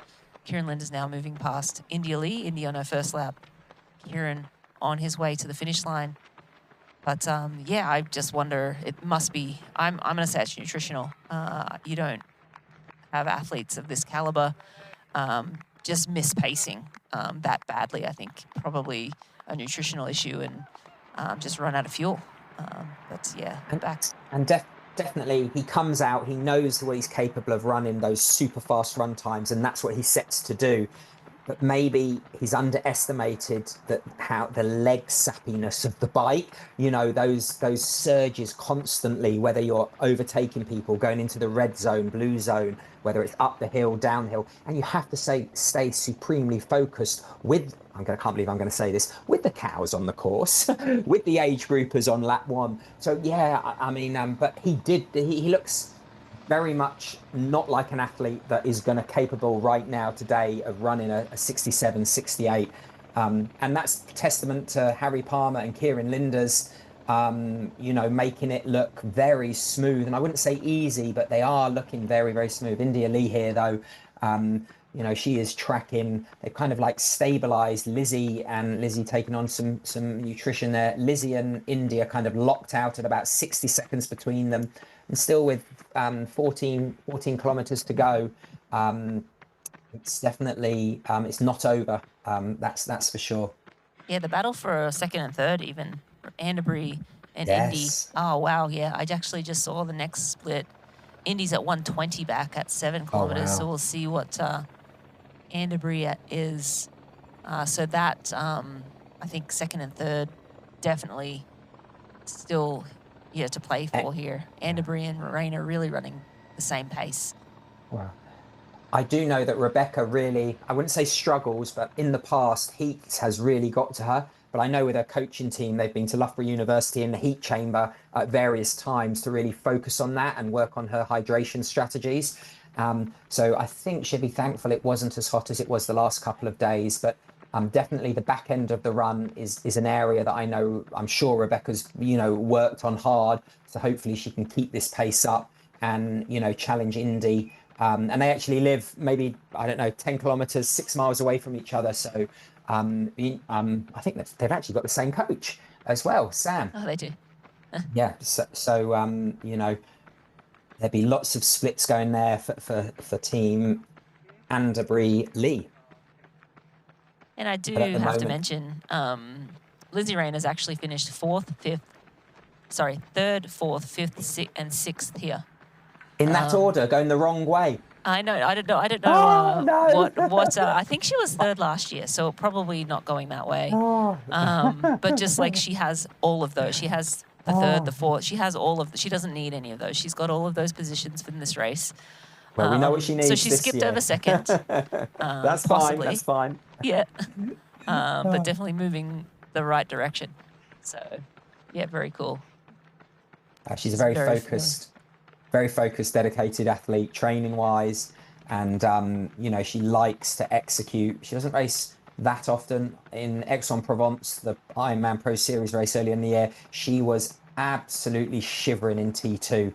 It really, you know, the weather conditions were brutally cold there. So this kind of, did you see that? I saw she gave a little thumbs up when someone said, "Come on, let's go." And I do think that kind of energy does give you a little spring in your step. I don't know how scientific that is, but I know I used to like it when people, it does, the endorphins, that's it. Yeah, I mean, if you're not feeling good and you're struggling, or if you're in a rough patch, you're probably not handing out thumbs up. And you're probably very internal. But when you're able to converse and give, you know, feedback and love to other people on the course, it just shows she's in a good place mentally and physically. But we're going to have another look at the momentum index for the professional males, and not a lot of movement in the run, but we have Lefbeer, who's moved up third in the run. Scarabino moved up 2, and Buttrick moved up 2 as well. So further down in the field, there is some movement. It's always cool to call out. Yeah, not. I feel like usually in the run you see like big, you know, 5, 6, 7 places made up, but yeah, we see the lead male on his last lap overtaking the lead female right now, Lizzie Rayner and Harry Palmer. Well, Harry Palmer's got about 12 minutes to go. I'm sure, maybe not on camera, but he will be looking over his shoulder. 25-second lead now at 17 kilometers in. Barring anything. Yeah, it's a fantastic defense of his title. He's definitely at the beginning of the bike. He wasn't quite there, but he had that strong kind of like third quarter where he got up to that lead group. Oh, look at that. Oh, that's lovely. Oh, I like that fist pump. And it is genuine. It really is really good to see. Then it's back to business. He's got his moustache game face on. Yeah, no, I just think that's that third quarter of the bike. He really kind of like said, right, now it's time to go to work. Let's push the pace on. The group got slightly smaller. People were falling off the back. Pierre Lacour, Malachi and Frederick. And then, you know, he hit that run. He yo-yoed a little bit, but yeah, he is looking very, very good. Simon is hanging on for third spot though at the moment.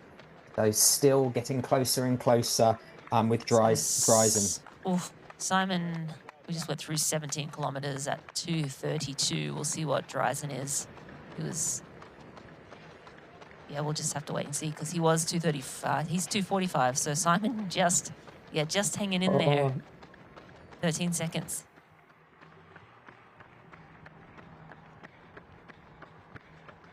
That'll be another phenomenal performance. He seems to be on the upswing, DAZN. Okay, let's take a look at the Athletic Brewing podium prediction for the females. Ooh, it's saying Lizzie Rayner is going to win, but it says Indy Lee at current pace is going to finish off the podium in 5th place. So Pierre will move up to 2nd, actually, and Anderbury will finish 3rd. So let's take a look at where Pierre is right now. She's at 2:47 back, so a minute behind Anderbury and a minute 10 behind Indy Lee. So right now, at current paces, she'll move up into 2nd place. Would be a massive performance for her.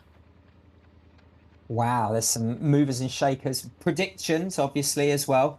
And I'm terrible at predicting. I gave up many years ago. But India Lee there, she's working hard. You can see, you know, that flow's not as fluid, but she's in 2nd place in this race. I do wonder if it has anything to do with that tumble she took at the end of the bike, right? Absolutely, yeah. Is the hip hurting, knee hurting? Is the stride shortened up a little bit? Also, the adrenaline rush, once you come down from that, it's sort of, it's a roller coaster. Absolutely. I don't know if her right shoulder's slightly dropped. Oh, there you go. That's what we need. The India Lee smile. Maybe, yeah. But still, yeah, no, I definitely think, yeah, all of those things. She needs Ziggy to come out. She needs Ziggy, yes. But again, they've got...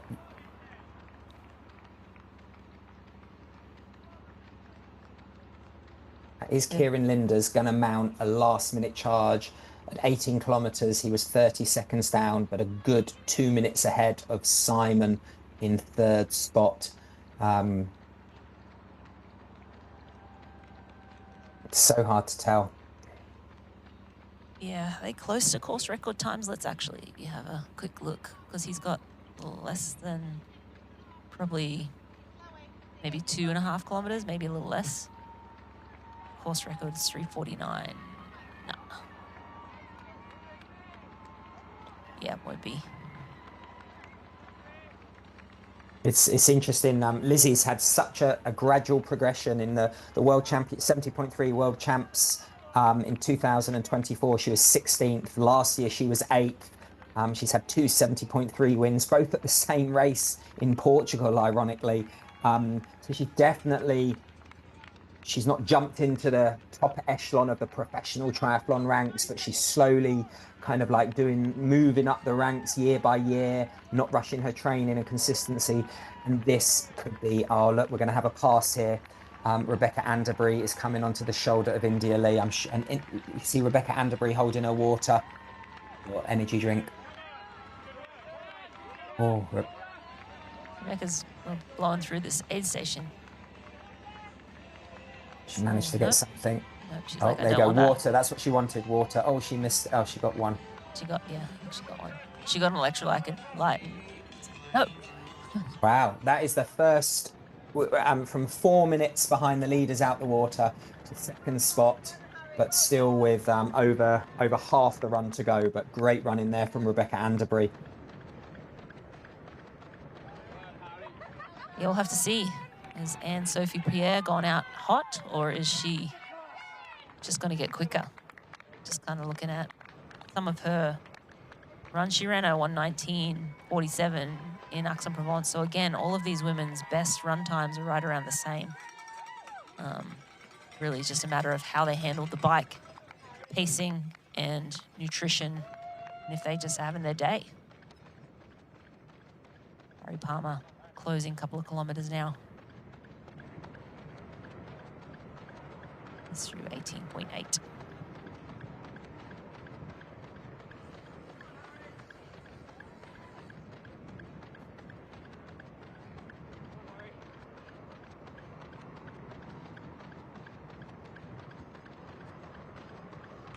Can you hear the squelching of his shoes? As he's put so much water on him to keep cool. You know it's a hot day for the athletes when you can hear that. Got a 38-second lead at approximately 19 kilometres. I think this place, though, for third is hotting up. Before we get to the finish, it'll be great to see that battle. They are literally within 7 seconds of each other, so within 50, 60 metres. And again, they can't slow down. I don't know if anyone here is going for the Ironman Pro Series, but they will be taking away anyone that is within this race. They still need to be as close to the finisher. So even if you're not, but if you go really, really hard and you win, you're going to stop other people. So everyone who's doing the Pro Series who's not racing is like, go faster, go faster.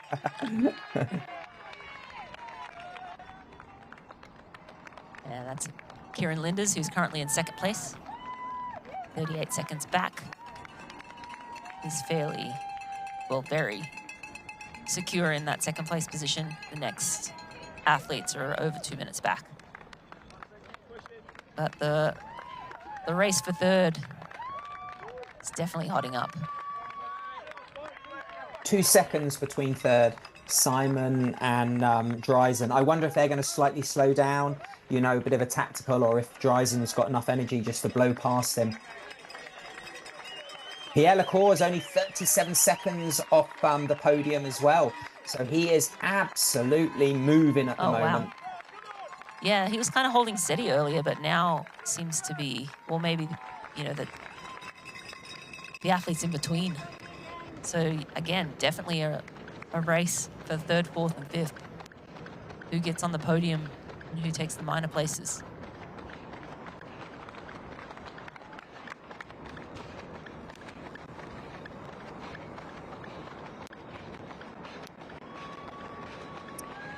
Harry hasn't looked at the camera yet. He's not relaxed. He's still very much in that zone of, I need to get to the finish line.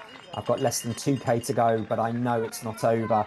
I think once mentally you switch off, unless you're supremely confident, it can be, you know, I don't know, I wouldn't say risky, but, you know, he is still definitely absolutely shifting here. He's not waiting for anything, is he? No, he's definitely laser focused. He won't put his foot off the gas, or let his foot off the gas, I should say, until, I mean, he's, you know, you don't want to look back because that kind of tells your competitors that you're worried about them, but also it might be nice for him to take a look back and realize that he's pretty solidly in that first place position. But again, Kieran Linders, yeah, he's 48 seconds back now, so Harry Palmer should be fairly confident. That's a good backup. He doesn't know. That's a good backup, isn't it, for Kieran coming from Frankfurt to here? Oh, yeah. And get, you know, that's, you know, top 10 in an Ironman Pro Series and then coming here for the 70.3. And I think India Lee has dropped to fourth place. She's been passed by Anne-Sophie Pierre. So, you know, I do hope that crash, you know, that the aftermath of that isn't resulting in some, you know, running issues.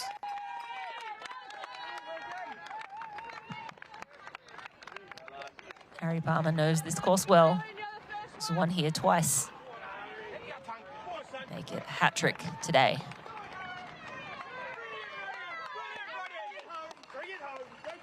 You can hear that crowd support. I love it. The passion in the crowd is just fantastic. Everyone knows his name. You know, I'm sure there's a billboard somewhere in Swansea of Harry. Going to have to change that to the 3-peat, not the 2-peat. Oh, fantastic. I hope he enjoys this this finish line, because he certainly deserved it. Well, every athlete has. It's definitely a challenging course, with that twisty swim early on, and then that crazy up and down cow turny bike course, and this flowing fast run. Yep, he ridged up to that chase pack, and here he can celebrate. Oh, good lad. Looks like DAZN's moved up onto the podium. He's pulled away 25 seconds ahead of Simon.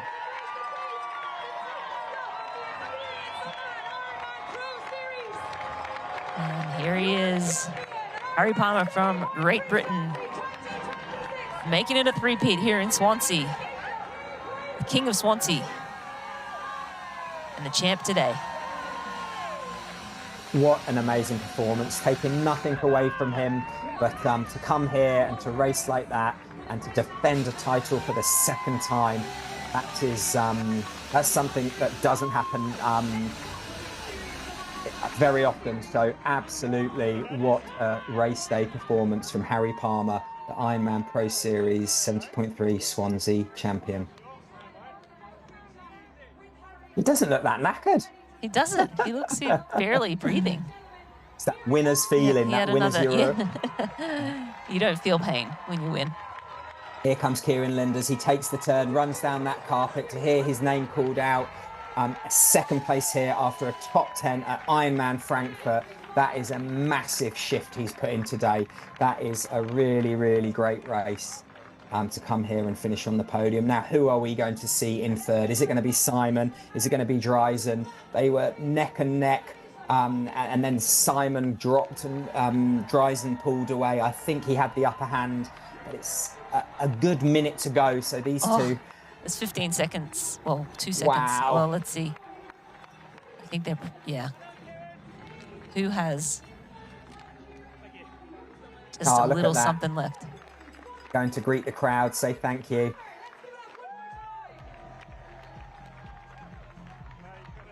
Let's take a look at the Experience Oman Ironman Pro men's winners run time. 1:10.54 from Harry Palmer.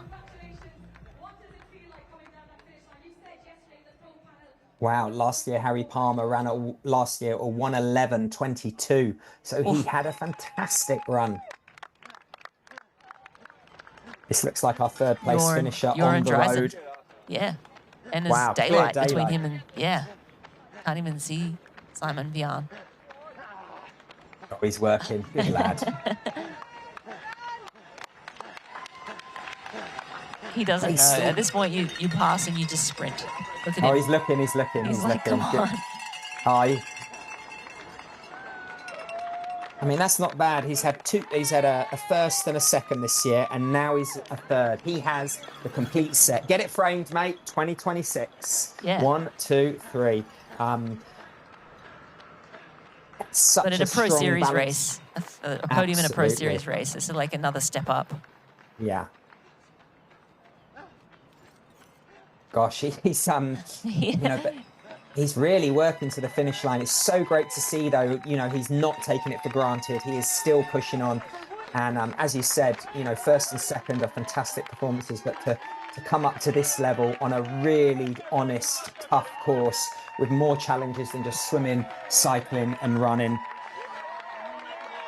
And two British athletes in front. This is a great finish from the Belgium athlete, our third place finisher, Jeroen DAZN. What another great day in the office. Well done, sir.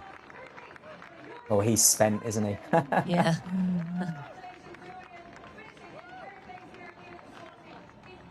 That's how you're supposed to look at the end, Harry. Yeah. Completely spent. Harry just looked supreme. He just looked like it was no big deal. Another day at the office in Swansea. He didn't have it his own way, though, did he? On the run, no. Kieran was pushing, and then they got to that first 5K turn. Oh, here's Simon. What a gallant effort. or as you said, he just ran out of energy or just ran out of pace at the end, but still take nothing away from him. He's had a busy race schedule, and to get fourth here in these conditions, you can see him in the left of the screen there, crawling to find some shade. Shade, yeah. It's a great day. But no, Harry Palmer didn't have his own way, did he, Rennie? He had Kieran Linders, then they had, they changed lead 4 or 5 times, and then Simon was chasing them. At that time, they probably thought, oh, hello, he's really going to come over the top of us. There's Pierre Lacour as well, just crossed as well. Yeah. So Pierre took 5th today. He lost just a little too much time on the bike, I think. And then, yeah, I mean, Harry Palmer, take nothing away from him. He, had to bridge up to that main group. He brought a few athletes with him, and then just drove that chase pack. Back with women's race leader, Lizzie Rayner. Lizzie Rayner is in control, isn't she, here, Rennie? She is, but who knows if they're in control or not? Rebecca Anderbury, she's at 2:13, and Sophie Pierre is 2:38. So that is not probably super comfortable position for Rebecca to be in, but we also go ahead. Sorry, I was just saying, through 11K though, definitely Lizzie Rayner is the third fastest on the course. So we've got Pierre is the second fastest, and Wagovnik is the fastest on the course, but she is 3 minutes 50 down. But I know Lizzie's going to have some great support out there, not just support, some giving her splits and making sure she sticks to the strategies of hydration and fueling. But 2 minutes 13 lead with less than 10K to go, I would definitely take that. And Marta Wagovnik, just about to overtake India Lee too, so she'll move up into 4th. And then it's really only a minute between her and a potential podium. Wow. So that third spot on the podium is definitely, there's going to be a fight for it. But yeah, as you said, it's still a long way to go, even for Lizzie Rayner. But hopefully a nice balanced race, and that does give you something extra. As you said, she's got all sorts of results here, but that she is looking for that top spot on the podium. And again, her form here looks very similar to early on. She doesn't have that high leg lift, but it's very efficient. Her shoulders are quite relaxed. They're not rocking and rolling from side to side. She's got that mesmerizing ponytail swing that you see when you find a good rhythm when you run. So she's still, for my book, she still looks very, very good and in control here. And just some interesting Lizzie facts. She grew up mainly as a swimmer, but was generally sporty, played hockey, cricket, cross country, did her first triathlon when she was 12, and then shifted her focus to other sports. Head of PE, and set up a tri club at her school. So she did more sprint distance races when she was the head of PE, she was the head of PE. The head of PE at her school set up a tri club, so she ended up doing more sprint races when she was 16 after being inspired by the Brownlees. Yeah.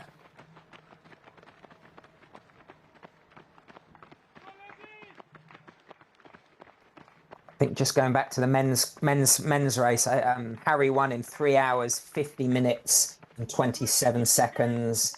And last year he was 3:51.18. And I know every year has different conditions, but the world is getting faster, Rennie. That much I definitely know. Yeah, it's just unbelievable. Every single year the bar gets lowered. Science comes into it more. Aerodynamics are super important. But I think we're going to go down to the high price recovery zone with Sid with our top 3 finishes.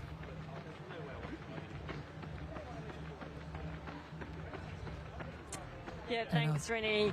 Duran, congratulations. 3rd place today. That's 3 podiums in 3 races for you. How are you feeling?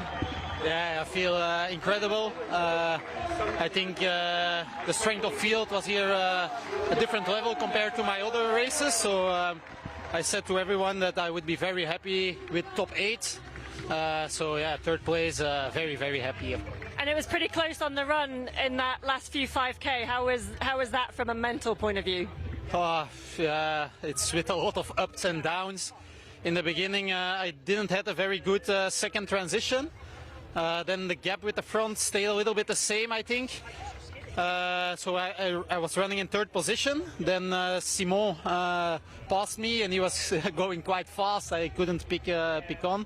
And then, in the turning point, I saw Pierre was coming, and then, obviously I know he's a very strong runner, so I thought, it was ups and downs mentally as well. Well, you've had a great 3 races, 3 podiums, 3rd place here today. Go recover and celebrate, and congratulations. Thank you. Thank you very much.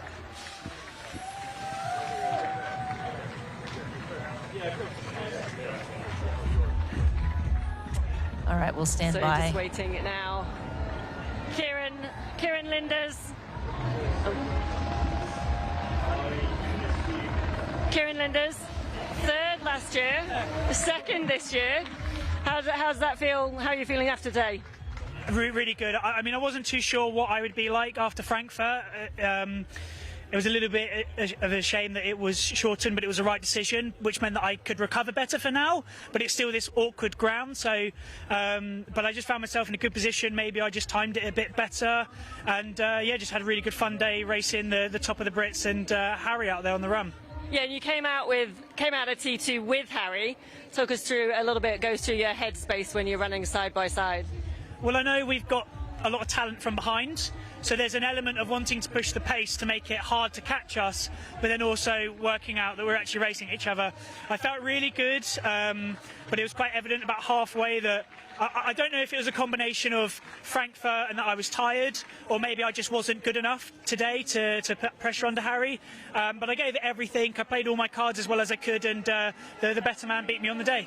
I think it was a fantastic race, particularly, as you said, a couple of weeks after Frankfurt. Congratulations, go celebrate and recover well. Thanks, Kieran.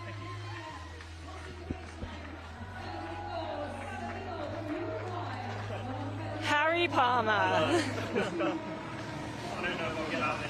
It's all right, you can sit there all day.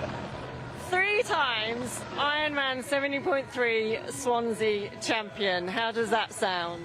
Pretty wild, because I'll be honest, early on the run, even up to maybe 10k, I thought maybe a top 5 would be a challenge, because I knew, as Kieran just mentioned, like there were really quick chases from behind. I wasn't feeling so good. I was in a pretty negative place mentally, just with not feeling so good. Back was pretty locked up, but I just kept patient and knew that it would come.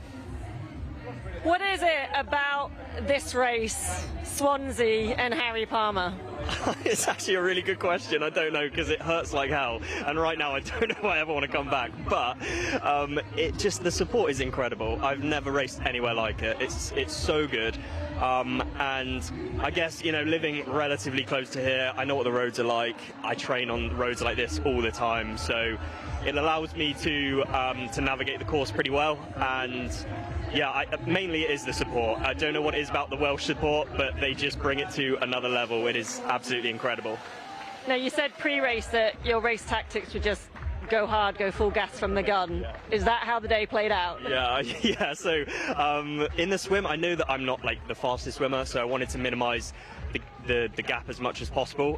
So I found good feet with people like Freddie Webb as a good training partner of mine. So I literally said, mate, come on, help me out. If I buy you a coffee next week, can you just drag me through the swim? You've been buying me more than a coffee, won't you? Yeah, maybe. Well, I don't know. I'm made of money. So that was good. I think we came out of the water, I don't know, 45-ish seconds back. So for me, that is a good swim. And then on the bike, hearing the time gaps to Mika was a little bit depressing, I'm not going to lie. He must have been absolutely sending it, and I hope he's okay, because there is something about taking the win here. It is incredible. Part of it feels potentially a little bit bittersweet, because it's would he have won? Arguably, 99.9% sure he probably would have won the race if he kept his wheels on the ground. So I hope he's okay, but at the end of the day, the race is the race, I guess. So yeah, but I hope he's all right. you won the race today, so make sure you celebrate. Go find all the friends, all your fans and family out there. Congratulations. Go recover, and make sure celebrate and buy that coffee. Maybe a beer. I'm not going to get an expensive Thank you. All right, back to you guys in the studio. Thank you, Laura Siddall, for those wonderful interviews down in the high-price recovery zone. And 3 times in a row for Harry Palmer. Incredible racing, but really nice of him to shout out to Mika Newt, who was, 5 minutes up the road at about 85 kilometers to go, and unfortunately had a bike accident and he wasn't able to continue on. But still, Harry Palmer and Swansea, they go together like what? Peanut butter and jam? I've never even eaten that. Have you ever had that?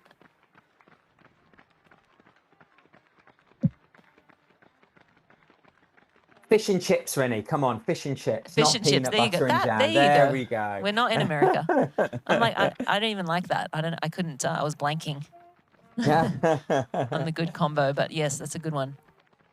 Especially by the sea here. I bet you that's a good dinner for these athletes afterwards. Yeah, got to watch out for those big seagulls. But the thing that worries me for next year is Kieran Linder's got 3rd last year and 2nd this year, while Harry is 1-1-1. Like, what's going to happen? Who's going to win? Which one of them? It's going to be a race for the ages. But this year, what a race so far we've had from the men, and the women are still out there.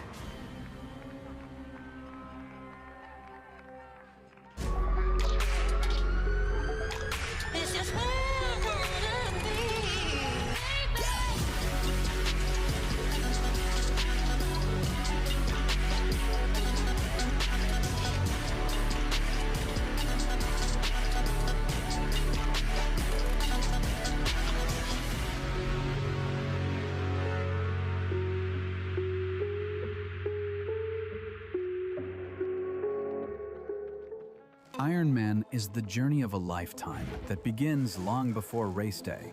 Life is busy and time is precious, but we need to stay on course. We ride, we practice, we improve, then we do it again. So when the day arrives, we are ready, and every one of us crosses that finish line to hear the words, "You are an Ironman." Get race day ready with Ruvi and practice on your course in advance.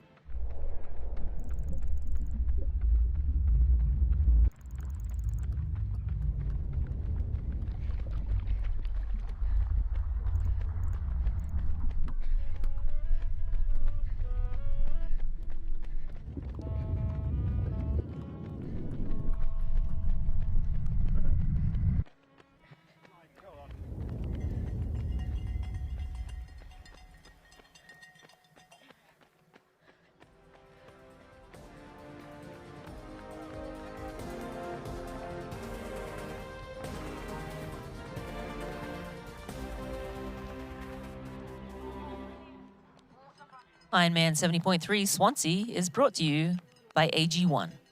Better finishes start with AG1. And we had a phenomenal men's race here today with Harry Palmer claiming the victory one more time, making it 3 out of 3 for the past 3 years. Kieran Linder's taking 2nd, and Joran DAZN getting that 3rd place finish and a real breakthrough performance for him. And now we are fully focused on the women's race for the remainder of the day. We have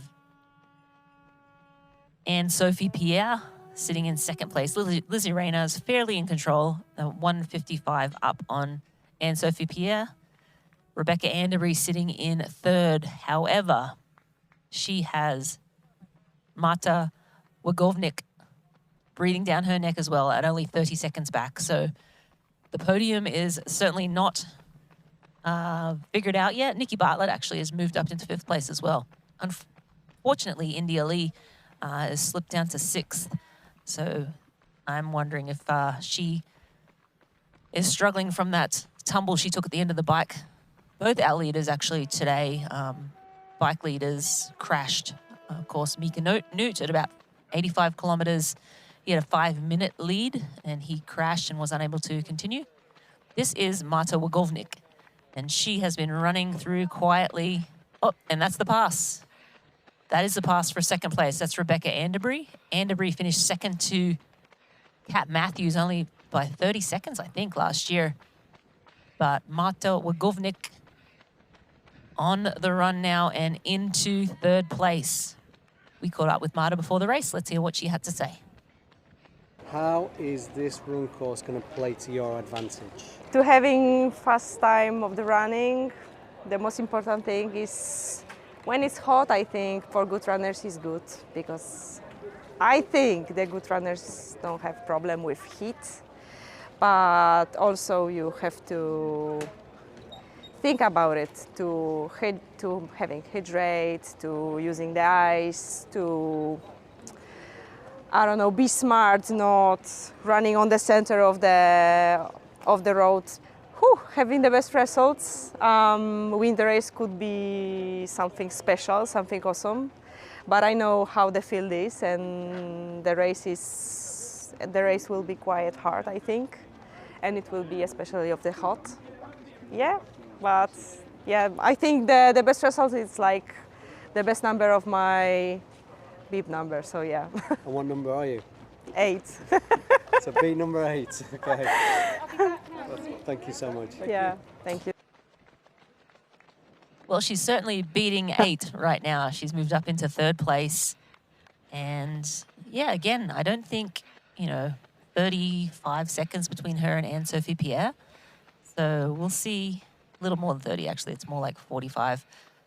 But she looks great. She looks full of running, and she finished 9th in Aix-en-Provence, 5th in Valencia. But I think the great thing now is with Anne-Sophie Pierre is she was 5th last week at the European Champs, so she has got real form. Coming into this. That was only last week, so I think those two women are really gonna duke it out. I do think it's for second and third, but then Rebecca is splitting them at the. Oh no, sorry, Rebecca's dropped down to third. But Lizzie Rayner at the moment, they are slowly closing on her. They've taken 5 seconds out, but with 5.5K approximately to go, I think that's a very big ask to try and catch Lizzie. But she is still looking good. It's very deceptive. She's got a great poker face, actually, hasn't she? Yeah, she's just, eyes cast down slightly in front of her, exactly where they should be. And she's just getting it done. Full laser focus. You can tell, she's hurting a little bit, as you should be at, this far into 4+ hours into half Ironman, sorry. But yeah,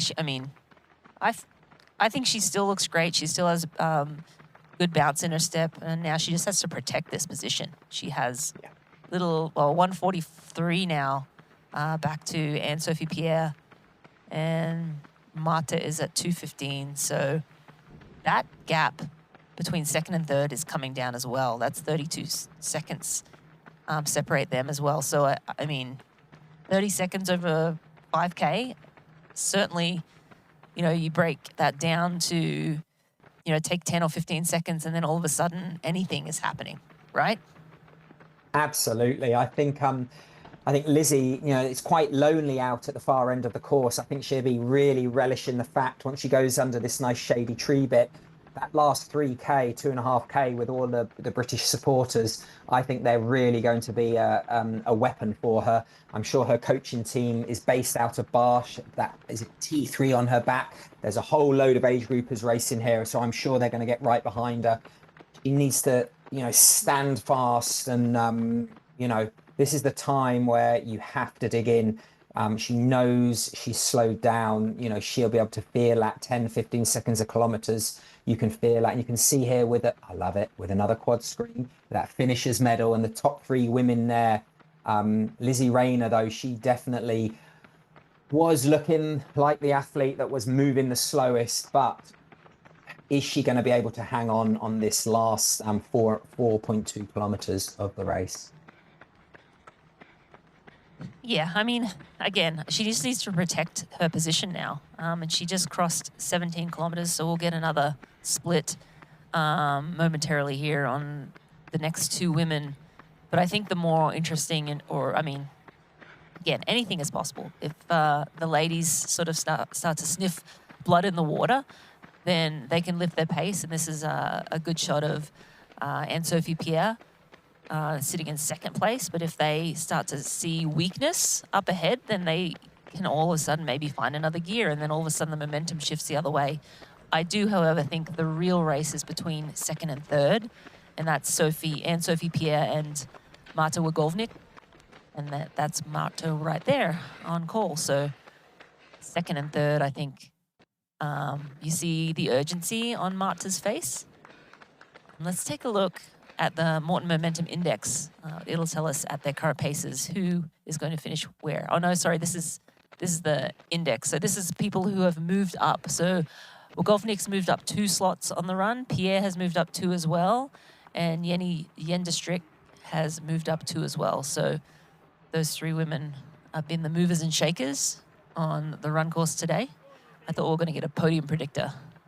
That's the precision, fuel, and hydration. But at this point, we just have to wait and see, I think, and try and call it as we see it. I think with Anne-Sophie Pierre and Wagnovic, when they come together, they might help Lizzie by starting to play that bit of cat and mouse, as opposed to that, because they're running such relatively similar speeds. She's not just going to fly past her like a steam train. So that might actually help Lizzie. But, you know, doing my quick maths, they are going to have to literally run 25 seconds a kilometre to catch Lizzie. And then when they catch her, that's one thing. Then they need to actually get in front of her. So if Lizzie can, I'm not going to say hang on, that's the wrong word. But if Lizzie keeps this pace up, you know, around, she's still running sub 4 minute K pace. So she's not, you know, these are going to be quick runs. These are going to be around the 120 off a tough technical bike. And it is getting hotter. She definitely is not looking over her shoulder. She's still very compact, maybe not as, well, she's not as fast as she was for the first 10K, but I think now these splits have come in at 17 kilometers. I think Lizzie Rayner is looking really, really positive and strong here to go to, was it 2 better than last year? I don't know if that was a grimace on her face just now or a smile. She did, you could see her kind of looking around a little bit. I think she's just trying to, just at this point, will herself over the finish line. You can see there's fatigue. You can see she's hurting. But she's winning. She's winning a Pro Series race. Absolutely. And That's she's awesome. already got 3rd, 4th, 5th, and 6th and 7th, or 6th, I can't remember. But she's raced She's here a got the lot. whole, she's got everything. Yeah, she's got them all. She doesn't have 1st, and she doesn't have 2nd, but I think at this point she may as well just go ahead and get the 1st. And this is Pro Series racing. This is the top 70.3 races there are out there. And, you know, you're not just racing your competitors, you've got to race the course. This is such a specific race. So without a doubt, being, you know, based within an hour and a half, you know, drive just across the, is it the River Severn, you know, she would, this would mean a lot to her, lots of preparation. So this is going to show great execution and give her confidence going forward, you know, to hopefully get another top 10 at the World 70.3s in Nice. And it's great that she was even taking nutrition on with 3 kilometers. So, you know, with 12, 13 minutes left, she is still fueling. Is our current 2nd place runner, Anne-Sophie. She is looking full of beans, full of running. She got 4th at Aix-en-Provence, and I remember watching her cross the finish line. She was about a foot in the air. She was so happy. She's always got a bubbly smile and a great personality. That's Marta as well. Both of them look. She's getting chasing her down, really isn't strong. she? Yeah. Ooh. I mean, at the moment they're holding pretty steady at that 32 seconds, so not really much in it, but it's close. 30 seconds can get snapped up if one athlete has, you know, if the chaser has something extra up their sleeve. Now is the time to use it. With 3 kilometers to go, it can be done. I just double checking who's in 2nd place on the road at the moment. Yeah, Anne-Sophie Pierre. I think sometimes the tracker just jumps around, but I believe Anne-Sophie is still in 2nd place. Well, it'll update in a moment. I don't believe there's been a pass. But and I think now with these straight roads, and there are age groupers on lap 1, you would think they wouldn't see their competitors 30, 40 seconds, but the fact they always have those lead bike riders riding behind them, they will see a bit of an entourage, the guys on those mono wheels filming. So they do have that kind of look forward. Oh, Lizzie is really, I wouldn't say hurting, she is working hard there. She is using every ounce to focus. Her pace has dropped for the first time quite considerably. She really needs to, she's got 3 kilometers to go. This is where she's got to draw on her training, on that resilience, on that belief in her ability to get her across the line. She is working hard. This win. Yeah, 31 seconds.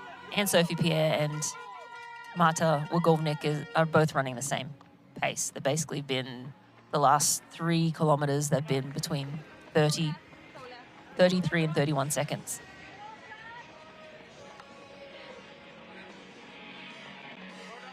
They're still using every aid station. Oh, she dropped some sponges there. They really are. It is getting hotter.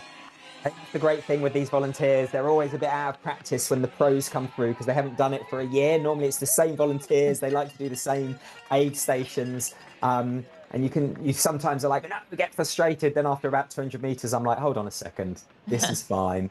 You know? Yeah, they're volunteering. They're trying to help. Yeah, absolutely. They're trying to help as much as possible. And yeah, in the moment, you want the handoffs to be perfect. You want someone to run beside you, actually. Absolutely. But see, I don't know if we can see 30 seconds back, but Pierre, again, she's looked super solid this whole run.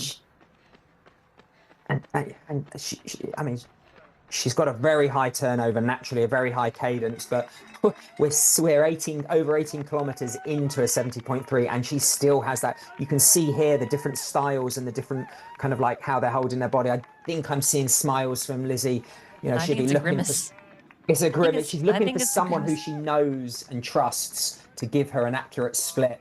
The last thing she wants is, yeah, you're doing great, you've got a big lead. That means nothing. The interpretation of that can be so different. But she is, I think she's going to gain strength. She's got, what, just over 2 kilometers to go. Yep. Oh, look. Oh, she's probably talking herself into it. Oh, there you Minute go. 30. There you go. That's not true. That's it's a minute and 3 seconds, actually. But yeah, I mean, she was looking for a split. And, you know, it's hard to give splits back. You almost have to have someone who's, you know, waiting on the side of the road, gets the splits, and then, you know, rides up ahead of you and then can give it to you to actually get a accurate split when you're leading. Oh, well, Gobnik already giving some high fives. That was cool. Was that high fiving? Yeah, some kids. There were some kids on the side of the road that had their hands out, and she was like, you know what? Oh, that is awesome. Some kids say, and she's like in a battle right now, like a heated battle. I wonder if she knows how close she is to that second step of the podium. It'll be interesting if she does. I feel like usually you do, but isn't she?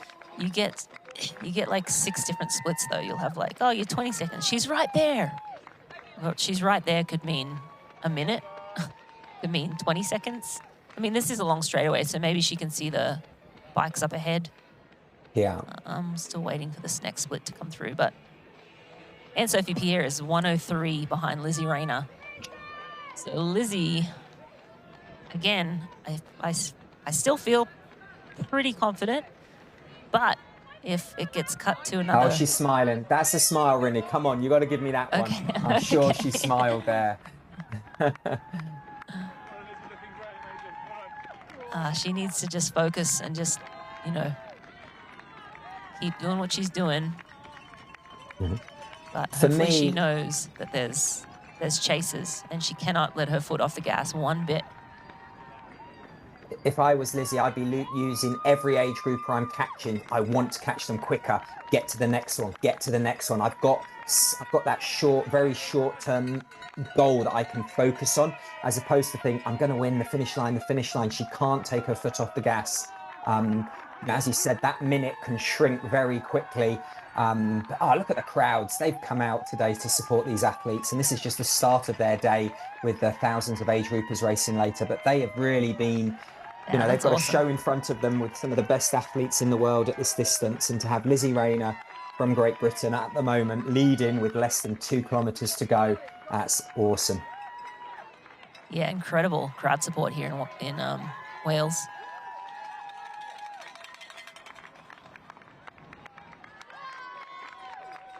And I think the other thing is there's a big headwind on the way back into town. So having these age groupers tucking in will really help. But that will really help those stronger runners. It's picking up throughout the day, this wind. So I think they're going to run out of real estate before they can catch Lizzie Rayner. I think she's, you know, she's had such a balanced race here today, especially that second half of the bike. Yeah, she's been steady all day long. And yeah, on the bike, as you said, that second half, she just started to make some inroads on Indy, and rock solid on the first lap. And you could see the fatigue set in on the second lap there, but by no means. 46 seconds at 19.6 kilometers. Lizzie, as I said, cannot take her foot off the gas. Hopefully she knows the split is closing, but 1.5 kilometers to go, a mile, or just under. 46 seconds in a mile, I think it's too much. Yeah, I do, yeah. But I'd still be telling myself a mile to go, 1.5 kilometers. Okay, how many laps of a running track? I love, I used to do that too. There. I love to break it down in various ways to give myself that confidence, you know, to really have an insight. Look at this. Whoa. Oh, he dropped his ice cream. Oh, he's going to be devastated. Oh, no. Mum, come on, Mum. You can't let him walk out in the road like that. Oh, thank goodness there was everything was good with that. But it does throw you in that position. So hopefully the little fella's good and someone buys him a bigger ice cream. Yeah. Yep. But here we go. Hard, now there's so much crowd and stuff. It's kind of just hard to see who's coming from where. You know, when you're 6 or 7 years old.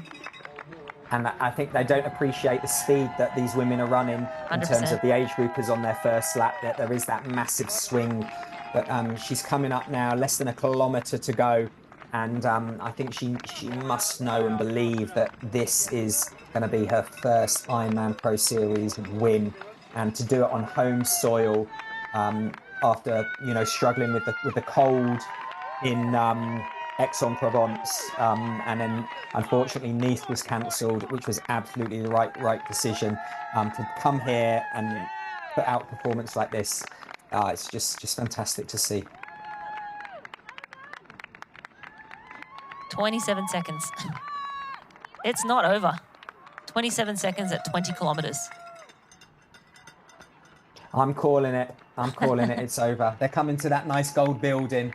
Surely that's an omen. We've seen the gold building. We've seen Lizzie Rayner. I don't know if Lizzie doesn't know. If she's relying on that split that was 90 seconds, not a minute and 3. Exactly. At like at 3K to go. But Anne-Sophie is pushing her to the limit. She can probably see her more than Lizzie can see her because she's just looking straight ahead. That's what I mean. She has the upper hand because she can see.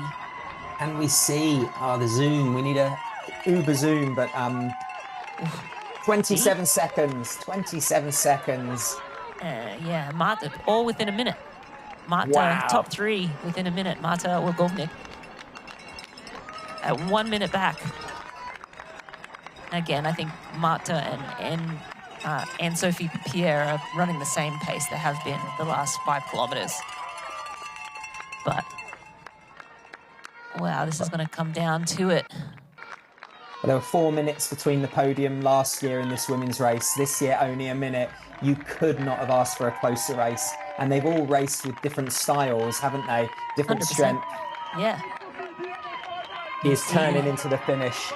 Those legs Lizzie Rayner, she knows she's going to be the Swansea Ironman Pro Series 70.3 champion.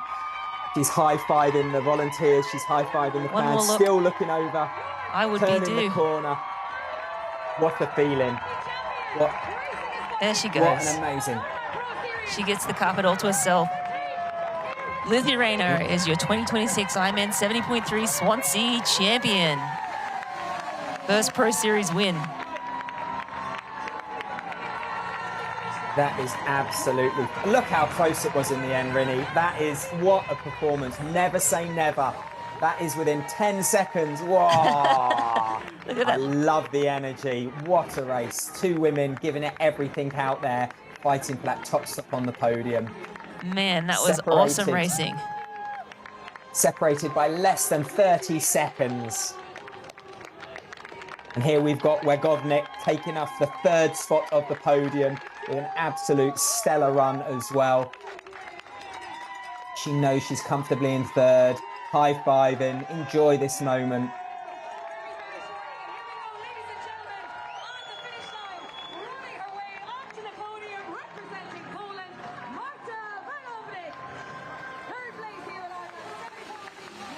That is amazing. 3 first-time podium finishers, I think, in the Ironman Pro Series. I think so.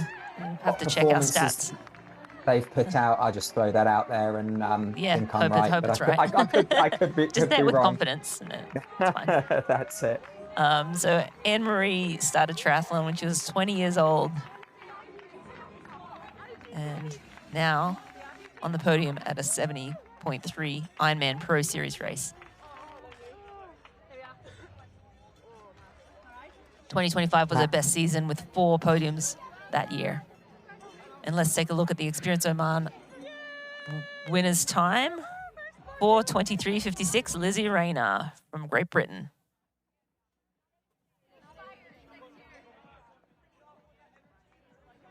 Wow. That is... She stopped to watch before she got to the line. I absolutely love that. Enjoy that tape. You can tell she was working there. She was definitely on the limit. She'd really pushed that early part of the run. She probably thought India Lee was the lady to beat, having been so dominant out of T1. But in the end, it did come down to the chasing French and Polish athlete who chased her hard all the way to the line. Marta Wagovnik ran a 1:19.30, and Sophie Pierre ran a 1:20.59, and Lizzie Rayner was a 1:23.41. So. Wow, they were closing in hard on her, weren't they? Yeah, they Into were. the shades, take a seat, well deserved. There's Sid giving them a little bit of a brief. I know she loves watching these races as much as we do. Great to have that inside information on the ground from her. Oh, look at that. Lizzie going out, high-fiving. Yeah, I bet she has a bunch of family, friends out supporting, so, and not to mention just the fans. Looks like Rebecca Anderbury is held on for 4th spot. That's another great performance. Well, she's not crossed the line yet, but it looks like she is holding on for that 4th spot. That's a great performance from her to finish off last year's position of 2nd. Consistency is king in this game, and she has had a great season so far. And we have qualifications for Chattanooga as well, don't we, Rinny? Absolutely, yep. We have 2 spots for Chattanooga 70.3 Worlds. They'll go to the top 2 women if they would like to accept, and if not, they can roll down to the next athlete. And not much rolling at this point in the season, as this is only the 2nd. I think that's Rebecca Anderbury crossing the finish line now, but... Oh, lovely. Nope. Yes. Yes, there's Rebecca in her pink kit. That's right, yep. Yep, we're only at the 2nd race of this new qualifying series for 2027. And that was a barn burner, that last 3 kilometers. We'll get the pro interviews coming up. Try imagining a place where it's always safe and warm. Come in, she said, I'll give you shelter from the storm.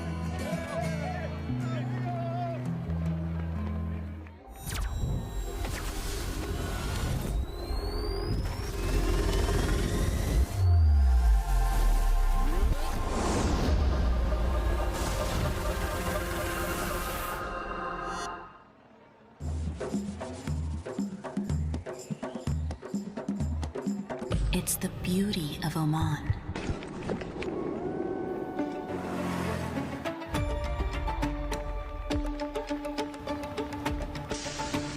Our tradition, our hospitality, the sounds of limitless opportunities to explore.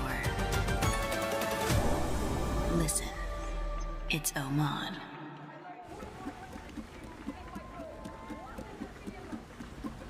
Just do it, be fine. It's breakfast with precision. It's breakfast with precision. Thank you, Poncho Man. Welcome to Breakfast with Precision at Hugo's on the Rocks. I'm Andy Blow, co-founder of Precision Fuel and Hydration, and we are stoked to be the official hydration partner of the Ironman Global Series. Hey, what are you doing on my set? Get a plan for your next race at pfnh.com. Security! It's breakfast with precision. It's breakfast with precision.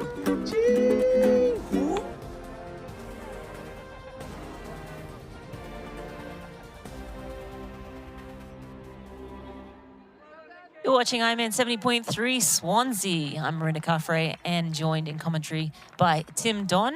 We just had the conclusion of the race. Lizzie Rayner held on for the lead, or the win, I should say. And Sophie Pierre was closing fast, but not enough real estate. Took second place.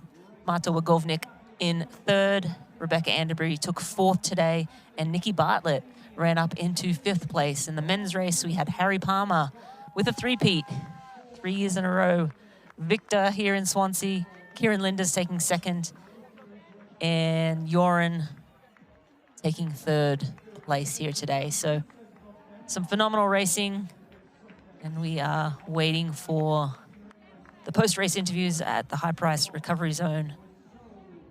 But Tim, what are your thoughts, post-race thoughts? I think we know this. We know this course is tough. We know it has its challenges right from the swim, and I think it. You know, we saw the separations early, and on the bike, you know, the fact when Mika Newt and India Lee, they took it out hard. There's massive commitment to the race, you know, to go for the win. Those athletes that kind of bided their time. They were, both the leaders were unfortunate with one big crash and one small crash. So I do hope Mika's, you know, recovering well. I saw his bike is in pieces, but definitely this race, I think at the end, it was really, really hot and windy, and it was the athletes that were balanced, that had the best swim, bike and run, that did well, Rinny. Yeah, absolutely. Again, in a triathlon, you have to have really no big weakness. You have to be solid over all three. It does help to have a weapon somewhere in there, but yeah, again, another phenomenal day of racing. Ironman Pro Series racing never ceases to amaze, and we still have some of the professional women finishing, and of course the age groupers out there on course. A phenomenal crowd here turned out for the athletes in Swansea.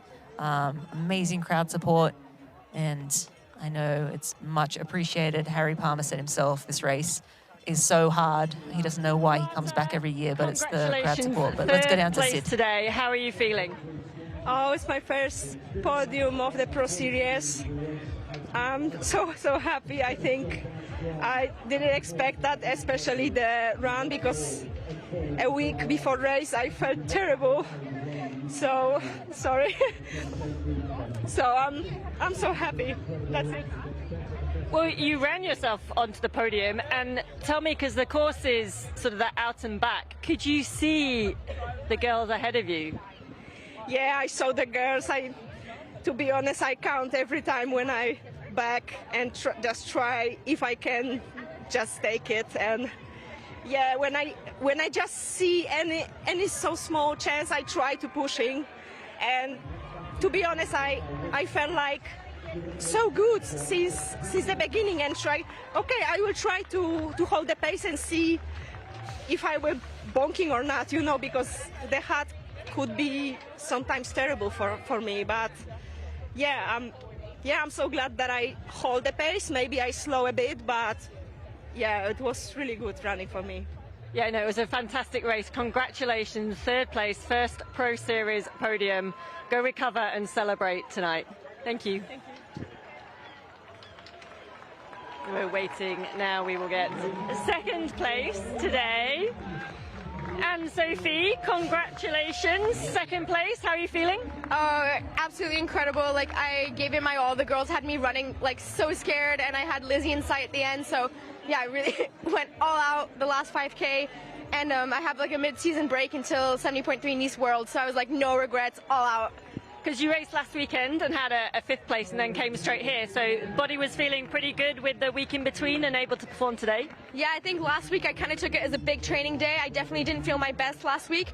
And I definitely felt this week I was like actually feeling a lot better than I did the week before going into 70.3 European Championships. So I think, yeah, it made me like a big training, and then I overcompensated. And yeah, today, like the first 2 minutes on the bike, I was like, oh, this is going to be a good day. And like we spoke to Marta, she said she could see the two of you up ahead. Could you see how much you were gaining on Lizzie at the end? Honestly, I didn't see Lizzie until like the last couple K, and my partner was telling me like 10 seconds, it's going to be 10 seconds, and I thought he meant to Marta, so I thought I was going to maybe finish 3rd and miss out on the slot, so I was like really giving it my all, and then I accelerated and I realized actually it was 10 seconds to Lizzie, and yeah, it was like really brutal, but once I had her in sight, I gave it my all, but it was just a little bit too far. Well, congratulations. It was a great race. We enjoyed watching that final few kilometres. Enjoy your mid-season break. Go recover and celebrate. Thank you.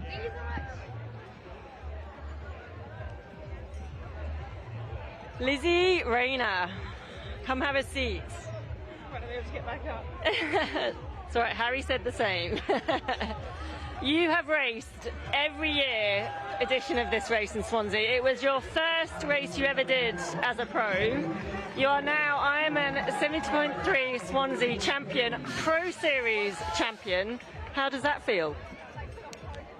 Yeah, I can't really comprehend actually.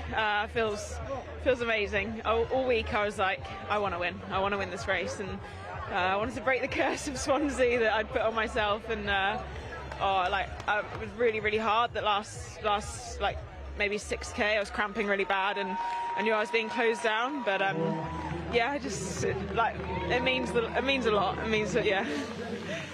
I mean, yeah, you said before the race how much you wanted to win, and you were so fired up when we chatted. And then, obviously, out on that run course, you also said the run course is super hard because it is just that long straight. You get to see your competitors at the turn. Yeah. You knew they were coming. Were you getting splits, or did you just clock them at either end of those turnarounds?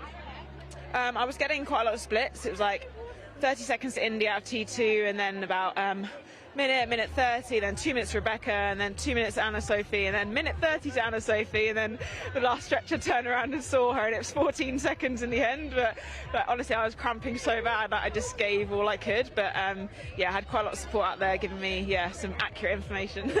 So talking about support is something that you have said as before race, but a lot of the other pros said how good the Welsh support is out at this race. What is it like out there on the course today? Oh, like it carried me home for sure, because you're like pulling all these faces, you're like deep in a hole, and then people are screaming your name, you have no idea who any of them are, and it's just everyone supports you, doesn't matter where you're from or whatever. It's just, yeah, it's phenomenal, and I've got family that live close by, so everyone's here, and it just, yeah, it's quite quiet at the far end, so you have to like dig it a bit deep mentally, but when you're coming back into town, it's just next level. Well, congratulations, you've done it, you did what you set out to do. Go find all that family and go friends. Go celebrate and recover. Thank you, Lizzie. Well done. Back to you guys in the studio. Thanks, Sid. That was Sid with our top 3 women from today's race at the High Price Recovery Zone. Lizzie Rayner.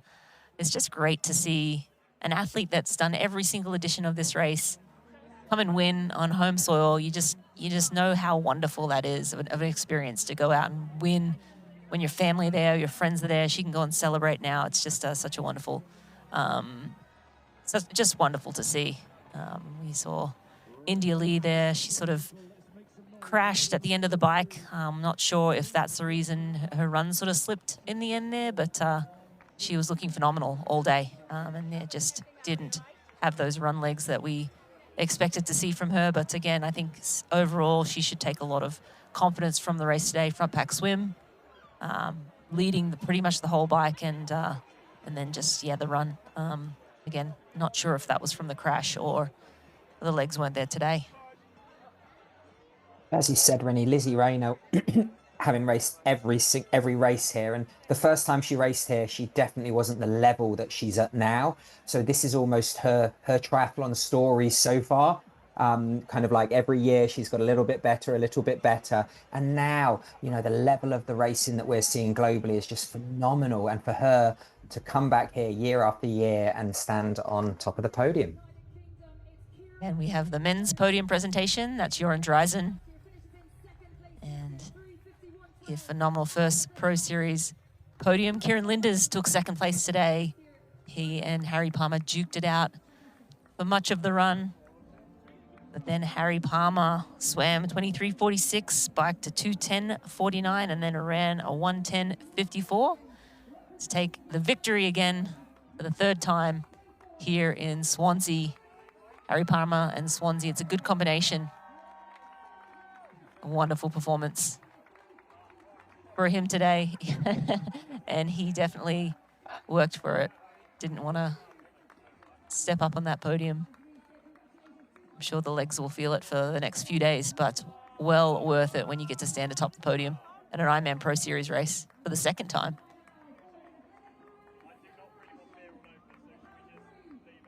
What a great podium we've got there, Rinny. A defending champion for the third time in a row. Are they going to have a beer shower? What do you think? I feel like they don't do that anymore. Oh, really? I know, it's so sad. So sad.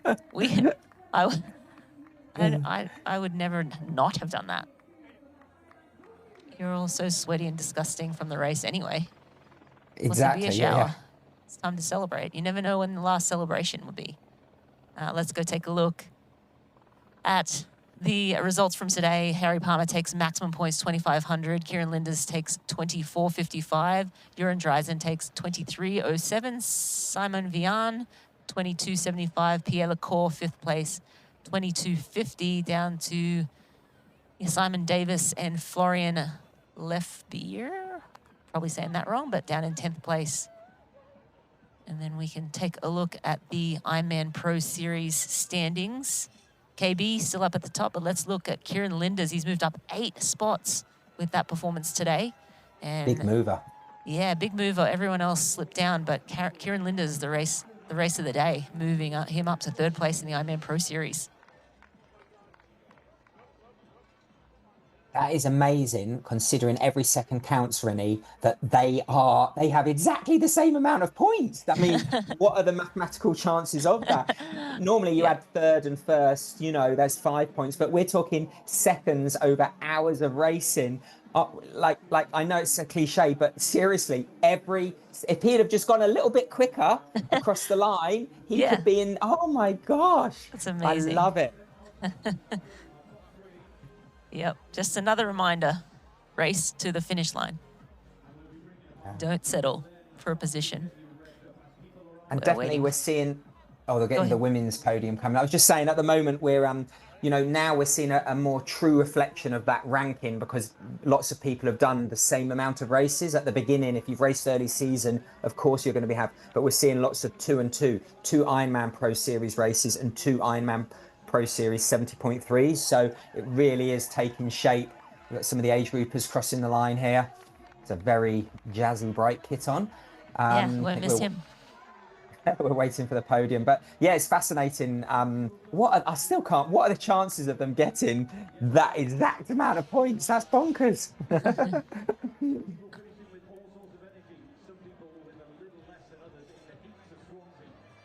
We're moments away from the women's Pro podium. Just gathering the ladies.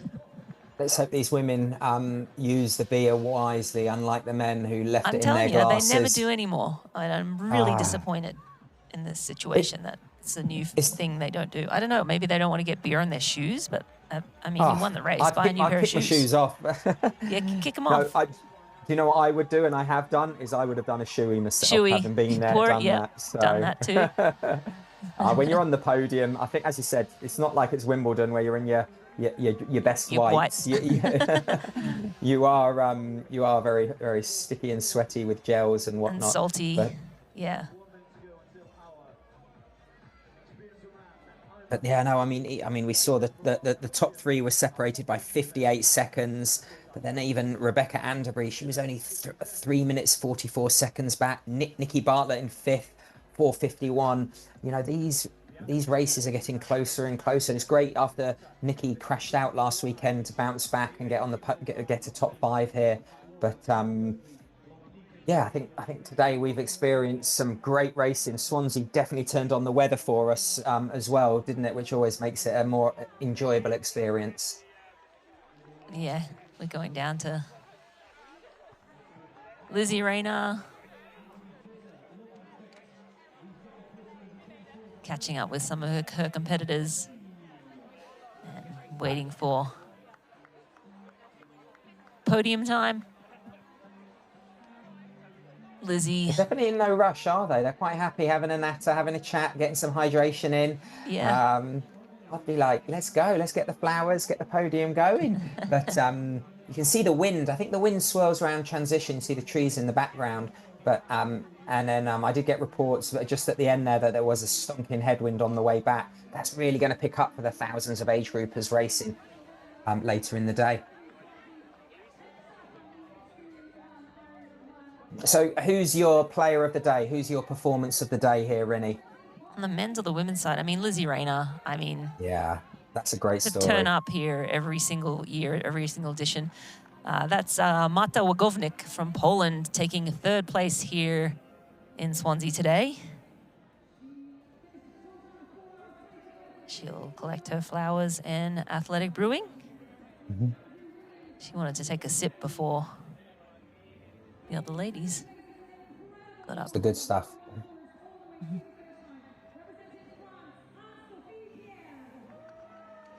And in second place, we have Sophie-Anne Pierre from France. She jumped right up on that. She's got more energy, I think. She could have gone a little faster.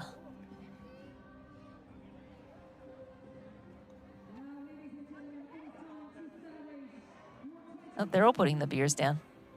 I think that's to shake hands, Rinny, hopefully. Then Maybe. Then they're going to pick them up. And come on. Your champion, Swansea 70.3 Pro Series champion for today, Lizzie Rayner. She swam 25:28, biked a 2:29:02, and ran a 1:21:41. Overall time of 4:23:56.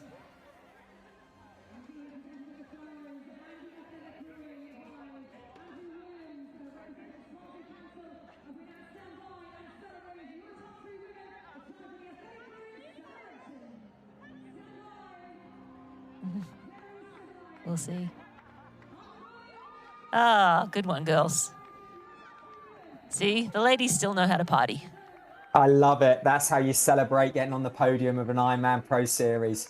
Beer showers all day long. Get that Athletic Brewing up in the air to celebrate. What a podium.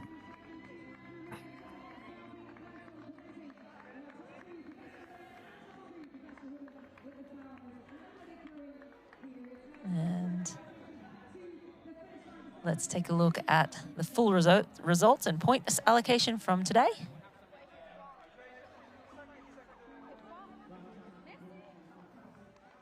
Couple more age groupers coming in now. Yes, we had Lizzie Rayner taking maximum points, of course, 2,500.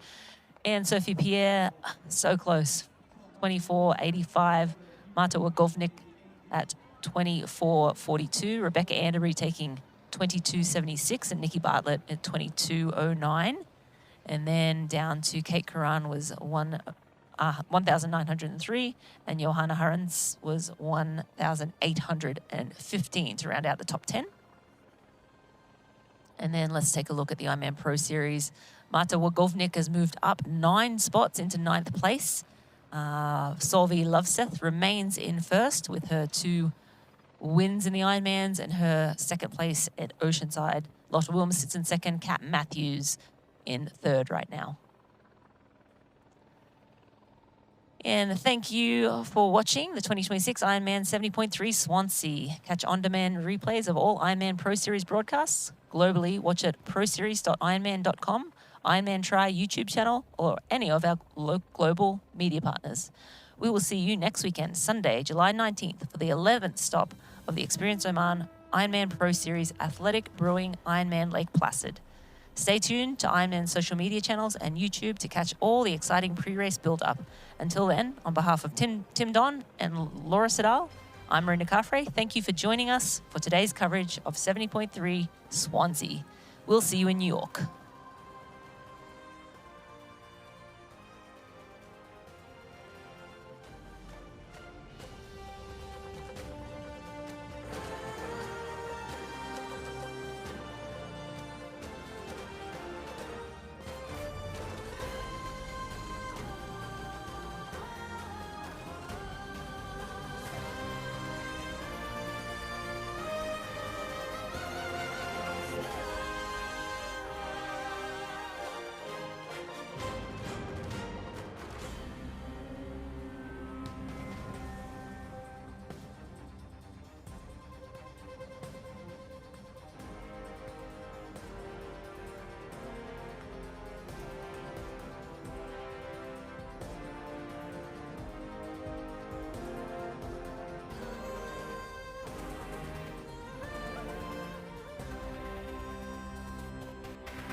This copyrighted broadcast of World Triathlon Corporation may not be retransmitted, reproduced, rebroadcast, or otherwise distributed or used in any form without express written consent of World Triathlon Corporation.